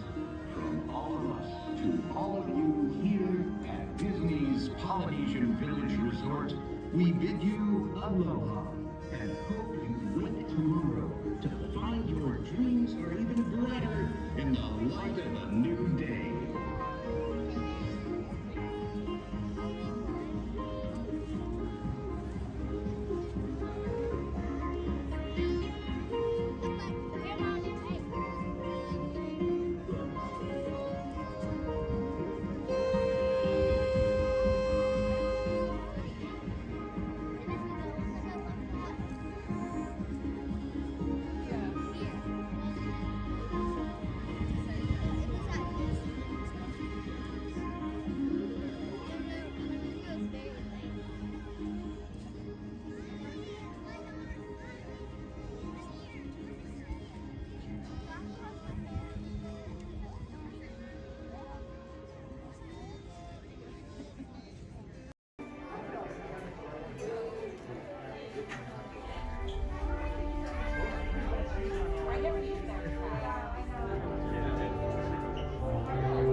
Hello and welcome to Soarin'.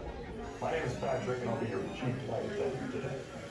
We'll begin boarding in a few minutes, but first I'd like to acquaint you with some important safety information. When the doors to your flight open, please take a seat and store all carry-on items in the underseat compartment. This includes cameras, purses, hats, and of course, these little dudes. Next, fasten your seatbelts, inserting them into the buckle on your right.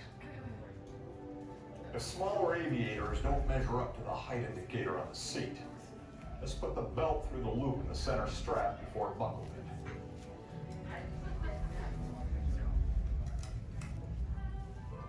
Nice work, pal. Soon you will be airborne. So if you or your little aviators have a fear of flying or of heights, you might want to wait for your party if you like it. Okay, let's review. That is seatbelt, carry-on item, safety strap, fear of heights, keep your hands and arms inside at all times. Anything else? Yeah. Have a nice flight. Alright, my friends, we're gonna load row 3, followed by 2, then 1. Row 3, please follow me. 2, you're gonna follow 3, 1, you're gonna follow 2.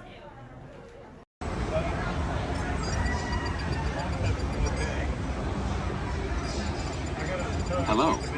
The seatbelt check is around the corner. For your safety, remain seated with your seatbelt fastened and your hands, arms, feet, and legs inside the vehicle at all times. And please supervise children. Thank you. La estación de control de cinturones de seguridad está a la vuelta de la esquina. Por su seguridad, mantenga sus manos, brazos, pies y piernas dentro del vehículo y cuide a los niños.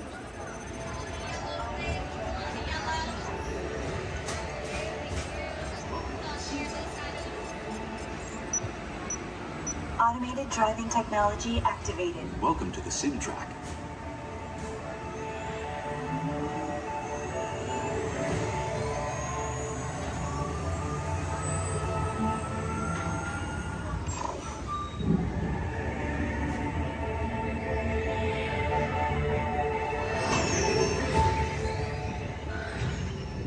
We'll begin with the capability test to see how your vehicle designs perform under challenging weather and surface conditions. Monitoring road surface. Connecting to OnStar. SIM-car performance data acquired.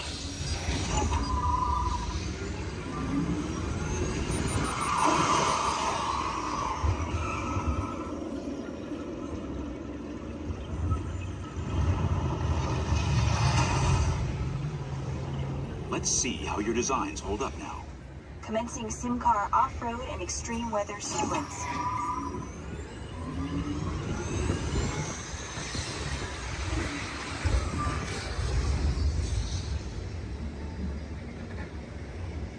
Capability test results displayed and verified. Now let's see how your vehicles compare when it comes to their efficiency. Scanning SIM car for optimal eco efficiency.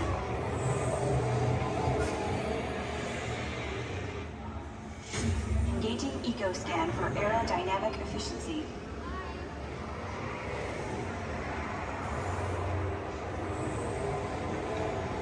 Drive systems analysis. Hyperspectral imaging in progress. Calculating total enviro impact.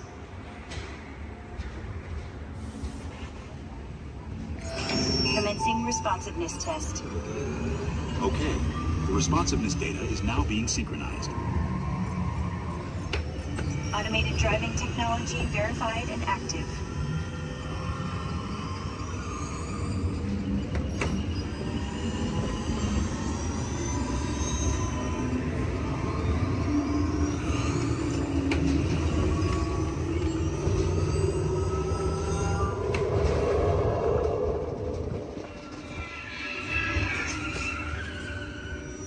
Automated crash avoidance technology disengaged.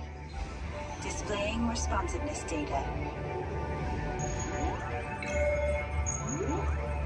Here comes the final test. Energizing for power test.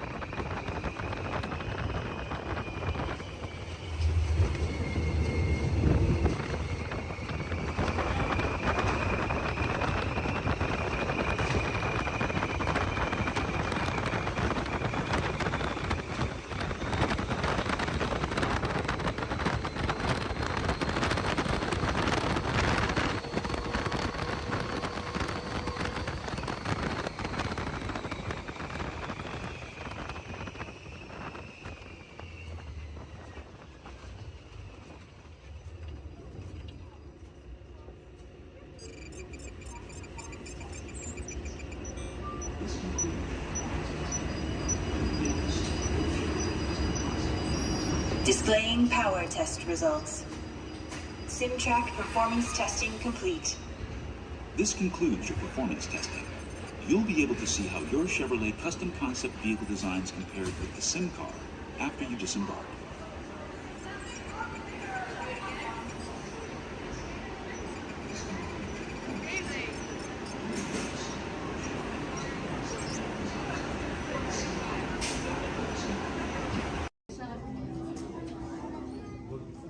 All right, everyone, for your safety, please do me a favor. Leave this center aisle clear and all side aisles clear as well. If for any reason you need to leave the theater, you can do so through these two right rear exit doors. That's if you're looking to leave. Please do so through these two right rear exit doors. They're a little bit heavy. Just give them a big old push and they'll open right up for you.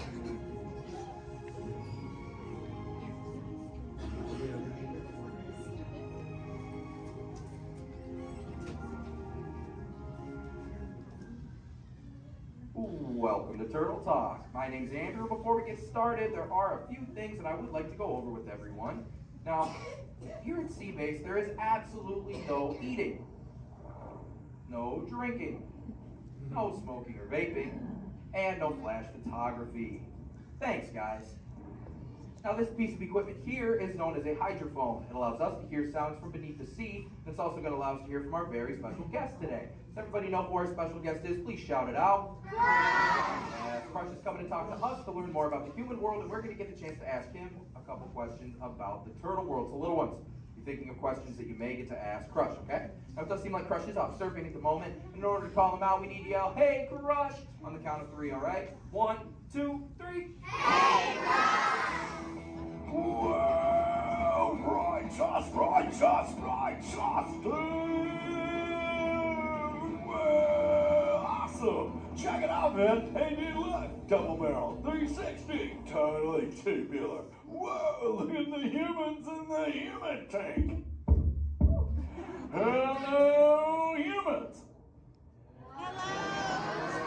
Righteous, man! Oh, dude, speaking of most righteous, look at this, bro. Hatchlings, grommets, offspring, totally chillin' sub-level. Look at this. Right next to you, you got a little dudette, blue shell, brown noggin, goggles, and extra ears.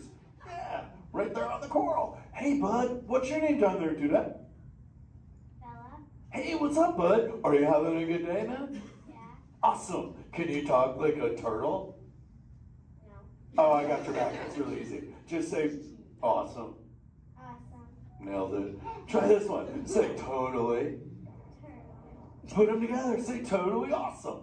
Totally awesome. Give it up for that dude. Righteous. Good job, bud. Totally good. You talk like the turtle. Hey, I got a dude over here with a gray shell, curly noggin, and goggles too. Sweet. Hey, man, what's your name down there, bud? Gustavo. Hey, where are you from, Gustavo? Where are you from? New York. Whoa, dude. Who brought you here today? I went on my car. Oh, we'll find out together. Don't sweat it. Hey, dudes, is there like maybe a parental unit, a life guardian of the Gustavo? If anybody's with them, right? Okay, let's talk to that chick and see what's up. All right, awesome. Hey, dude, what's up, bud? What is your name? Karen.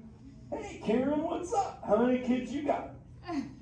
My English is not good. I'm from Brazil. Oh, I don't speak English either. I talk turtle. Karen, does it freak you out? Gustavo has no clue you're here. Don't worry, Karen. They come back when they get hungry. Karen, did you feel it, bud? Did you feel it? We're sharing a moment. Look at you, Karen. Awesome.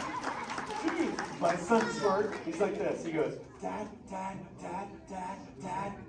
what's up with all the humans? And I go, dude, I do not know. Human dudes, I need human help. Can all of you help out and answer Squirt's questions? If you want to help, say, Chaw! Righteous! You so totally rock, dude! Oh, wait a minute. Sorry, dude, my bad. Check this out. When a turtle says, you so totally rock, everyone says, dude! Here we go. You so totally rock! Dude! You so totally rock! Dude! Now all of you totally talk turtle. So, on to Squirt's question. Numero uno. He goes, Dad, if humans go to a beach, what do they do? I said, bro, I do not know. Humans, do you go to the beach? Yeah. Awesomeness. Okay, answer it for the Squirt dude. What does a human do at a beach? Shout it out. Swim. No way. Who likes to swim? Wave some fin if you love to swim, man. Oh, man, I got wavers. Look, even on the bench. What's up, wavers? Nice. Dude, want to see me swim? Say go crush. Go crush. Let's rock. Everyone yell. Rip it. Rip it. Roll it. Roll it. Punch it. Punch it. Rip it.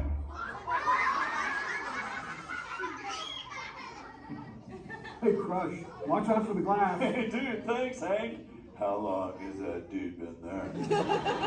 Oh, no, man. My bad, bro, my bad. Where are the manners? I've been asking the questions. Dudes, do any humans have a question about being a turtle? Raise a fin. Hi, if you have a question about turtles. Cool. Got a chick over here, aisle style, red shell, brown knock, hanging loose. Hello, bud. What's your name? Hey, bud. What's your question?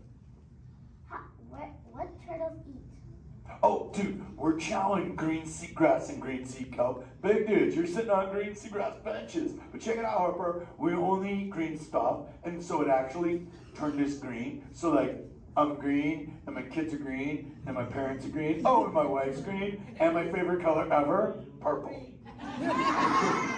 He's pulling your fin. It's green. Hey, there's a purple chick over here with like a jellyfish lid. Let's talk at this one on this side. Hey, bud, what's your name down low? Scarlet. Hey, cool name, Scarlet. What's your question? My name's not Scarlet. Oh, wait, what's your name? It's Charlotte.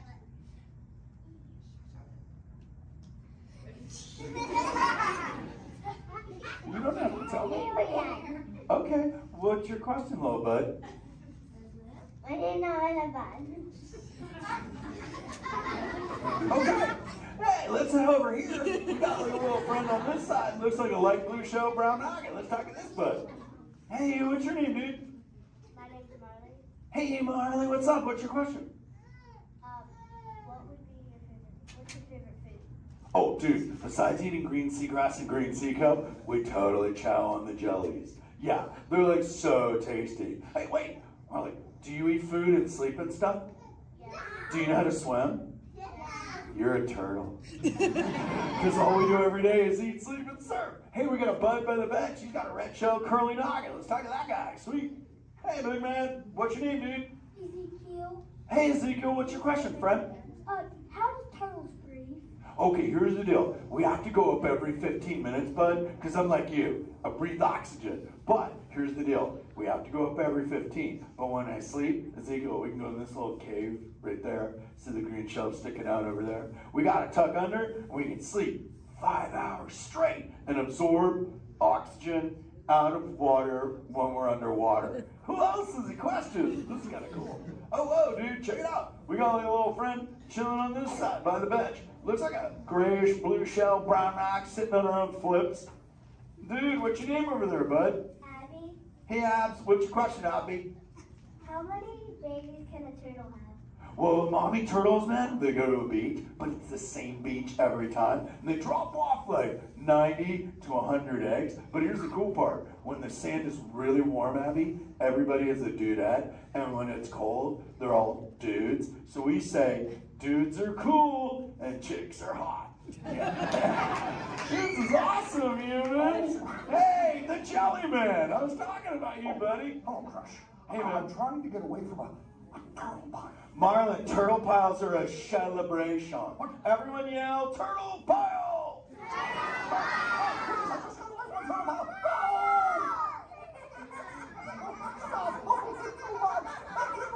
Oh, cool. Hey, boys, surf's up, dudes.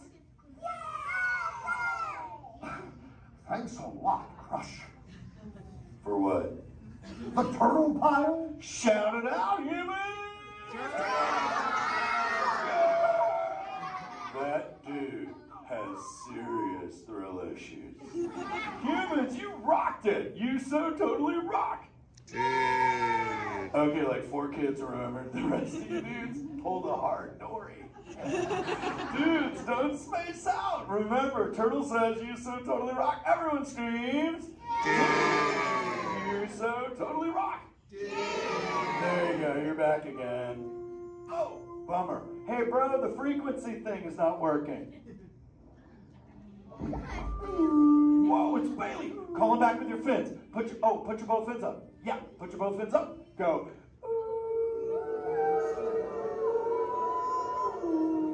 Crush.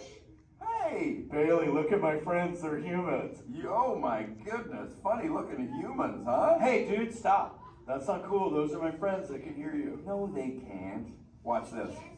Hi, humans. Oh, okay. Why didn't you tell me? Dude, I tried, man. You got stoked out. Wait. Yeah, that thing. I'm getting something. Ooh, wow. Some of you have 4 ears. Weird. I'm not judging. Humans. Later, Crush. Later, Bailey. Everyone say, later, Bailey, dude. Bailey's echolocation's awesome. We're going to do it. Everyone, both fins up. Go. Okay, sub-level. Really good. Back bench. Solid. Grandma in the corner. This is where we put our fins up. Good job, Grandma. Good job. Fins up. Eyes closed. Go. How many fins am I holding up now? No, you gotta go. Yeah, you so totally rock. Squirt, come here. Squirt, look at this. Squirt, I just taught humans your ultimate favorite. Sweet. Dude, go for it. They'll blast you. You so totally rock. Yeah. Rock on, human dude. Rock on, Squirt. That's my son. I'm in a jam. Oh, wait. Remember this thing. You gotta be good to the oceans. And the oceans will be good to you. And slap the fins together for my man Andrew. Rockin' the mic, man. Oh, righteous. Little dude. Use the word dude all day long because your parents will love you. Hey, Karen. You're welcome, Karen. Let's go! You so totally rock!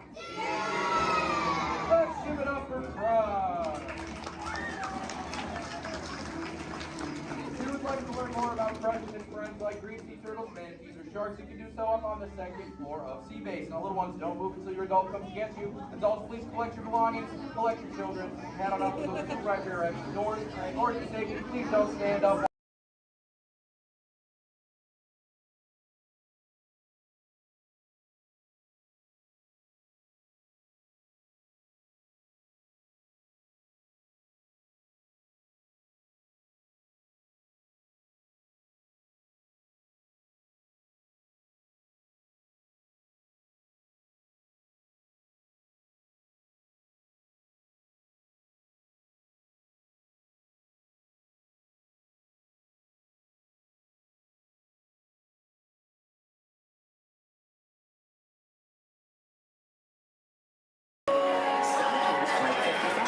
Is your way forward gate number 3. At this time, we'd like to board those passengers with voids or anyone requiring special assistance. Thank you. Transport 22, prepare for elevation to passenger boarding level. Boom! That's us on. Stand by for final systems check. Forward lights. Check. Deflector shield. Check. Laser cannons. Check. I said check up. Shut them down before you blow up the whole place. Sometimes, Arthur, I can't understand your logic at all. No, not at all. We'd like to continue the boarding of Flight 55 to Windor. All passengers holding confirmed tickets may board at this time to gate number 3. Thank you.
So let me ask, how's everyone doing today? Sweet. Welcome everyone to the Aquatorium and welcome to Turtle Talk. My name's John. I'll be your host. You're all here to have a conversation with the coolest sea turtle in the entire ocean. Do you know his name? That's right, it's Crush. Let me show you how it's going to work. Right here is our window to the Pacific. It allows us to see all of the undersea life that swim by. Up there in the corner is our hydrophone that allows us to communicate with all the undersea life. So it's going to be very conversational, meaning Crush will talk to you. You'll be able to talk to Crush. He's got questions for you. And hopefully you all have some questions for him. You can ask him anything you want. You can ask him what he likes to eat, what he does in his free time, what's the meaning of life, anything like that. He'll be happy to try to answer.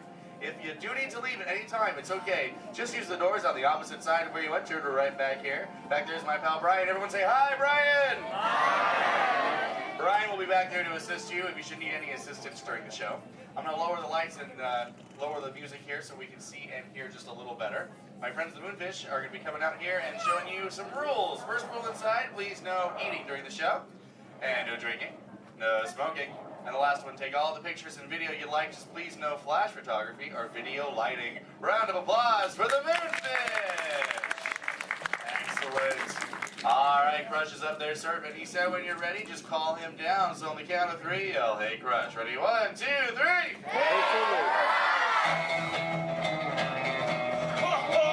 Righteous! Righteous! Yeah! Dude! Scope out that double spinner intro by the turtle, dude. Yeah. Chaw. Whoa, dude. Check out all the humans in the human tank. Hello, human dudes. Hey, dudes! Oh, dude, there's even little grommet dudes, sub level. Hello, little dudes. Focus, little dudes. Awesome. Dude, it's John. What's going on, dude? Hey, dude. Hey, do you think you can help me talk to a grommet right over here? Right down front, kind of middle, wearing like a greeny color shell, dude. Brown moss on the dog, dude. Hey, what's your name, dude? Rudy. Nice to meet you, Rockin' Rudy, dude. Hey, do you know how to talk like a turtle? No. Oh, no worries. I'll teach you. Can you say totally? No, I can't. Okay, then. Let's go over here, John, dude. Yeah, let's talk to the dudette right here in the pinky shell, dude. Let's see if she can say totally. Hey, what's your name, dude? Gabby. Nice to meet you, Groovy Gabby, dude. So can you say totally? Totally. Whoa, you're good. Okay, now can you say sweet? Sweet. Okay, put both those words together, Groovy Gabby, and say totally sweet. Totally sweet. Whoa, dude, human dude, put your fins together for Groovy Gabby for totally talking turtle, dude. Dude, you're like bilingual. Hey, so like, where do you come from, Gabby, dude? Where do you live? Canada. Ooh, dude, you come from Canada, dude. That's excellent. I have no idea where that is. So how's the surf in the Canada, dude? Why are we whispering? Well, no worries, dude. Hey, so like, who brought you here on this fine day from the Canada, dude? Who'd you come with? With my family. Oh, excellent, dude. You brought the whole familia. Wouldn't it be cool if I talked to, like, your parental units? Totally say, chaw. Chaw. Awesome. Okay, let's find out where they are. Parental units of Groovy Gabby, where are you at? Raise your fin. I want to talk to you. Over here, dude. Oh, dude, excellent, dude. They're, like, way over there. They're, like, taking a mini vacay from the little one over there, dude. Hey, what's your name, dude? Walt. Nice to meet you. What relationship are you to the Groovy Gabby, dude? Father. Oh, you're the Papa Bear. Excellent. Hey, so how many little ones do you have? 2. Oh, you're just getting started. Excellent. Dude, the Crush Man's got 65. You should totally try that. Well, hey, I was wondering, do your little ones ask you a lot of questions? Oh, yeah. Do you always have the answers right? Never. Oh, dude, I'm totally the same way, dude. My youngest son, Squirt, dude, he asks me questions all the time, and I'm like, I do not know. In fact, human dudes, that's totally why I'm here today, to answer all those questions Squirt has about you human dudes. So if you can help me, and so I can take it back to him, totally say cha. Oh, dude, you so totally rock! Dude! Whoa, dude, we got some advanced turtle talkers out there. Excellent. But for the rest of you dudes, whenever a green sea turtle says you so totally rock, you reply by saying, dude, really loud. So, you so totally rock! Dude! Excellent, now you're all talking turtle. Let's move on to Squirt's first question. Numero uno. Squirt saw you human dudes at the beach the other day, and he wanted to know what you dudes do when you go to the beach. So shout it out, human dudes. What do you do when you go to the beach? Dude, kill the motor, dude. I heard some surfers, swimming, tanning. One little dude over here was like, boogie board. That was awesome. Well, let's see you swimmers out there. Raise your fin if you know how to swim. Oh, not many adults know how to swim. Okay, this is muy importante, human dudes. Raise your fin if you've ever swam or swummed or swam it in your entire life, dude. Oh, that's more like it. Hey, John, dude, let's go to this side of the tank in the first row, fourth noggin. That dude, that looks like a most excellent swimmer. Hey, dude, what's your name? Me? Sandra. Nice to meet you, Surfing Sandra, dude. You should have seen your face when I first called on you. You were like... It was totally awesome. Oh, go ahead, Sandra, dude, what's up? Are there any sea creatures you're actually afraid of? Oh, dude. Those tiger sharks got some serious thrill issues. They're real jerks. Dude, but I'm a pretty fast swimmer, so I can get away from them pretty good, dude. But I do have two very good friends, Chum and Bruce. Oh, and Anchor, too, don't forget about him. Well, Bruce and them started this 12-step program called Fish Your Friends, Not Food. Oh, you know it, dude. You took it, too. That's excellent. It's spreading onto the land. Very cool. Well, hey, I was wondering, dude, do you ever go swimming? Do you like to go fast or slow? I like to slow down my back. Oh, dude. I like your style, Sandra, dude. There you go. Just kind of like flip back and close your lids and be like, dude. I'm Sandra. I hope there's no tiger sharks around. Dude, that's excellent. But I am a green sea turtle, and because of those tiger sharks and my love for the thrill of speed, I totally love to go fast. Hey, you dudes, you want to see how fast I can swim? Totally sexual. Excellent. I'm going to go get my motor running, and human dudes, I need you to time me. So start counting when I say go, and count nice and loud so I can hear you. Okay, dudes? Ready, set, go. 1, 2. Back, dudes. Dude, I just swam all the way around the world. I did, dude. Right through Canada.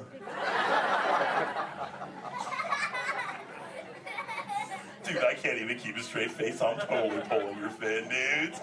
Actually, dude, we can swim up to what you human dudes call 20 miles per hour, dude. But if I'm totally riding like a gnarly, awesome current, like the EAC back there, the East Anaheim current, I'll totally go up to like 45, John will tell me, dude. It's excellent.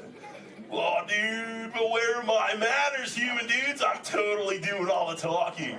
So if you have a question for me, dudes, totally raise your fin nice and high, human dudes. And keep your fin high so I can totally see it. Excellent, dude. All right, hey, John, dude, let's go to this side of the tank. Right in the top part of the lily pad looks like a little dude with a stripy colored, multicolored shell, dude. Totally, dude. Excellent. Hey, dude, what's your name? Robert. Nice to meet you, Rockin' Robert, dude. So what's your question? Do you have a favorite toy? A toy? Dude, what's a toy? I don't know. Something you play with?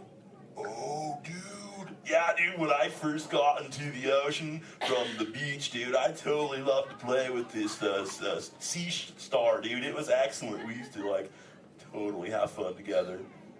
Do you have a favorite toy, dude? Yeah. What is it, dude? A stuffed animal?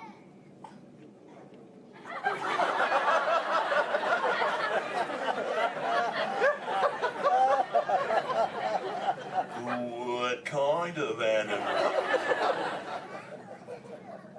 One from Disneyland? What's Disney? You know what, dude? You got some serious thrill issues, dude. We're just gonna stop it right there before I go any further. Dude, that's excellent. Hey, actually, dude, you think you can help me with something? Say chalk. Chalk. Okay, the other day I found this thing. I don't know what it is. It's hoping you can tell me, dude. What is this, dude? A Buzz Lightyear toy. Oh, dude, so this is a toy, dude? Excellent, dude. So, like, what does he do? He flies. No way. Let's see if I can make him fly. Dude, that was awesome! Dude, the other day when I found this little mini man, he started talking to me, dude. He was like, I don't know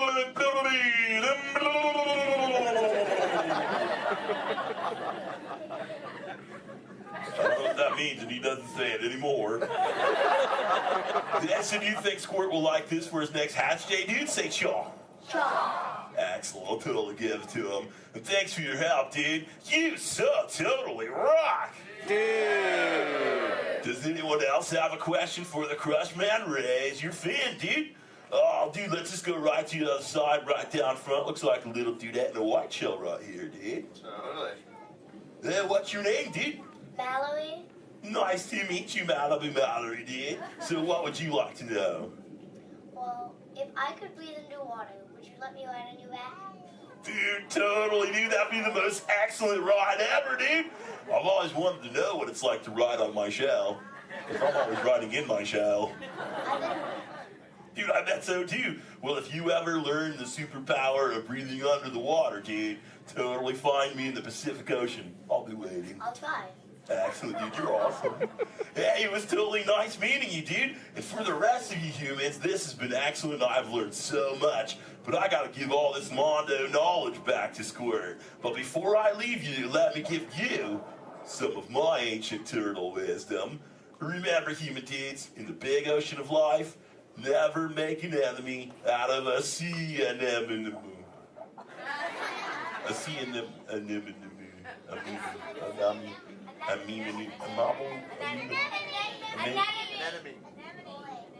Stay in schools, dude! And remember, you so totally rock! Give it up for the Crush Man! Alright, give it to each one your exit buddy and escape the doors in the back. How y'all doing today? Much better. All right, my name is Brandon. I'm going to be your director on set today. Down there at the end of the office, my assistant, bring neighbor, say hi, Brittany. Hi. All right, now I'd like to welcome you to Disney Hollywood Studios Backlot Tour. We're going to start our tour right here with special effects water tank. Water tanks like these play a major role in action films today. Some of that crazy out-of-control mayhem we've seen movies like Crimson Tide, Pearl Harbor, and The Rock can be created with some of these large-scale physical and mechanical effects. We're going to be shooting on an action sequence here today called Hard Work Camp, using some of the very own special effects that directors like Michael Bay and everybody else will be here to monitor. I'm just going to go ahead and set the scene for us. In this scene, the prologue is on a surveillance mission. Searching the skies for enemy aircraft, the crew is caught off guard with the real danger surfaces from beneath the sea. This is going to require a full range of physical effects, split-second time, and careful direction. We have the lights, we have the cameras, all we need now is the action. All right, now if anybody knows this serious action, it definitely would have to be director Michael Bay. Some of the special effects you're going to see in our show today include water cannons, pressurized up to 100 pounds per square inch. That must be timed to match our sound effects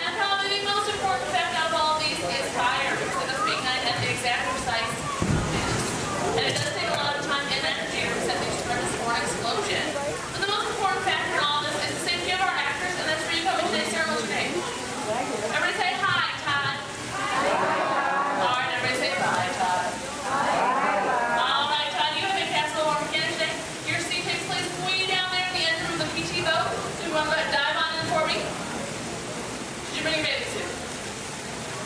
Oh, I hate when that happens. That's okay. When that happens, we actually just recreated it in the right for you right here, so I'll bring it to get you all set up. All right. Now, guys, we're actually going to be shooting 2 different scenes today, not necessarily in the order that they appear in the movie, but most movies are shot out of sequence. So it's kind of hard for actors because they must react to scenes that actually haven't even happened yet. It's really up to the director to get them all motivated for those scenes. So are you ready, Todd? All right, perfect. Now, what you're going to do is that phone right there is going to buzz. Right there. It's going to buzz just before 800 gallons of water. Just come pouring out of those tanks, slide down the chute and slam into like spray train. Not a big deal, right? Perfect. All right, you can handle it. Are you ready? Perfect. All right. Good thing this is not 800 gallons. It's more like 1,000. Okay, let's not let them know that because there's a fine line between what it means. Here, are you ready? Perfect. And roll playback. And action. Go ahead, pick up that phone for me. Call your captain. Let him know you might take on just a little bit of water.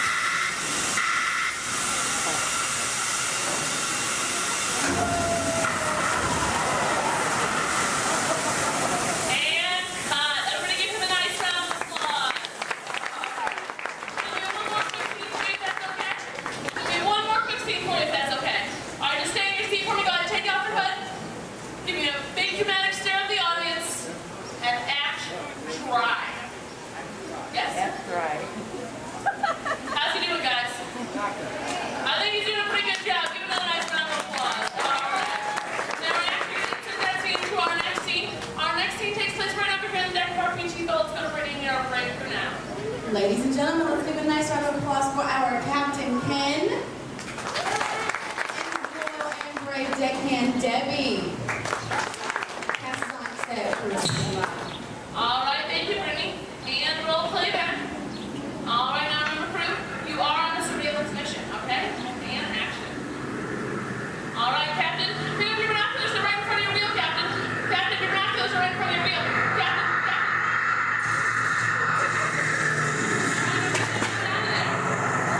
All right, Captain, spin your boat. Hurry. He's coming back for another round. Get your boat out of there.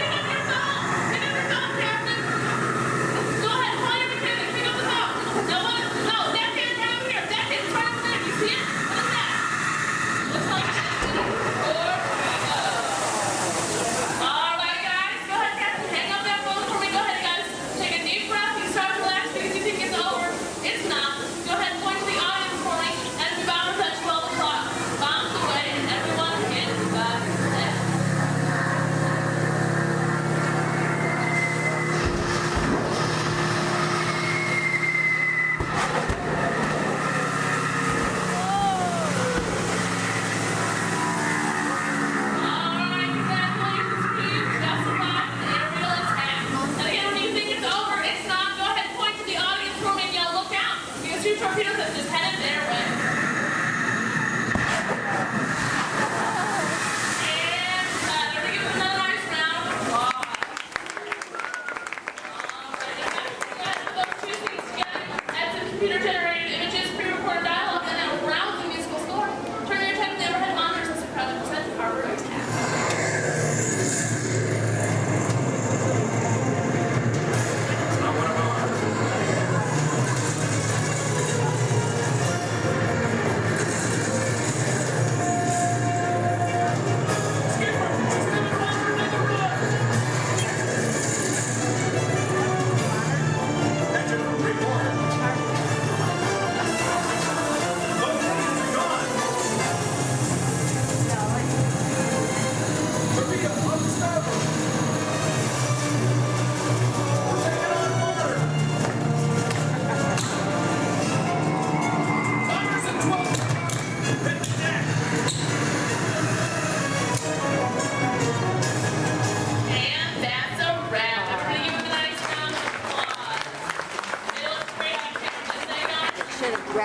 anti-aircraft guns. Myself and my assistant Brittany would like to thank you all for coming out Oh, to they our should. attack. If you're waiting for any of our brave volunteers, just stay right where you are. If not, go ahead, turn to your left, down the exit ramp through the cops warehouse.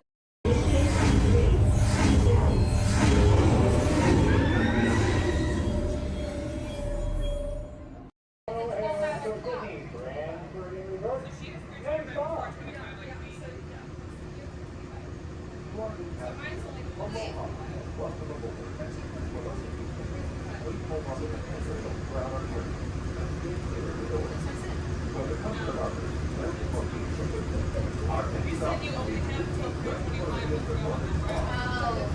Sorry, I thought we were talking about. Okay, well now I'm confused. Which one should we do first? I mean, Pirates is going on. So like as soon as we do Pirates, we have to make it to Space Mountain to make sure you can get to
Yes, sir, we've got all the latest things. And I'm not talking Mr. Coffee, whose work I admire, by the way. I'm talking smart relatives of mine. Genius gadgets that take the hard work out of housework. You want digital, analog, interactive, hyperactive, radioactive. Can you believe it? It's all here. You're gonna love it. I'm gonna have to ask you to leave now. I'm expecting company to arrive at any moment, so if you'll excuse me, I have to clean up this house. There's a great, big, beautiful tomorrow headed right this way. Well, see you around and around and around and around and around and around. Oh, bye. Bye.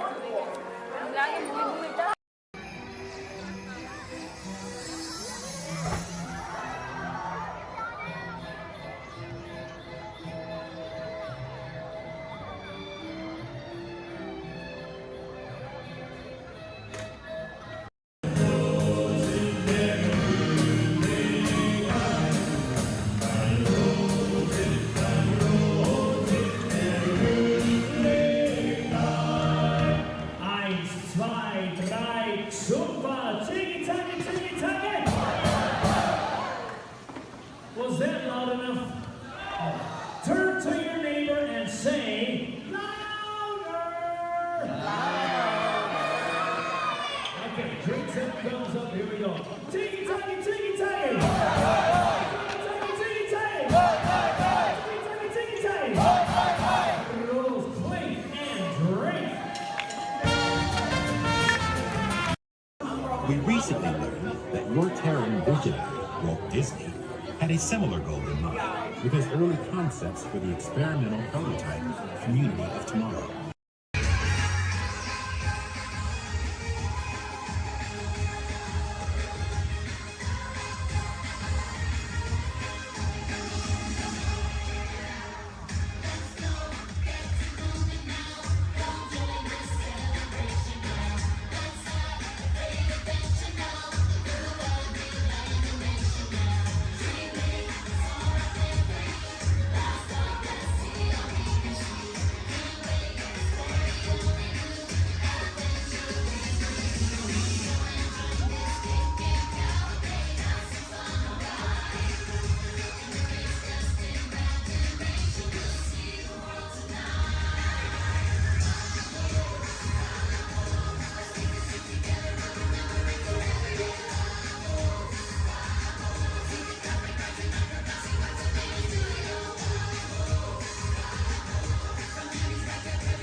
Smiling faces.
would you please walk slowly and carefully to your first destination?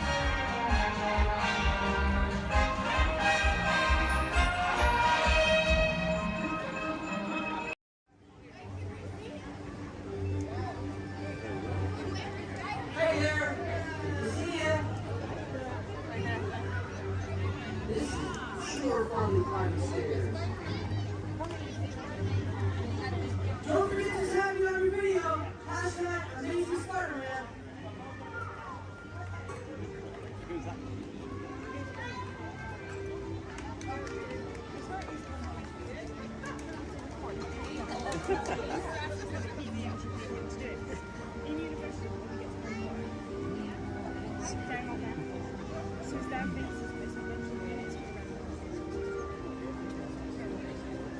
Hey everyone! Looking good down there! Wow, this is a friendly neighborhood. Welcome to Avengers Campus. Hey, what's going on, guys? Oh, me? Ah, you know, just spider stuff. Okay, time to run some tests. Spider-Man, Oh, hey, Sharon. shall we conduct an altitude test? Yeah, I guess I should do some work. Always good to have the data. On my way. Just need to find a clear path for something to swing from. Oh yeah, it's go time. Field testing, here I come.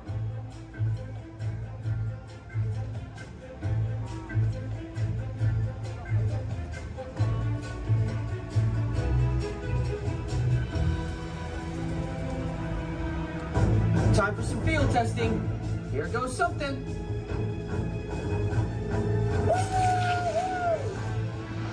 Brace for impact. What?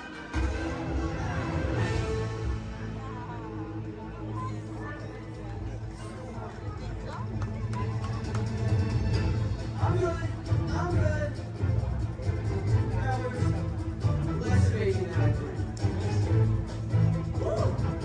Sharon, did you get that? I got the data.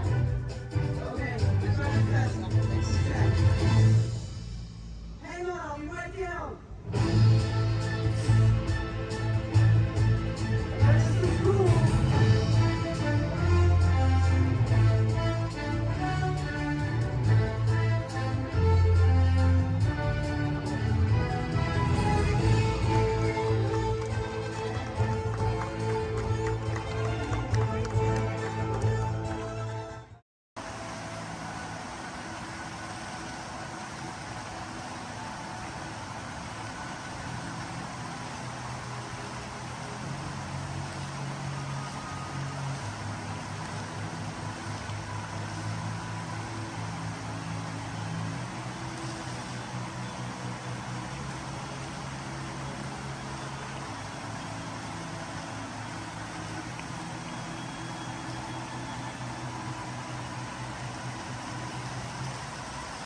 Please remain fully seated.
there, big white letters. Good thing I can read. You might have missed all signs of danger. Oh, look at this to the right. You'll see our first sighting of wildlife here in the jungle. Right there's a prime example of why some wildlife destroy their children at birth. We're now approaching ancient Cambodian shrines built by ancient Cambodian Shriners. This place is loaded with crocodiles. Speaking of crocodiles, to the left you'll see a Bengal tiger, known to jump over 25 feet, but don't worry, they're like 15 feet away, he should jump right over us. Watch out for Ginger, Ginger Snap. She's the one stop cooking.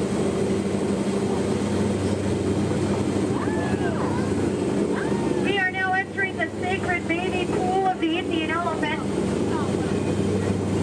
Oh, looks like they all came out to play. You know, they say an elephant never forgets. I'd have to agree. Somehow they never forget to be here when my boat comes by. Feel free to take pictures. Looks like they all have their trunks on. Oh, there's Bertha. She's been in that shower so long you can tell by all her wrinkles. Oh, look at Squirt. Hi, Squirt. Uh-oh. That's why we call him Squirt. Here we go. Oh, no, get down, get down. I'm not kidding, I'm not kidding, I'm not kidding. I'm just kidding. Little dry humor. Oh, that looks dangerous. Let's get closer.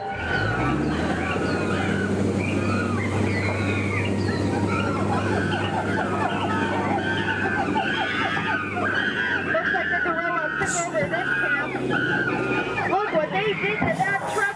Unbelievable. They left the lights on. What a shame. Uh-oh. Come on, kids. Let's get out of here. Woo!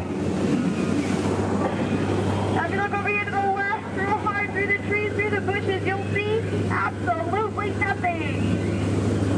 Just ahead is beautiful Schweitzer Falls, named after the African explorer, Dr. Albert Falls. We'll be going over that later. Uh-oh. Everybody lean, lean, lean, lean, lean, lean, lean, lean, lean, lean, lean, lean. Woohoo! We are now on the Nile River, the longest river in the world. If you don't believe me, well then you're probably in the Nile. So here look, there's an African bull elephant. You can tell by his huge ears and enormous ivory tusks. Now, for those of you with a short memory, to your right, that's an African bull elephant. You can tell by his huge ears and enormous ivory tusks.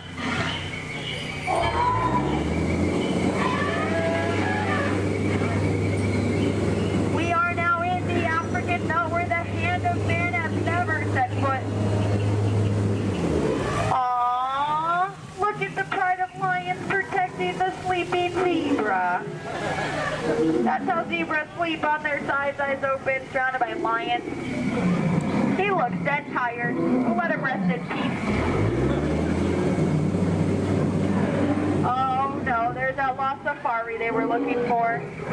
I told them not to mess with the rhinos. They always get their point across. In the end. Seems to be the low man on that totem pole. And now we're off to the infamous pool of the hippopotami. These creatures could easily upset our boat. Just last week they knocked over 6 boats, but I don't think you have anything to worry about. Only 5 of those boats were mine. Uh-oh, this doesn't look good. Oh no, these two are charging. Come here, I'm gonna scare them away. Look at that. Scared stiff. We are now entering headhunter territory. It's a terrible place to be headed. To your right, you'll see some native arts and crafts. Art's the one on top. Oh, looks like they're celebrating something here. I'll see if I can translate for you. Nope. Oh no, we're being attacked by a war party. Everyone get down, all goes out of here. Watch out for spears. Spears, spears, spears, spears, spears, spears. Spears, spears, spears, spears, spears, spears, spears. Ooh, that was fun. Hear those spears flying by? And now the moment you've all been waiting for, the amazing, incredible, the backside of water.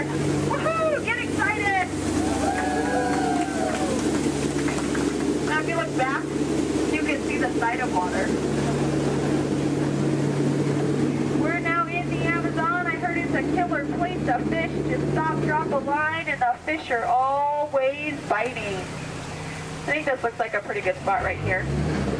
Uh-oh. Wait a minute, what are these bubbles? This isn't good, not in the Amazon. What is going on? Piranhas! Man-eating piranhas! Ladies, children, you're safe. These are man-eating piranhas. Now these fish are on a strict diet.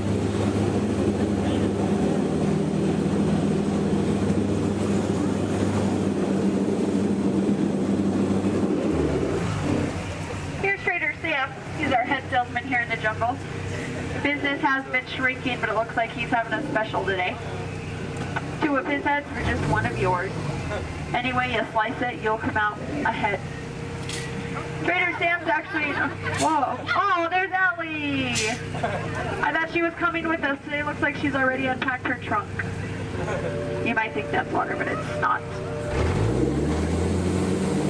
And now for the most dangerous part of our journey, the return to civilization.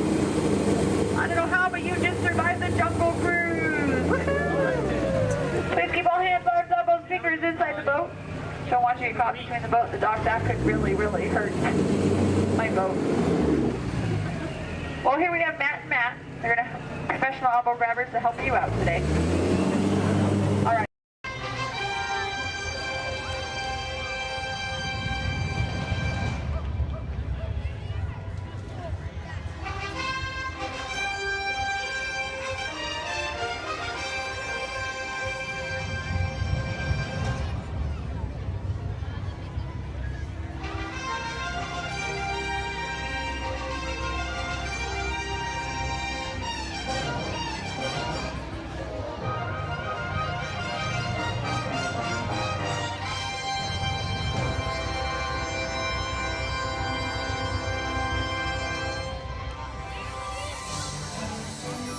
Hear ye, hear ye!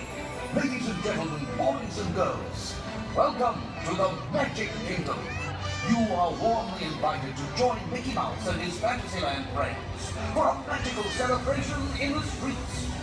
Dreams will come true, hearts will soar, and you will become a part of the magic. For the time has come to take your places and prepare to welcome the wondrous and wonderful Disney Festival of Fantasy Parade!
Life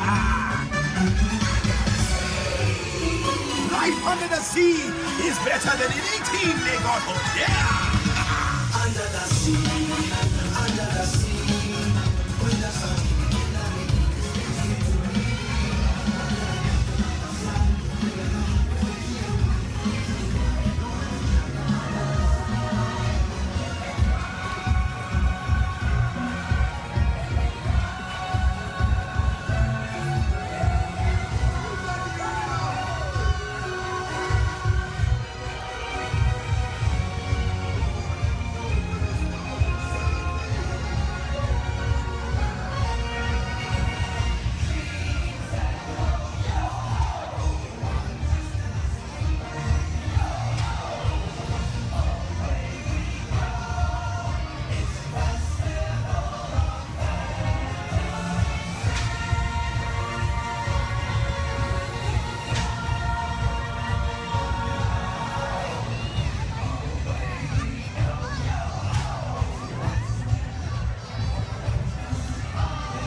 Disney's Super Skyline.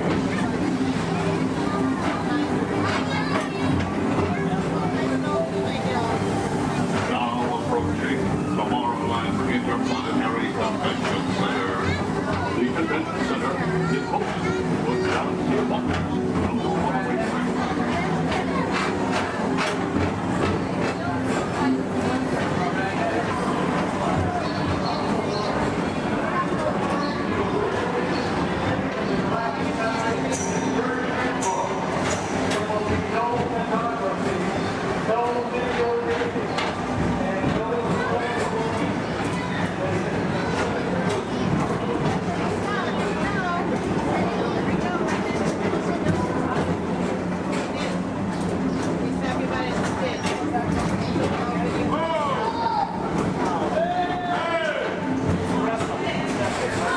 The Tomorrowland Metro Retro Historical Society presents Walt Disney's 20th century vision for the future. This model city dared to dream the perfect community in which to work, live, and play.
Attention, all visitors from Galaxy M31. Please keep forward-facing tentacles clear of oncoming Metroliner vehicles. Thank you.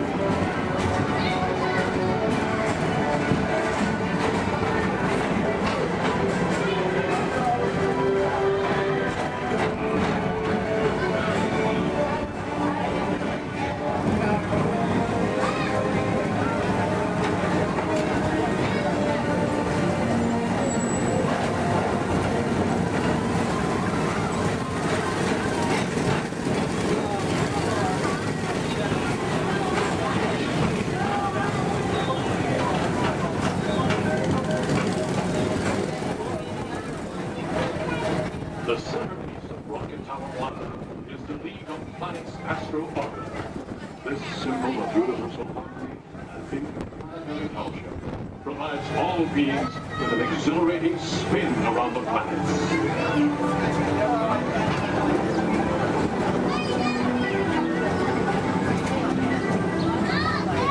Remember, Blue Line passengers, for all your future travel needs, the TTA services all of Tomorrowland's outlying areas, including the personal rocket ship docking lot, and of course, perfect parking, the latest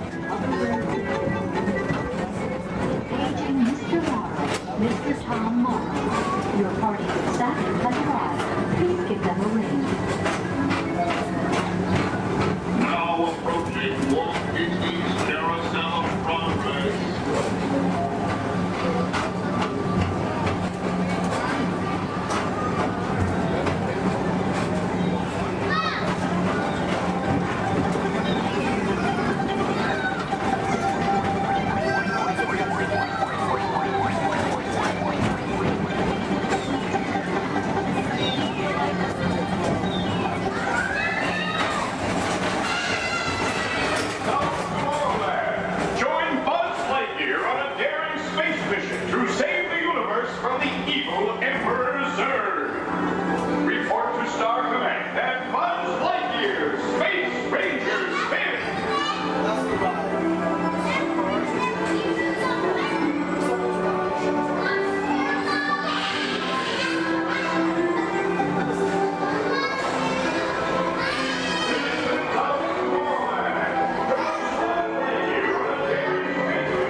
At the heart of tomorrow.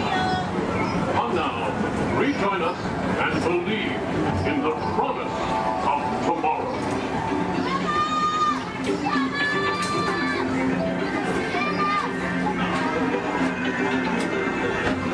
Rocket Tower final station.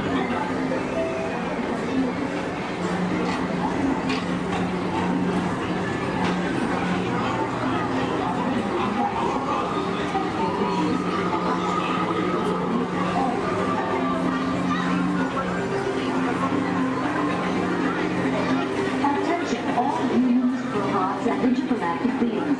Please keep your arms, legs, and other appendages away from the doors. The doors open automatically. When they do, please collect your belongings and step carefully onto the moving platform. Thank you for choosing Tomorrowland Transit Authority for all your travel needs.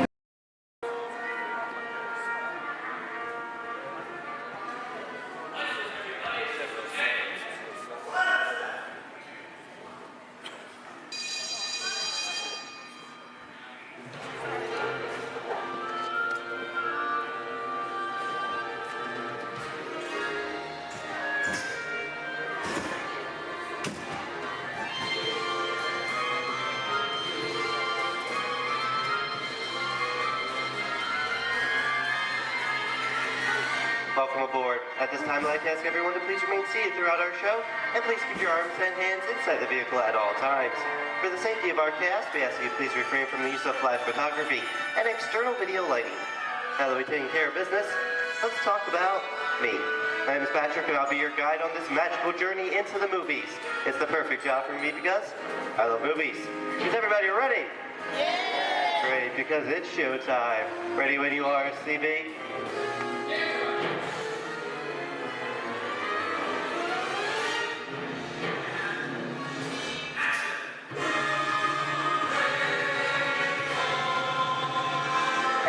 We are rolling.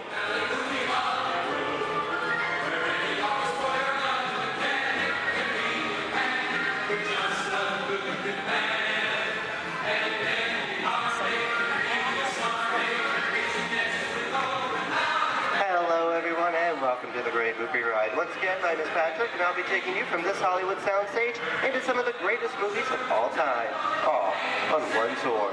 But between you and me, this is no ordinary tour because the Great Movie Ride brings these movies to life and puts you right in the middle of the action.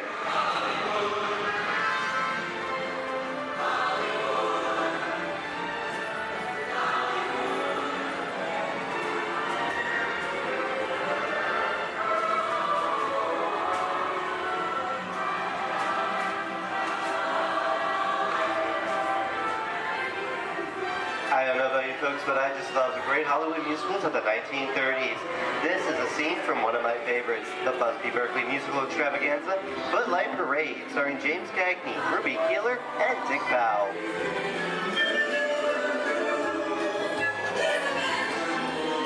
In 1952, Gene Kelly was Singing in the Rain with Debbie Reynolds and Donald O'Connor. Did you know that Gene Kelly co-directed this movie? Who can tell me what movie this is? That's right, it's Walt Disney's Academy Award-winning film from 1964, Mary Poppins, starring Julie Andrews and Dick Van Dyke. Julie Andrews won an Oscar for her portrayal of the nanny who was practically perfect in every way.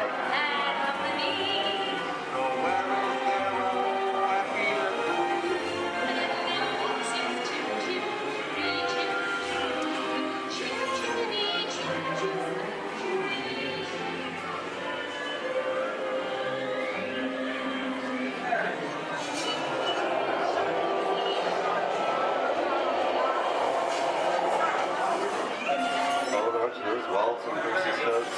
This doesn't look like a very good neighborhood. It looks a lot like the underworld. This seems such classic gangster films as The Public Enemy, starring one of my favorite tough guys, James Cagney.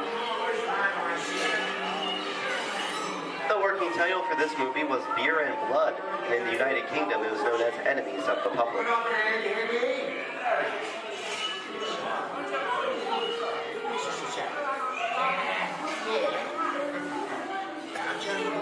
Very nice time.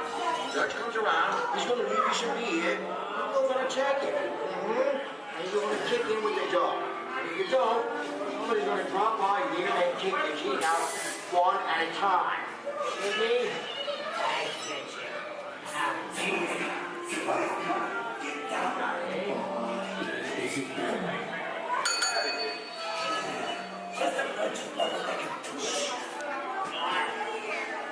Sorry about the delay, folks, but I don't want to run a red light, even if it is just a movie. You talking to me? You talking to me? That's okay. I'm talking to the demon of punishment out for the day. I'm talking to me. I'm not supposed to leave my vehicle. I said get away. Oh, okay, Moxie, whatever you say. Hey, how'd you know my name anyway? I've seen this movie before. Oh. It's unseen fancy guys like thinking out of here some faces. You make a big mistake about this. Come out of here. You gotta get out of here. You can't go down the middle of the movie. I'm beating you, son. Here they come, bud. Get out, you grinders.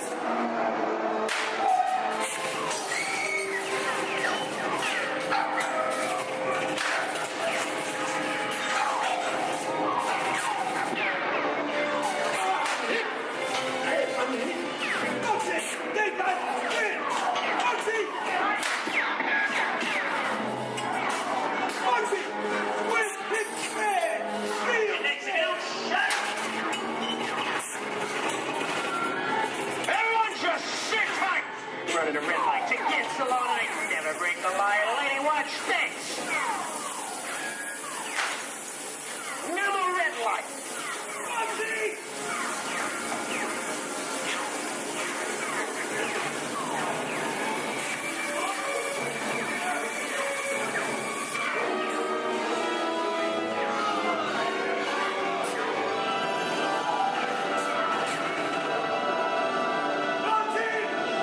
Sorry, boys, I'm making my getaway. Sayers in church. What are you looking at? Everyone mind your P's and Q's, and maybe you won't get hurt. What is this? Tracy? And now, the Old West, and two of Hollywood's legendary stars, Clint Eastwood and John Wayne. officially hit my shot. I say what I mean. Go right ahead if that's what you're going to do. A long time ago, I made me a rule. Let people do what they want. Sleepy little bird. Oh, that's a mighty tough territory you're heading into, Pilgrim. I'd think about turning back if I was you. That is, if you want my opinion. Now to make it clear, it's a perfect time for me to collect up all your valuables. Starting with the jewelry, going on to the cold hard cash. Perhaps work around. Hey! It's the bank robber! Don't let him get... I don't even like this neighborhood, Kappa! This is nuts. Nuts! Tell us I'm getting out of here. What are you doing, old man? Get yourself up. Looking at this one. Easy on that. Can't get any worse.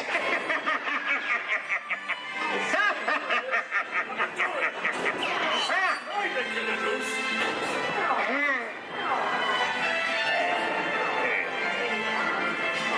Okay. It's Weiss.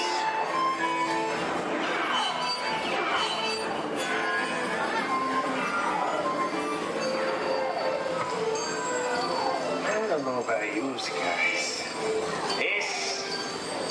This is kind of creepy. What is this? This is Alien. You are with Sigourney Weaver aboard the spaceship Nostromo. Something has gone wrong. One by one, the crew has vanished.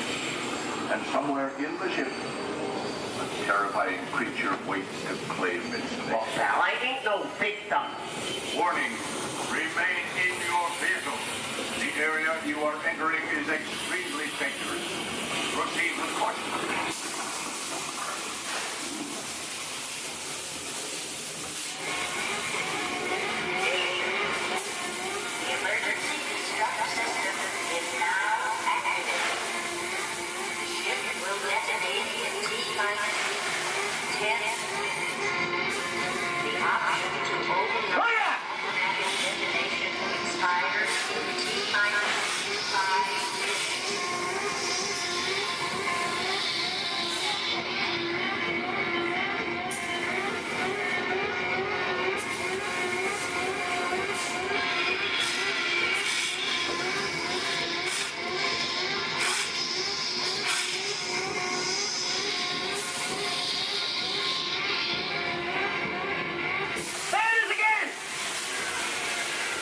Okay, that's enough creepy crawly things for one day, what? Wrong. Here in Raiders of the Lost Ark, amid 1,000 deadly snakes, Indiana Jones unearthed a great treasure. Will Harrison Ford escape with his discovery? And what will be your fate? Beware. Snakes. Why did there have to be snakes?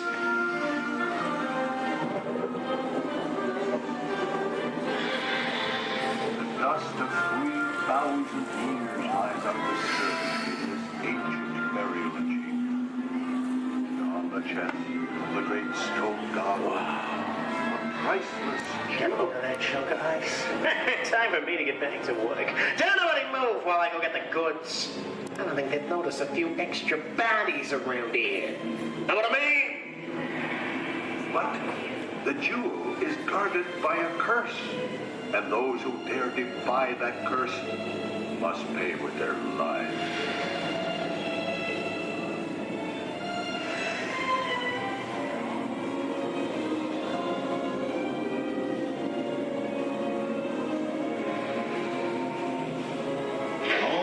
Unbeliever, disturb the treasure of the gods, and you shall all pay with your lives.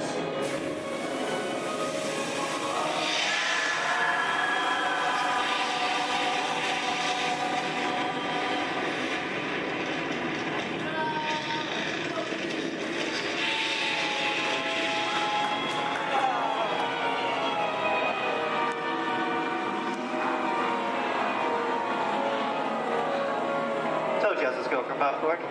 Well, this just goes to show anything can happen in the movies. Now let's get on with the show.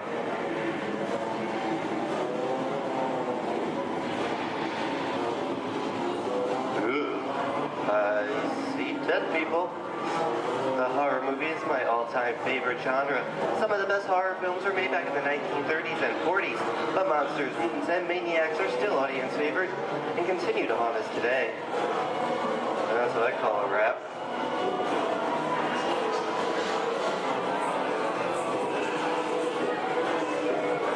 We are now entering the jungle home of one of the most beloved characters of all time. Now it's not George of the Jungle. Actually, it's Tarzan, portrayed here by Johnny Weissmuller. Over here, we have Maureen O'Sullivan as Jane, and the lovely and talented Cheetah as herself.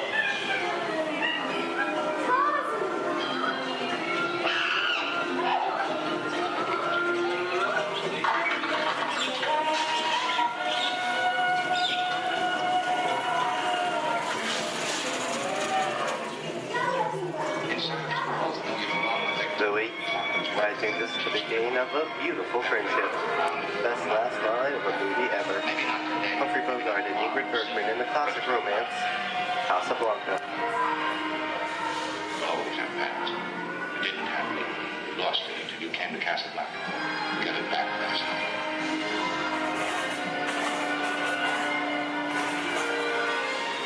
I've got a job to do too. Where I'm going, you can't follow. What I've got to do, you can't be any part of. Listen, I'm not good at being noble, but it doesn't take much to see that the problems of the three little people don't amount to a hill of beans in this crazy world. Someday you'll understand that.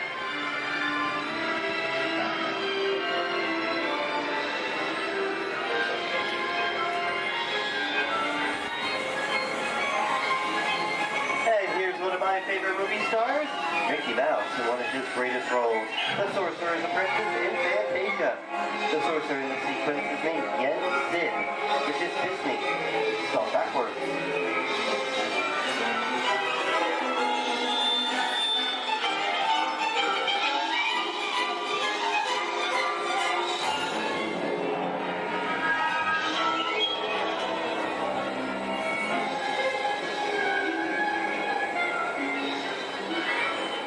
Toto, I have a feeling we're not in Kansas anymore. How often do you get to say that? I'd say we are definitely somewhere over the rainbow in one of the most beloved movies of all time.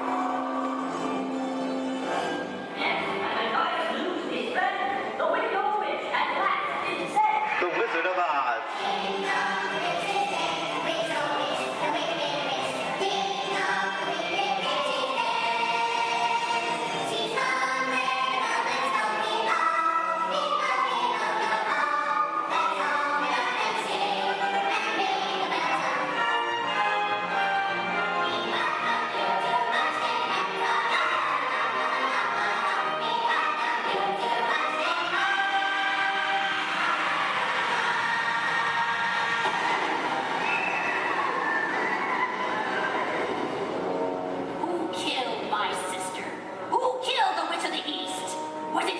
No, it was an accident. I didn't mean to kill anybody.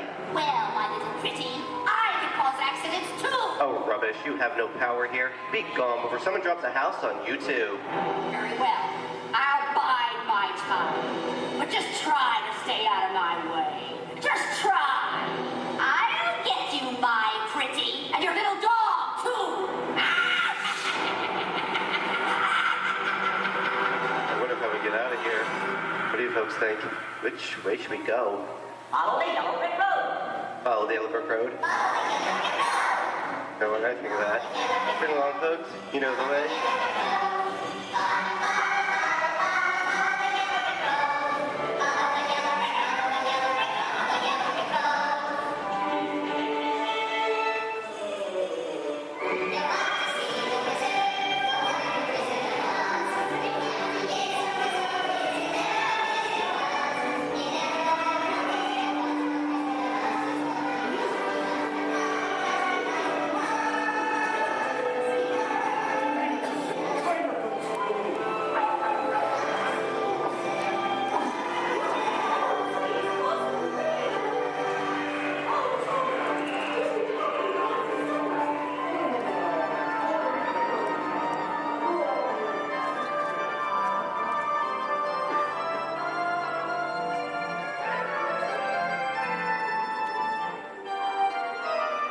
hope you enjoyed our tour of these great moments at the movies, but we've only scratched the surface of what Hollywood has to offer.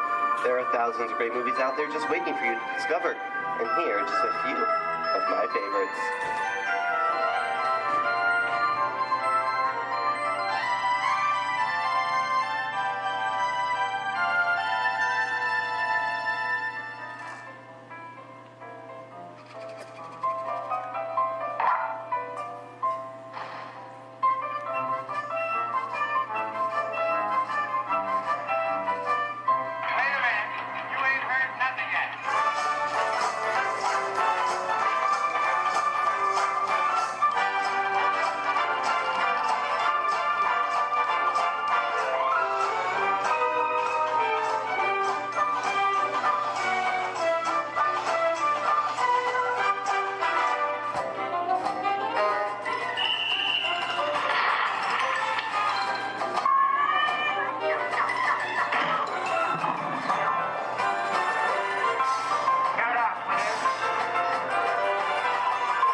At Disney's Hollywood Studios, I'd like to thank you for joining us on the Great Movie Ride. But before we wrap this production, there is still one more scene to do. It's called The Exit. The action begins with three main scenes until we come to a complete stop. Then gather all your personal belongings and take small children by the hand. When these doors open, rush dramatically to your feet and make a grand exit directly to the rear of your vehicle.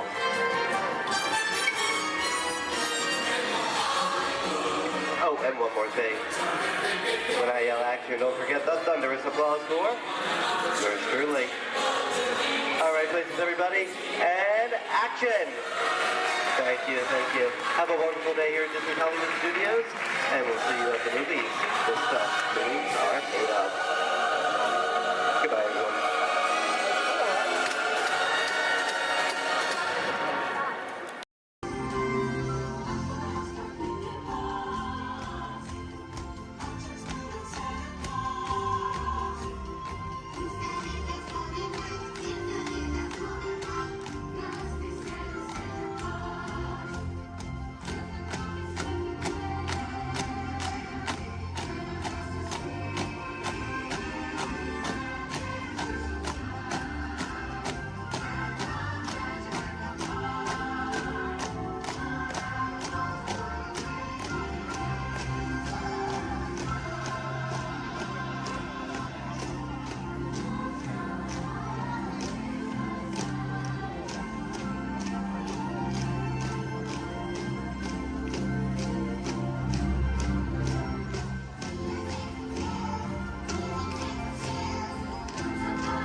Attention all visitors from Galaxy M31. Please keep forward-facing tentacles clear of oncoming vehicles. Thank you.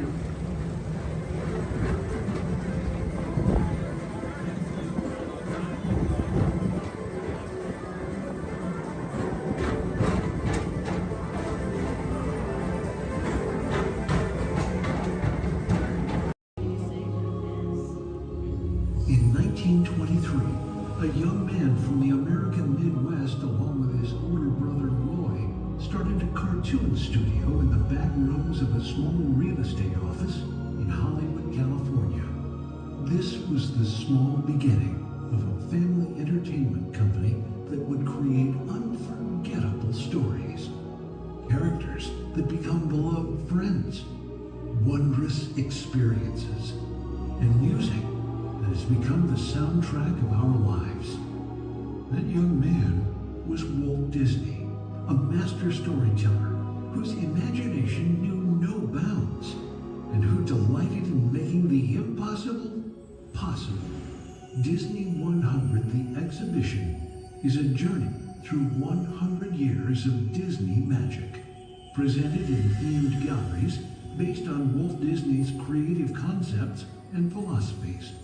These include storytelling, creating believable characters, the spirit of adventure and discovery, the magic of sound and music, the world around us, real and imagined, curiosity, imagination, and technological innovation, the worldwide wonder of the Disney parks, and an everlasting sense of optimism about the future.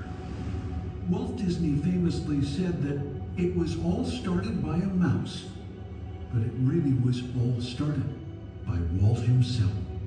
His philosophies became the foundation of the Walt Disney Company. They still inspire Disney's artists, filmmakers, Imagineers, and the storytellers of today.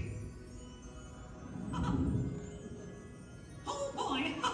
Oh, steady! Whoa! Hi, Mouseketeers! Well, here we go again, so hang on. Anything goes. You ready? And let the show begin! Here's my pal Walt to tell you how the magic is made.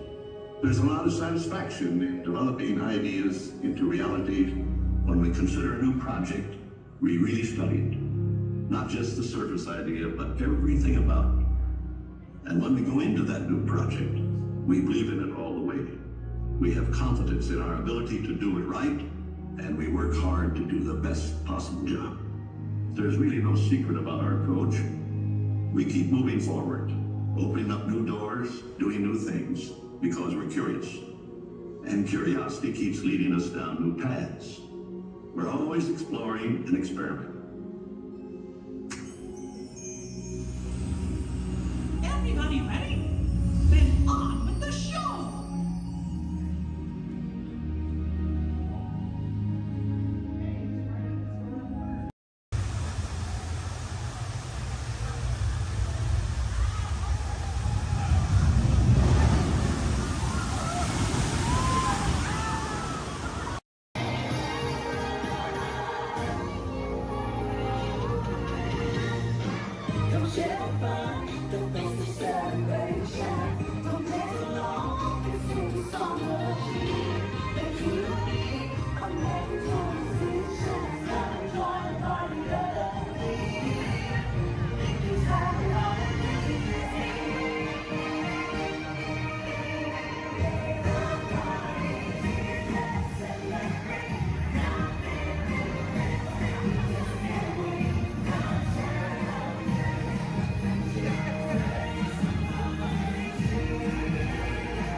Sorry that got a little crazy. Babies can be unpredictable. Yeah, Mom. Super babies. Please remain seated until the coaster comes to a complete stop. Remember to gather your belongings. Your little brother. And safely exit your vehicle. Have an incredible day.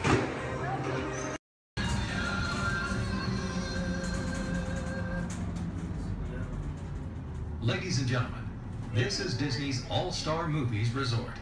Please collect your belongings, watch your head and step as you disembark, and take small children by the hand. Thanks for riding with us, and welcome home. Porto in the Outer Rim territories. Join the festive Punta Holiday celebration in the streets of Los Esposos. Then head to the arena and cheer for your favorite pilot in the annual Punta Eve Classic. Or set sail on the Doom Sea in a luxurious sail barge. Then rent a land speeder and head over to the colorful outpost of Mos Eisley. No visit is complete without having a drink at Tatooine's infamous Mos Eisley Cantina, where you will never find a more wretched hive of scum and villainy. That's right, a Tatooine vacation has everything under the sun. So call Star Tours and book message to Tatooine today. Oh, I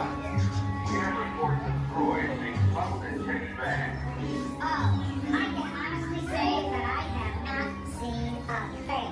Honestly. As if anything would ever get past me.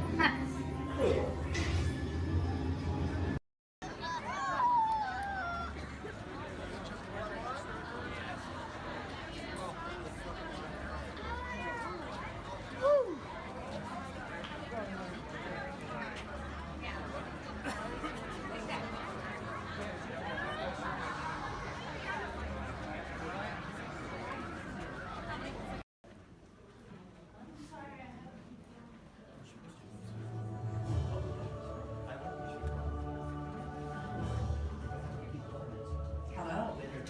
I'm Dr. Marsh, director of the Dino Institute, and I hope you enjoyed those quaint exhibits in the old wing. That's how dinosaurs have been presented to the public since the study of fossils began over 150 years ago. Today, that bare bones approach is about to become extinct. In a perfect blending of science and technology, the Dino Institute has created the Time Rover, an amazing vehicle that will literally transport you to the age of the dinosaurs. How? That's proprietary. But the result is a breathtaking journey through a prehistoric world where you will witness the most spectacular creatures to ever walk the earth. In a moment, you'll be going live to our control center for a comprehensive safety briefing, and then it's on to the tour that will convince you forever that the future is truly in the past.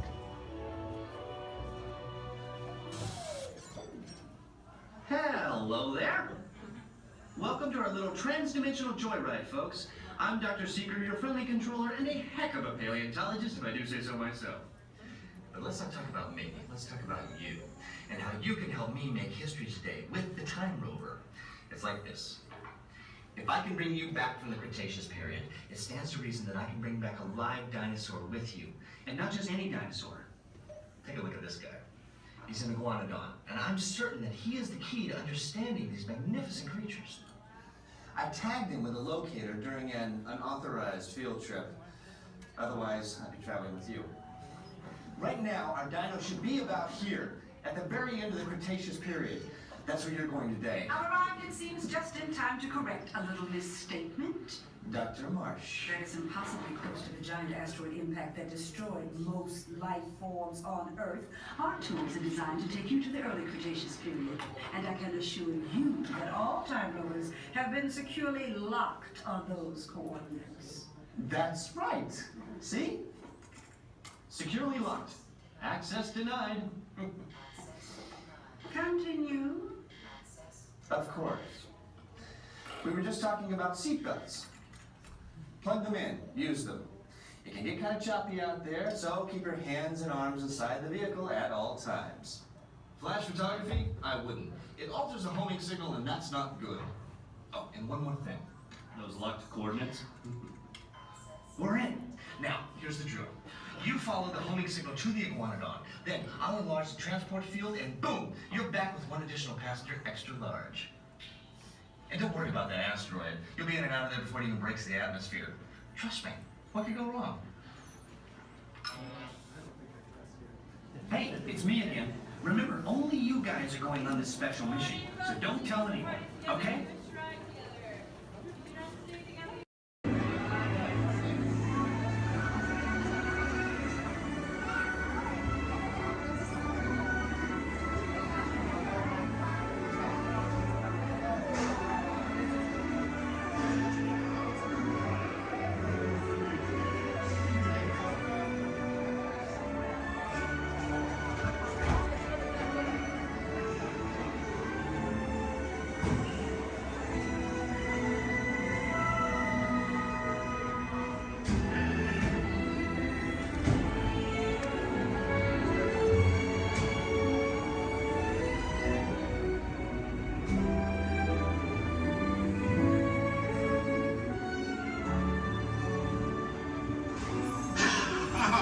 Voilà, venez, venez, venez, suivez-moi, je vous prie.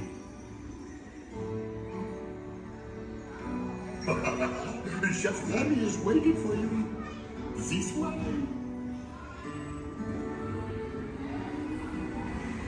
Déroulez-vous.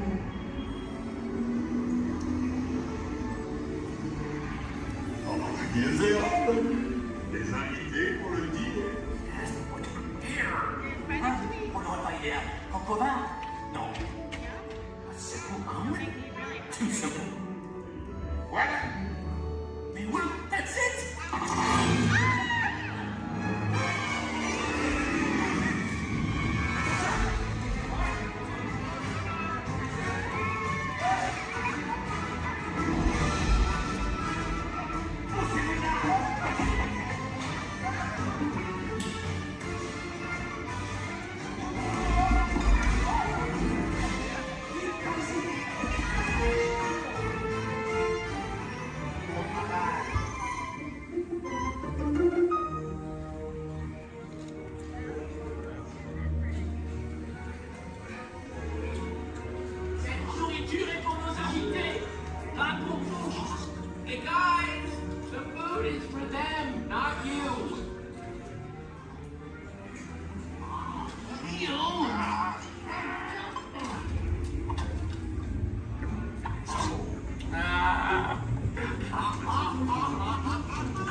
What are you doing? Que manigancez-vous? Out of my way!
Hey, thanks for coming, everyone. Vous serez toujours les bienvenus, cher ami. À bientôt et bon appétit. Mino.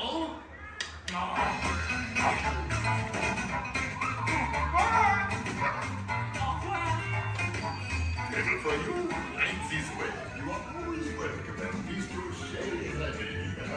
Au revoir.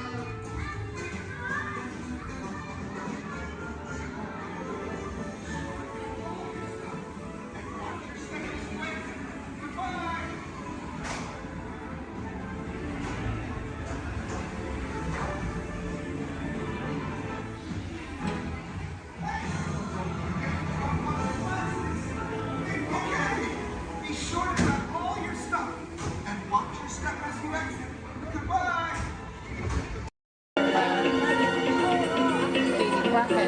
Robots have been a part of our imagination for longer than you might think. The idea dates back to ancient times, when Egyptians created talking statues to serve and protect people. And Greek engineers built water clocks with moving mechanical figures. As centuries passed, inventors built many mechanisms to imitate human movement. These early robots captured everyone's imagination. Who knew? Perhaps one day a mechanical being might really be able to walk, talk, And here he comes, ladies and gentlemen, walking up to greet you under his own power. even help people. In 1920, a Czechoslovakian writer was the first to call these automatic helpers robots.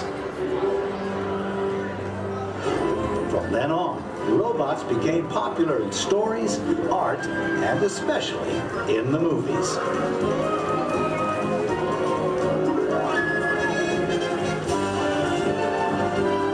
Movie robots often had fantastic abilities.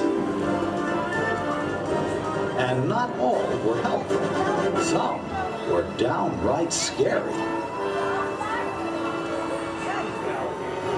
Like most 20th century kids, Walt Disney grew up fascinated by robots. They quickly found their way into classic Disney cartoons.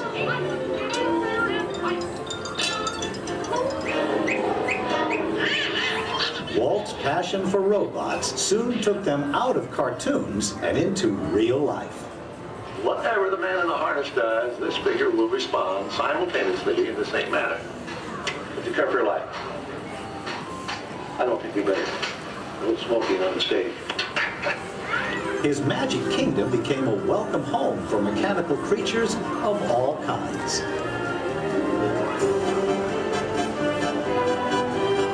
Walt's pioneering work in audio animatronics made robots familiar entertainers at Disneyland, delighting millions of visitors. Meanwhile, in the world of science, advances in hydraulics, microcircuitry, and digital computers were turning science fiction into science fact. Robots had stepped out of the realm of imagination. Today, they are everywhere we and they look. In outer space, in factories, even in our homes. For years, the biggest challenge robotics engineers faced was something we usually take for granted, the simple act of walking. Of course, walking on 2 feet isn't always so simple, especially when we're young. Even as adults, walking has its ups and downs, because it requires well-developed balance and coordination. making a humanoid robot walk on its own 2 feet is very complicated. Yet this is the challenge that Honda, the mobility company, took on almost 20 years ago.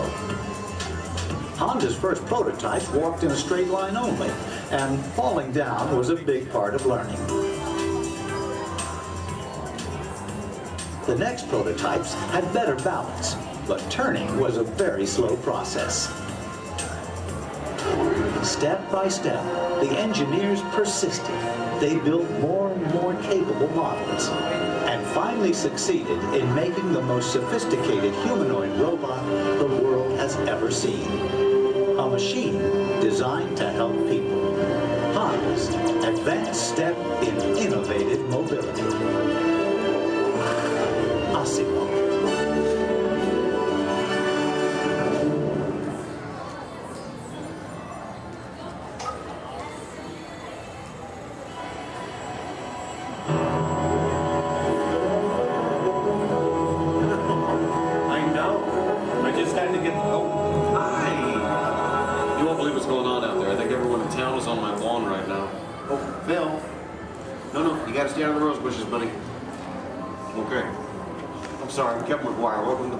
Household.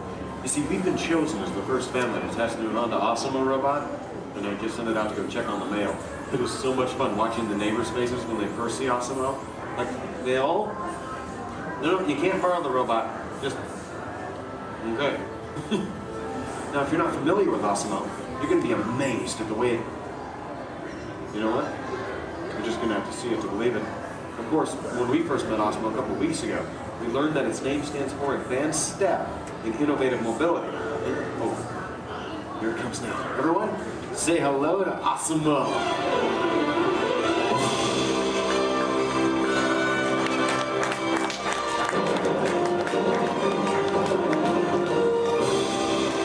That's a good idea. Everyone welcome the newest member of the McGuire family, Asimo.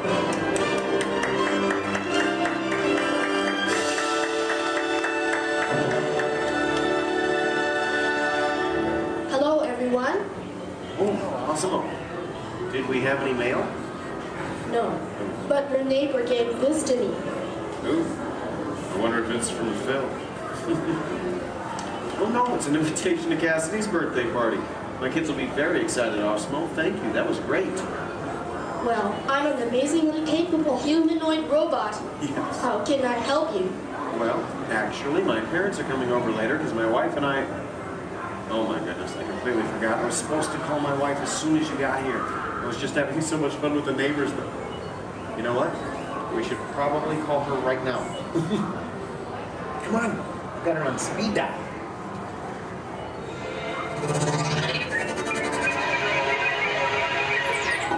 Hi, honey. Hi. Hey, look what just arrived. Awesome-o. Yeah. Can I keep it? Sure. Hello. Hi, Asimo.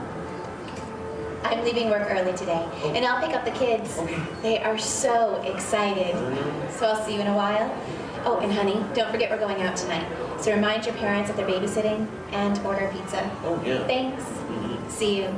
Bye, honey. Bye. Bye, Asimo. Goodbye. Well, Asimo, welcome to the family. Thank you. I just need to remember to order that pizza. What do you think, sausage or pepperoni? What am I talking about? Now, developing the world's most advanced humanoid robot didn't happen overnight. It took teams of Honda experts over 20 years to create this amazing piece of technology. And we're talking about experts in the fields of physics, anatomy, mathematics, computer sciences, chemistry, mechanical, and electrical engineering. Oh, check this out. Asimo? Come this way, please. Now, if I'm sitting down, or in a wheelchair like my wife, Asimo's camera eyes are at about the same level as my eyes, and this makes communication very simple. In fact, if you take a look at the screen, you can see Asimo looking at me. Hello, Asimo. Hello, Kevin. Oh, Asimo, please turn out to all of our new friends. And everyone, wave and say, hello, Asimo. Hello, everybody. And there you are. Now you might be wondering why Osmo isn't on wheels or treads or something like that. Well, Osmo is designed to help people and to be a helper in our world, a world where we need to reach for things and pick things up, or to navigate along floors and sidewalks, even just to climb a set of stairs. What better design than that of a humanoid robot? One that has 2 arms and 2 legs. And Osmo, how tall are you? I'm 4 feet and 3 inches tall. Which is the perfect height for opening and closing doors, or turning lights on and off, even working at table services, or just moving things around the inside of a house. And Osmo, how much do you weigh? I weigh 119 pounds. And I wonder what all that would be in metric. Carry the one. I'm 130 centimeters tall and weigh 54 kilograms. All right. Oh, and how fast can you walk? I can walk about 2 miles per hour. And in metric, that would be about... That would be about 3 kilometers per hour. Yeah, that's great, Osmo. Thank you, Kevin. Now, in order for a robot to operate in our world, it must have the ability to walk. And walking can be very complicated. Follow me on this. You see, with each step that I take, my brain sends thousands of signals at lightning fast speed throughout my nervous system. Now, these signals travel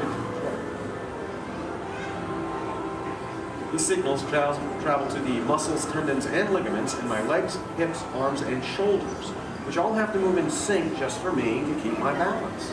But the really amazing thing is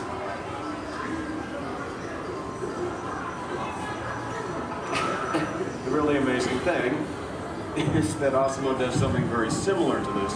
It uses motors, sensors, and computers to keep its balance and walk like a human. Now, Osmo can also sidestep in a straight line or on a curve. And this makes navigating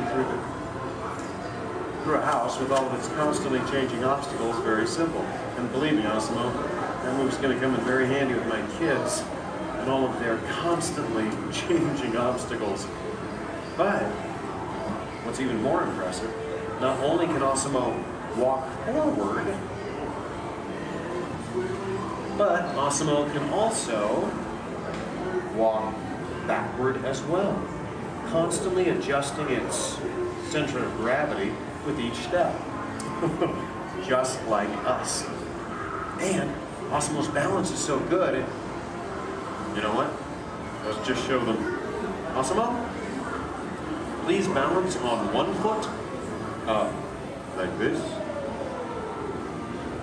Yeah. Now Osmo makes it look easy. How about the other foot? All right. And Osmo must constantly analyze the data from all of its sensors and 34 separate servo motors. Well, Osmo, I guess it's true. There's really nothing you can't do, except fly, right? But I could play soccer. Yes, you can. You know, I think Molly left her soccer ball here, so yeah. Why not show everyone? Oh, hold on just a moment. Let me get some gold posts so we can make it official. All right, Osmo, bend it like Beckham. And that's a goal. Very nice, Osmo. Yes. Now it looks simple, but kicking the soccer ball actually requires some technically advanced balance, stability, and coordination. But you know, Osmo, with your ability to understand vocal commands and navigate effortlessly through the environment, it's easy to see how helpful you're going to be around the house. Oh, telephone. Okay, Osmo. I'll get it. Hey, is Osmo there? Yeah, right here. Hello. That is so cool. Osmo, we'll be home in like 5 minutes. Osmo, I told everyone in school they can come over and meet you. And I invited everyone in the neighborhood. Hold on. Also your video. Yeah, Osmo, you're a star. Bye, Osmo. Okay, bye, kids. I know. How about a bye, Dad? Bye, Dad. Love you. You're cool. Well, Osmo, looks like you're pretty popular with my kids. Oh, come on. You know what I'm talking about. Actually, what my kids are talking about is Osmo's DVD, Step to Safety with Osmo, in which it shows how we can use Osmo's unique walking ability to help teach young children safe ways of crossing the street. But Osmo can be helpful in many different ways. In fact, Osmo, did you use your wireless networking capabilities to go online and look for tonight's weather forecast? Yes, I will go online. Great. My wife and I are going out for our anniversary tonight, so good. Yeah. Partly cloudy, with a high in the mid-60s. Perfect. I'll just remind her to bring a sweater. We can have dinner on the patio. Now, even though Osmo's current role is to help her in the home today, someday Osmo might be able to work in dangerous situations, like fighting fires or work in unhealthy environments, cleaning up toxic spills. And there's even the possibility... But I'm not only designed to help. I can also have fun. I think I know what you're talking about. Everyone, would you like to see Osmo dance? Yeah? How about this, Osmo? You lead, I'll try to follow. Go ahead and kick it.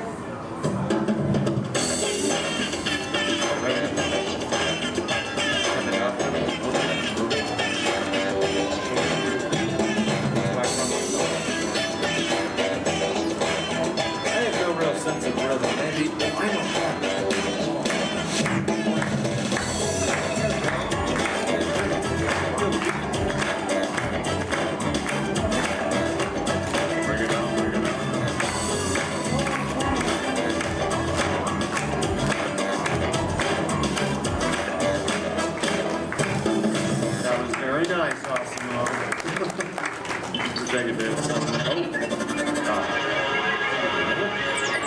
Hey guys.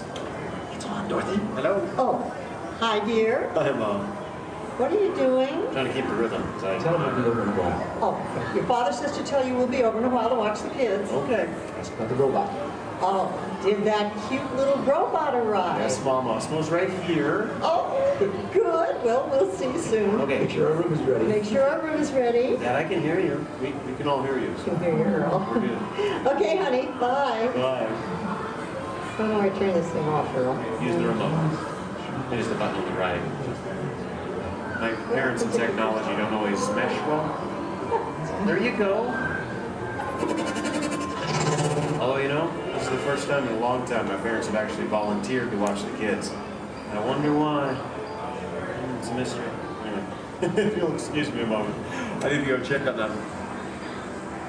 Second, Osmo, could you do me a favor? Yes, Kevin. Could you go upstairs and look into the room on the right to see if it's ready for my parents? Of course. Great.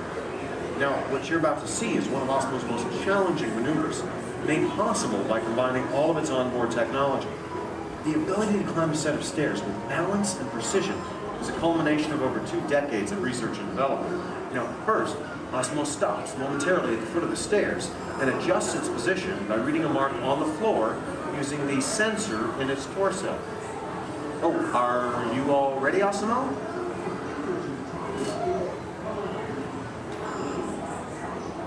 I am ready. Okay, then. Go for it. Now, with each step, Osmo must adapt and constantly counterbalance using all its computing power to remain upright all along the way. Way to go, Osmo!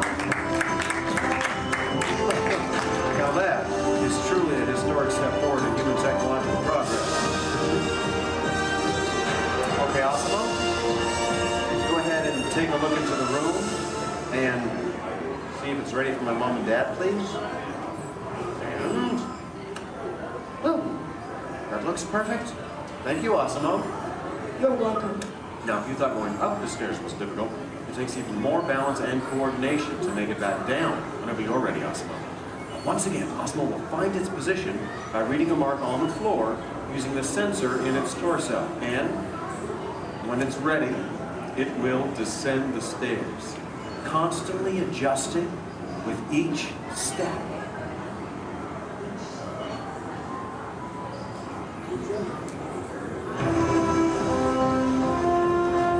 All the way down. That was amazing.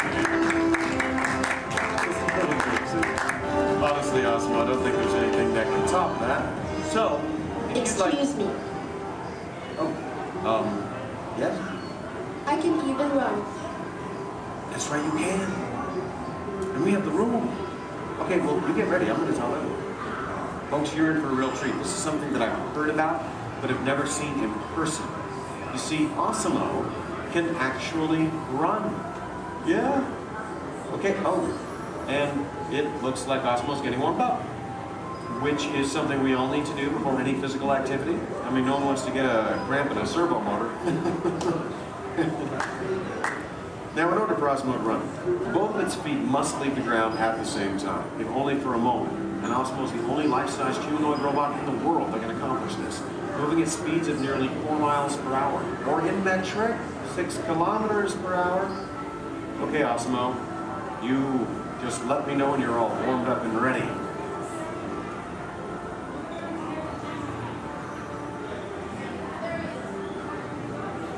I am ready. Alrighty then.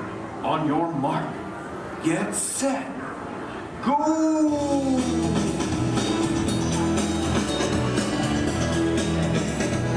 That was incredible. Osmo, turn around. I want to show this to you in slow motion. Now this is truly an amazing accomplishment. Osmo's airborne, meaning both of its feet leave the ground for about 0.08 seconds, running very similar to that of a human. Very impressive, Osmo. Thank you, Kevin. Now, if you'd like to learn more about Osmo, please visit the website, osmo.honda.com. As for you, I think it's time to get you ready to meet the rest of the family. So, why don't we say goodbye to all of our new friends? Excuse me. Yes?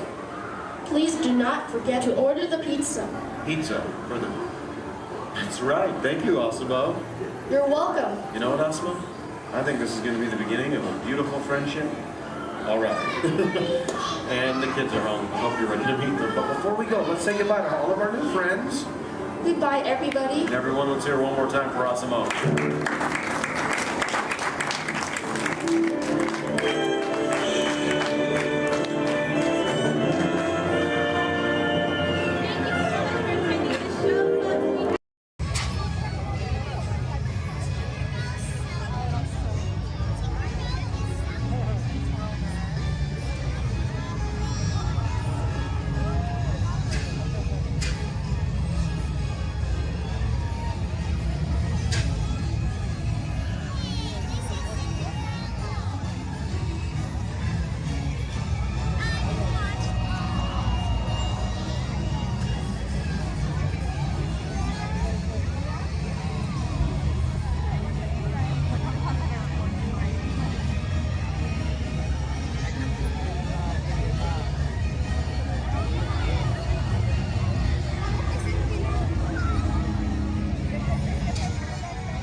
Theater at any time, please use the doors located to your right. You'll exit directly to Sea Base.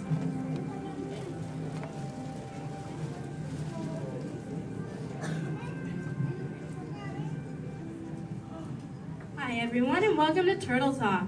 My name is Andy and before we begin, I have just a few reminders. Here at Sea Base, there is no eating. no drinking, no smoking, and absolutely no flash photography. Thanks, guys. The piece of equipment you see hanging in the water is called a hydrophone, and it allows us to hear sounds from beneath the sea. And today, it will allow us to hear our very special guest. Does everybody know who it is? Go ahead and shout it out loud. That's right. Crush is coming today to learn about the human world, and we'll get to ask him questions about the turtle world. So go ahead and start thinking of questions you might want to ask him. Right now, Crush is out catching a wave and said we should call for him when we're ready. So on the count of 3, I need everybody to shout out, "Hey, Crush!" 1, 2, 3. Hey, Crush! Righteous!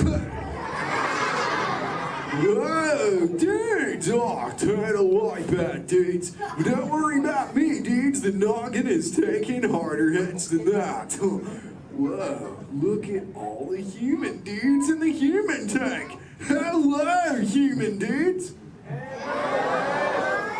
Oh, come on, I said hello, human dudes.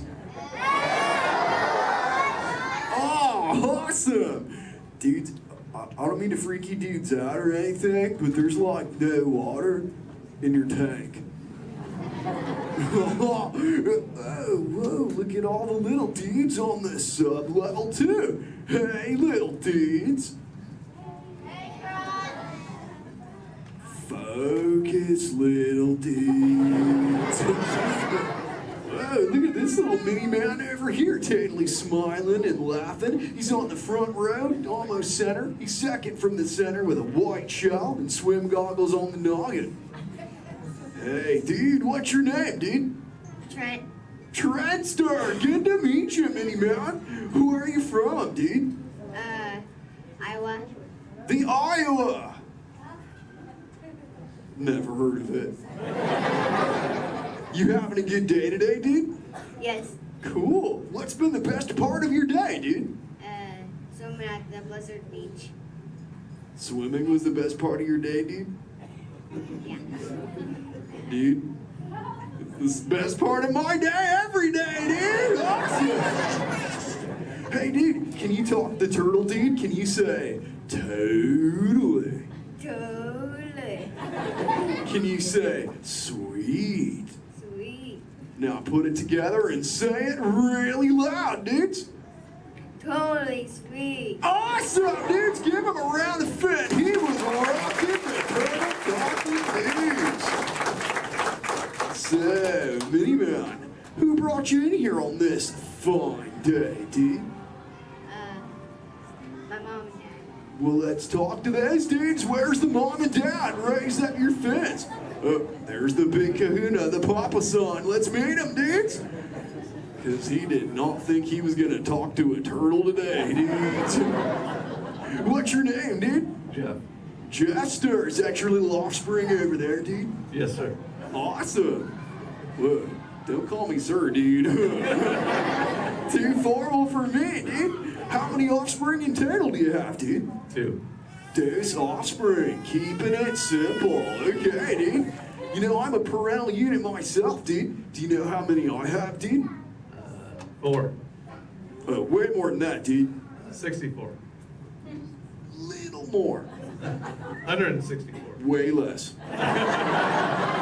I'll help you out, dude. I've got 65 offspring, dudes. Totally. Hey, dude, do your little ones ever ask you questions, dude? All the time. Oh, dude, totally the same over here, dudes. My youngest son, Squirt, is always asking me questions, too. But you know what, dudes? They're always about you humans. And that is totally why I'm here, dudes. To answer his questions and maybe even answer some of yours. If you dudes think you can do that, say chaw.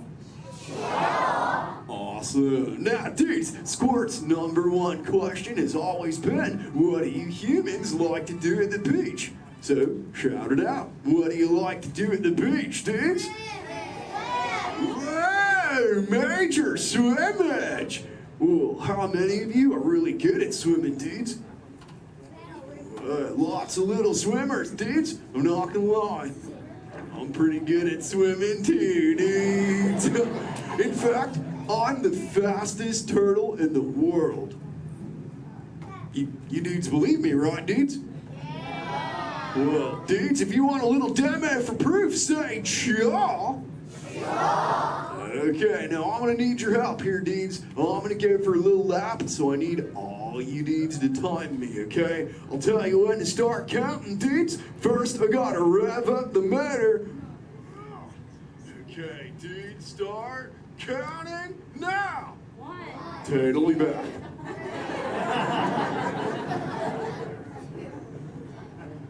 And you know what the best part is, dudes? I just swam around the world. Wait, dudes, where are my manners, dudes? I mean, not the Q&A time. Hey, if any of you humans have got any questions for me, raise up your fins. You know what? First fin I saw was this little dude over here with a red shell front row. What's your name, dude? Tyler. What was that, dude? T-Y-L-E-R. Tyler. Don't get angry at me, dude. So what's your question, Tadley Tyler, dude? How are you? How old are you? I'm good. How old am I? Is that your question, dude? How old are you? Okay, dude. Well, check it out, dudes. On average, us Greens live about 80 to 90 years. But I'm no average turtle, dudes. I am 150, dudes, and still young. Check out this six-pack. Thanks, dudes. Who else has got a question for me, dudes? Let's talk to this little mini man over here. He's on the front row. He's got like a grayish shell with the short, dark locks on his noggin, dudes. Joel, that's the dude. What's your name, dude? Mitchell. Oh, the Mackin Mitchell. What's your question, mini man? Have you ever been, have you ever been close to being eaten?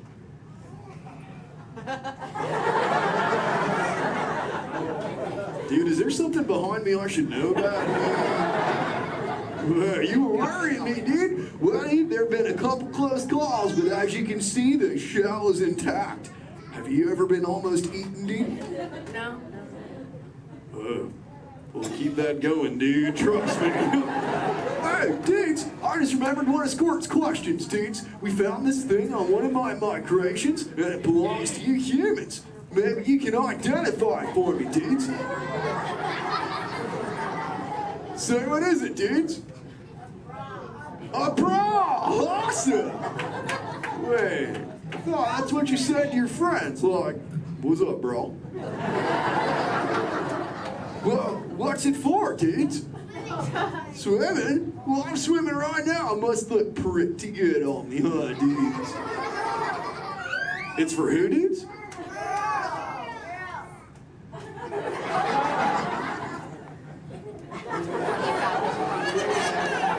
Is this really for girls, dudes? Okay, if this is really for girls, dudes, I have to ask you, dudes, a personal question. Does it make me look fat? I'm just pulling your fins, dudes. Tell you what, I'll put it back up on CBay and we'll move on, dudes. You know, I'm really digging talking to you human dudes. What was that, dudes? Dory. Wait, you saw Little Blue, dudes? Where? Whoa, dudes! Hey. Hey, Little Blue. Don't I know you? Yeah. Hi, I'm Dory. I remember you. You're Flush. Oh, totally mine, Little Blue. Say, Little Blue, before you got here, I was totally teaching all the humans the turtle knowledge. Hey, maybe we can teach you something together, like, I don't know, maybe how to speak the whalage. I can speak whale. Awesome. Okay, everyone, repeat after me. Hello.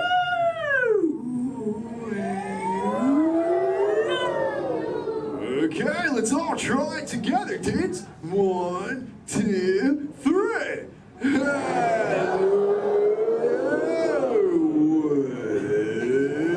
Well, awesome whalage, dudes. Totally. You know, sometimes you speak whale and they're like 80 whales swimming around you. Sure. But not today. No. Nope. No whales. No whales today. A whale? Where's there a whale? Little Blue, we call it a whale. That's a mountain, baby. Little Blue, crop shot, Little Blue.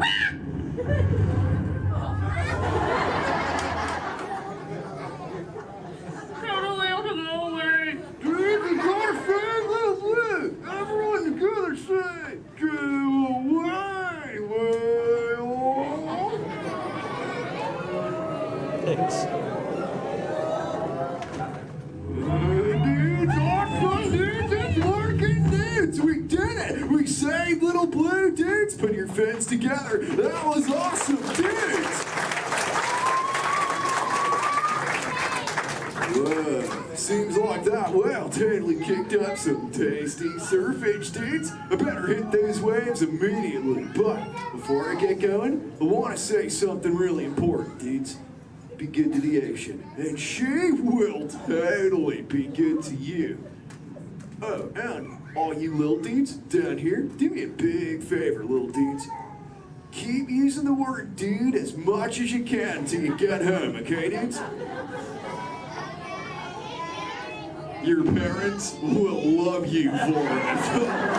All right, dudes, I'll catch you later. Bye, human dudes.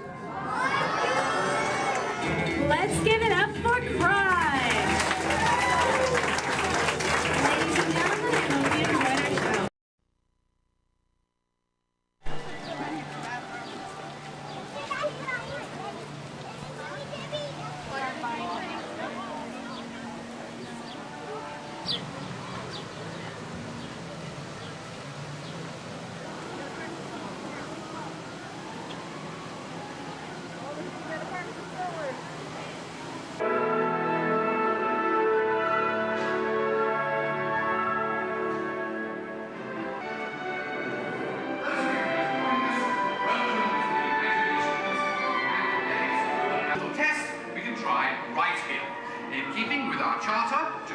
And encourage the imagination, and because it has been clinically proven that certain types of music can actually make you smarter, a little Mozart, please.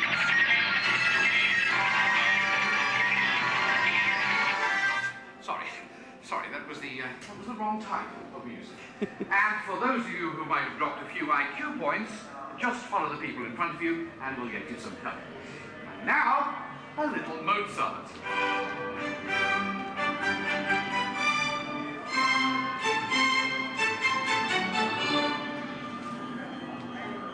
Dr. Chang, please pick up line 4, line 7, and 9. Telecommunication. Dr. Nigel Channing here with a quick one of my imagination. Please remain seated with your hands and arms inside the vehicle at all times.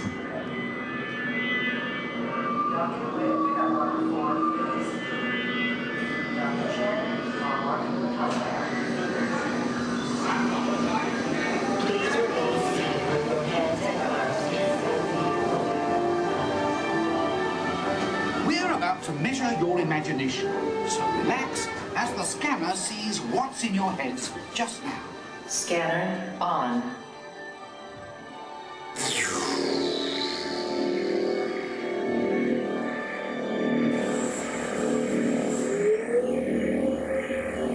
Well, as you can see, there's not much going on upstairs, imagination-wise, but that's just perfect for our experiments. Yeah, I got the same ring at 5, the mark right there. End of sequence. Give me tones and rapid description.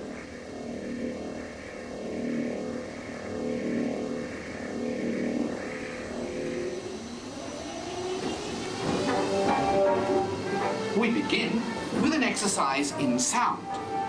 Listen closely and see what you hear.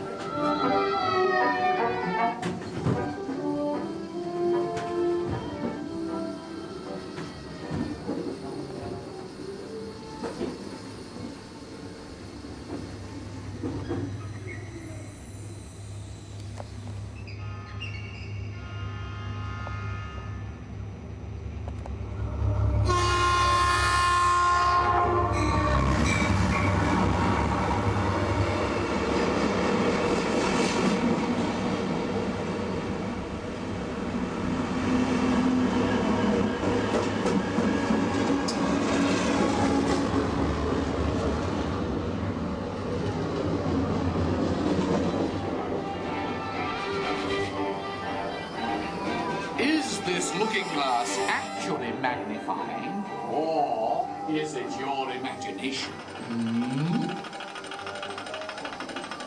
Here, one quickly learns that when the laws of physics and common sense are shattered,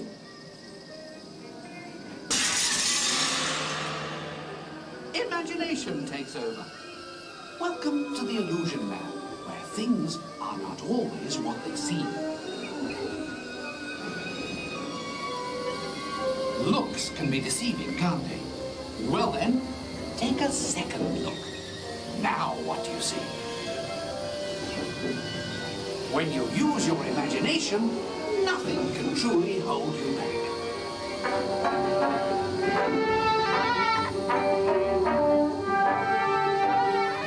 In the next experiment, let color work its magic on your imagination.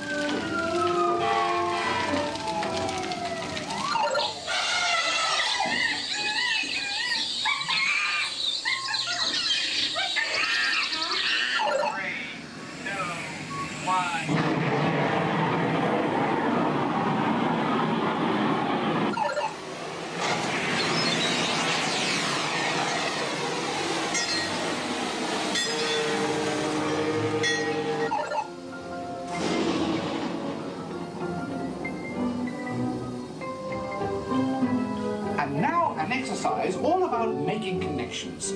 Stare at these points long enough and your imagination will take flight. You'll see.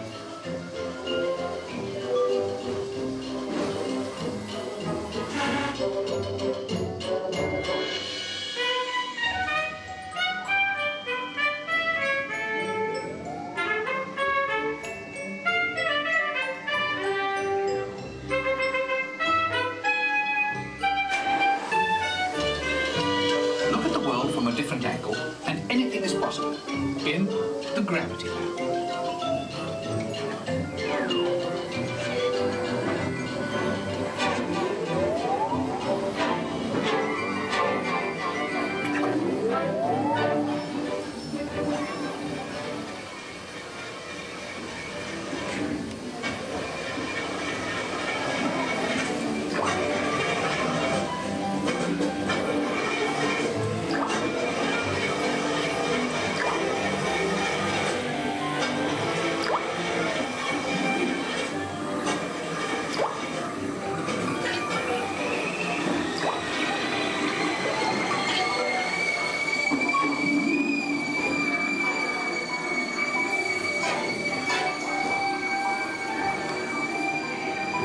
Experiments are now complete. Time to run you through the scanner once again. Who knows what we'll find in your imagination this time? Scanner on. Initiate feedback program. System leaving dead. Recalibrate for a wider scan. Interesting. Stand by. Recalibrate. Settings at full. Scanner readings at 150, 175, and 150 performance level at optimum. You've pushed the scanner to the limit. This is absolutely unbelievable. Fantastic! Look what your imaginations have created.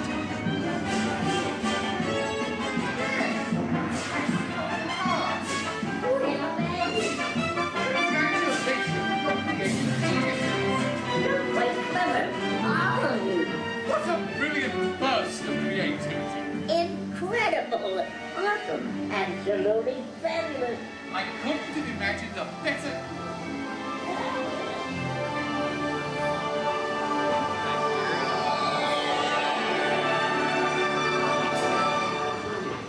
Reality restored.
long time ago, in a place called Neverland, there lived a sparkling spirit named Tinkerbell. Legend has it that to this day she still flies over this magical land of fantasy. And the story is told for children of all ages that if you wish hard enough and believe strong enough, Tinkerbell will soar high above the magic kingdom and light our fantasy in the sky.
I flip the switch now, Mickey?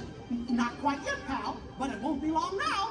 Let's see, yep, just a few more minutes till we start the countdown to the new year. Oh, gosh, I can hardly wait. Mickey, me too. And I can't imagine a better way to celebrate the new year than with all of these nice people right here in the Magic Kingdom. Oh, what a special moment in time. Time? Is it time? Now, George. Take it easy there, Goofy. We still have plenty of time. Oh, no we don't. Goofy, this is it. Start the countdown clock. Alrighty, Mickey. Starting the countdown clock. Okay, everybody. It's time to start counting down to the new year. Are you ready? Okay, then. Here we go. 10, 9, 8.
Gosh, we sure hope that all of you enjoyed Fantasy in the Sky as much as we did. Oh, and we hope to see you again real soon, don't we, gang? Sure do. Well, everybody, so long for now. Goodbye, everyone. Goodbye. Remember, we love you. See you later.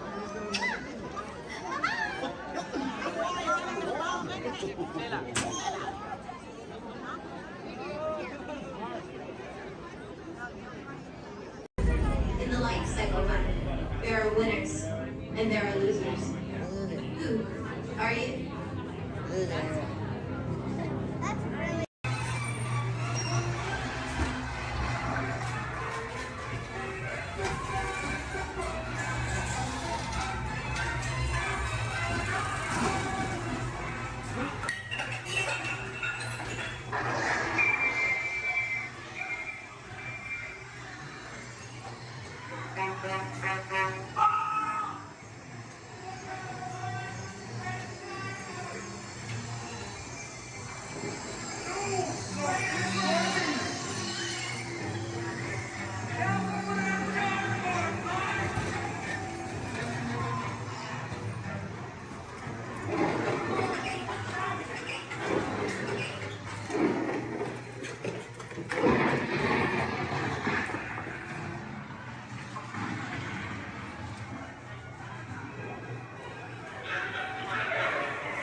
Prepárense para parar.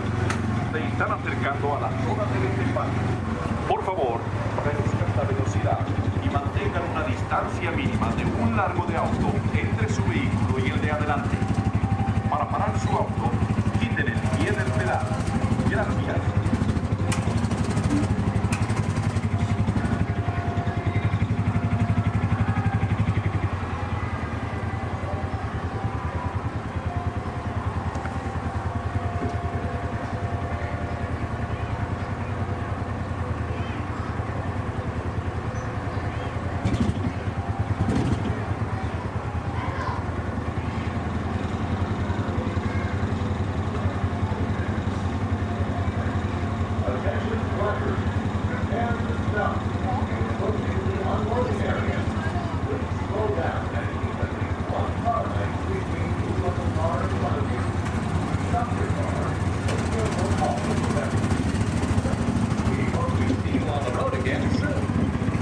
Atención, prepárense para parar. Se están acercando a la zona de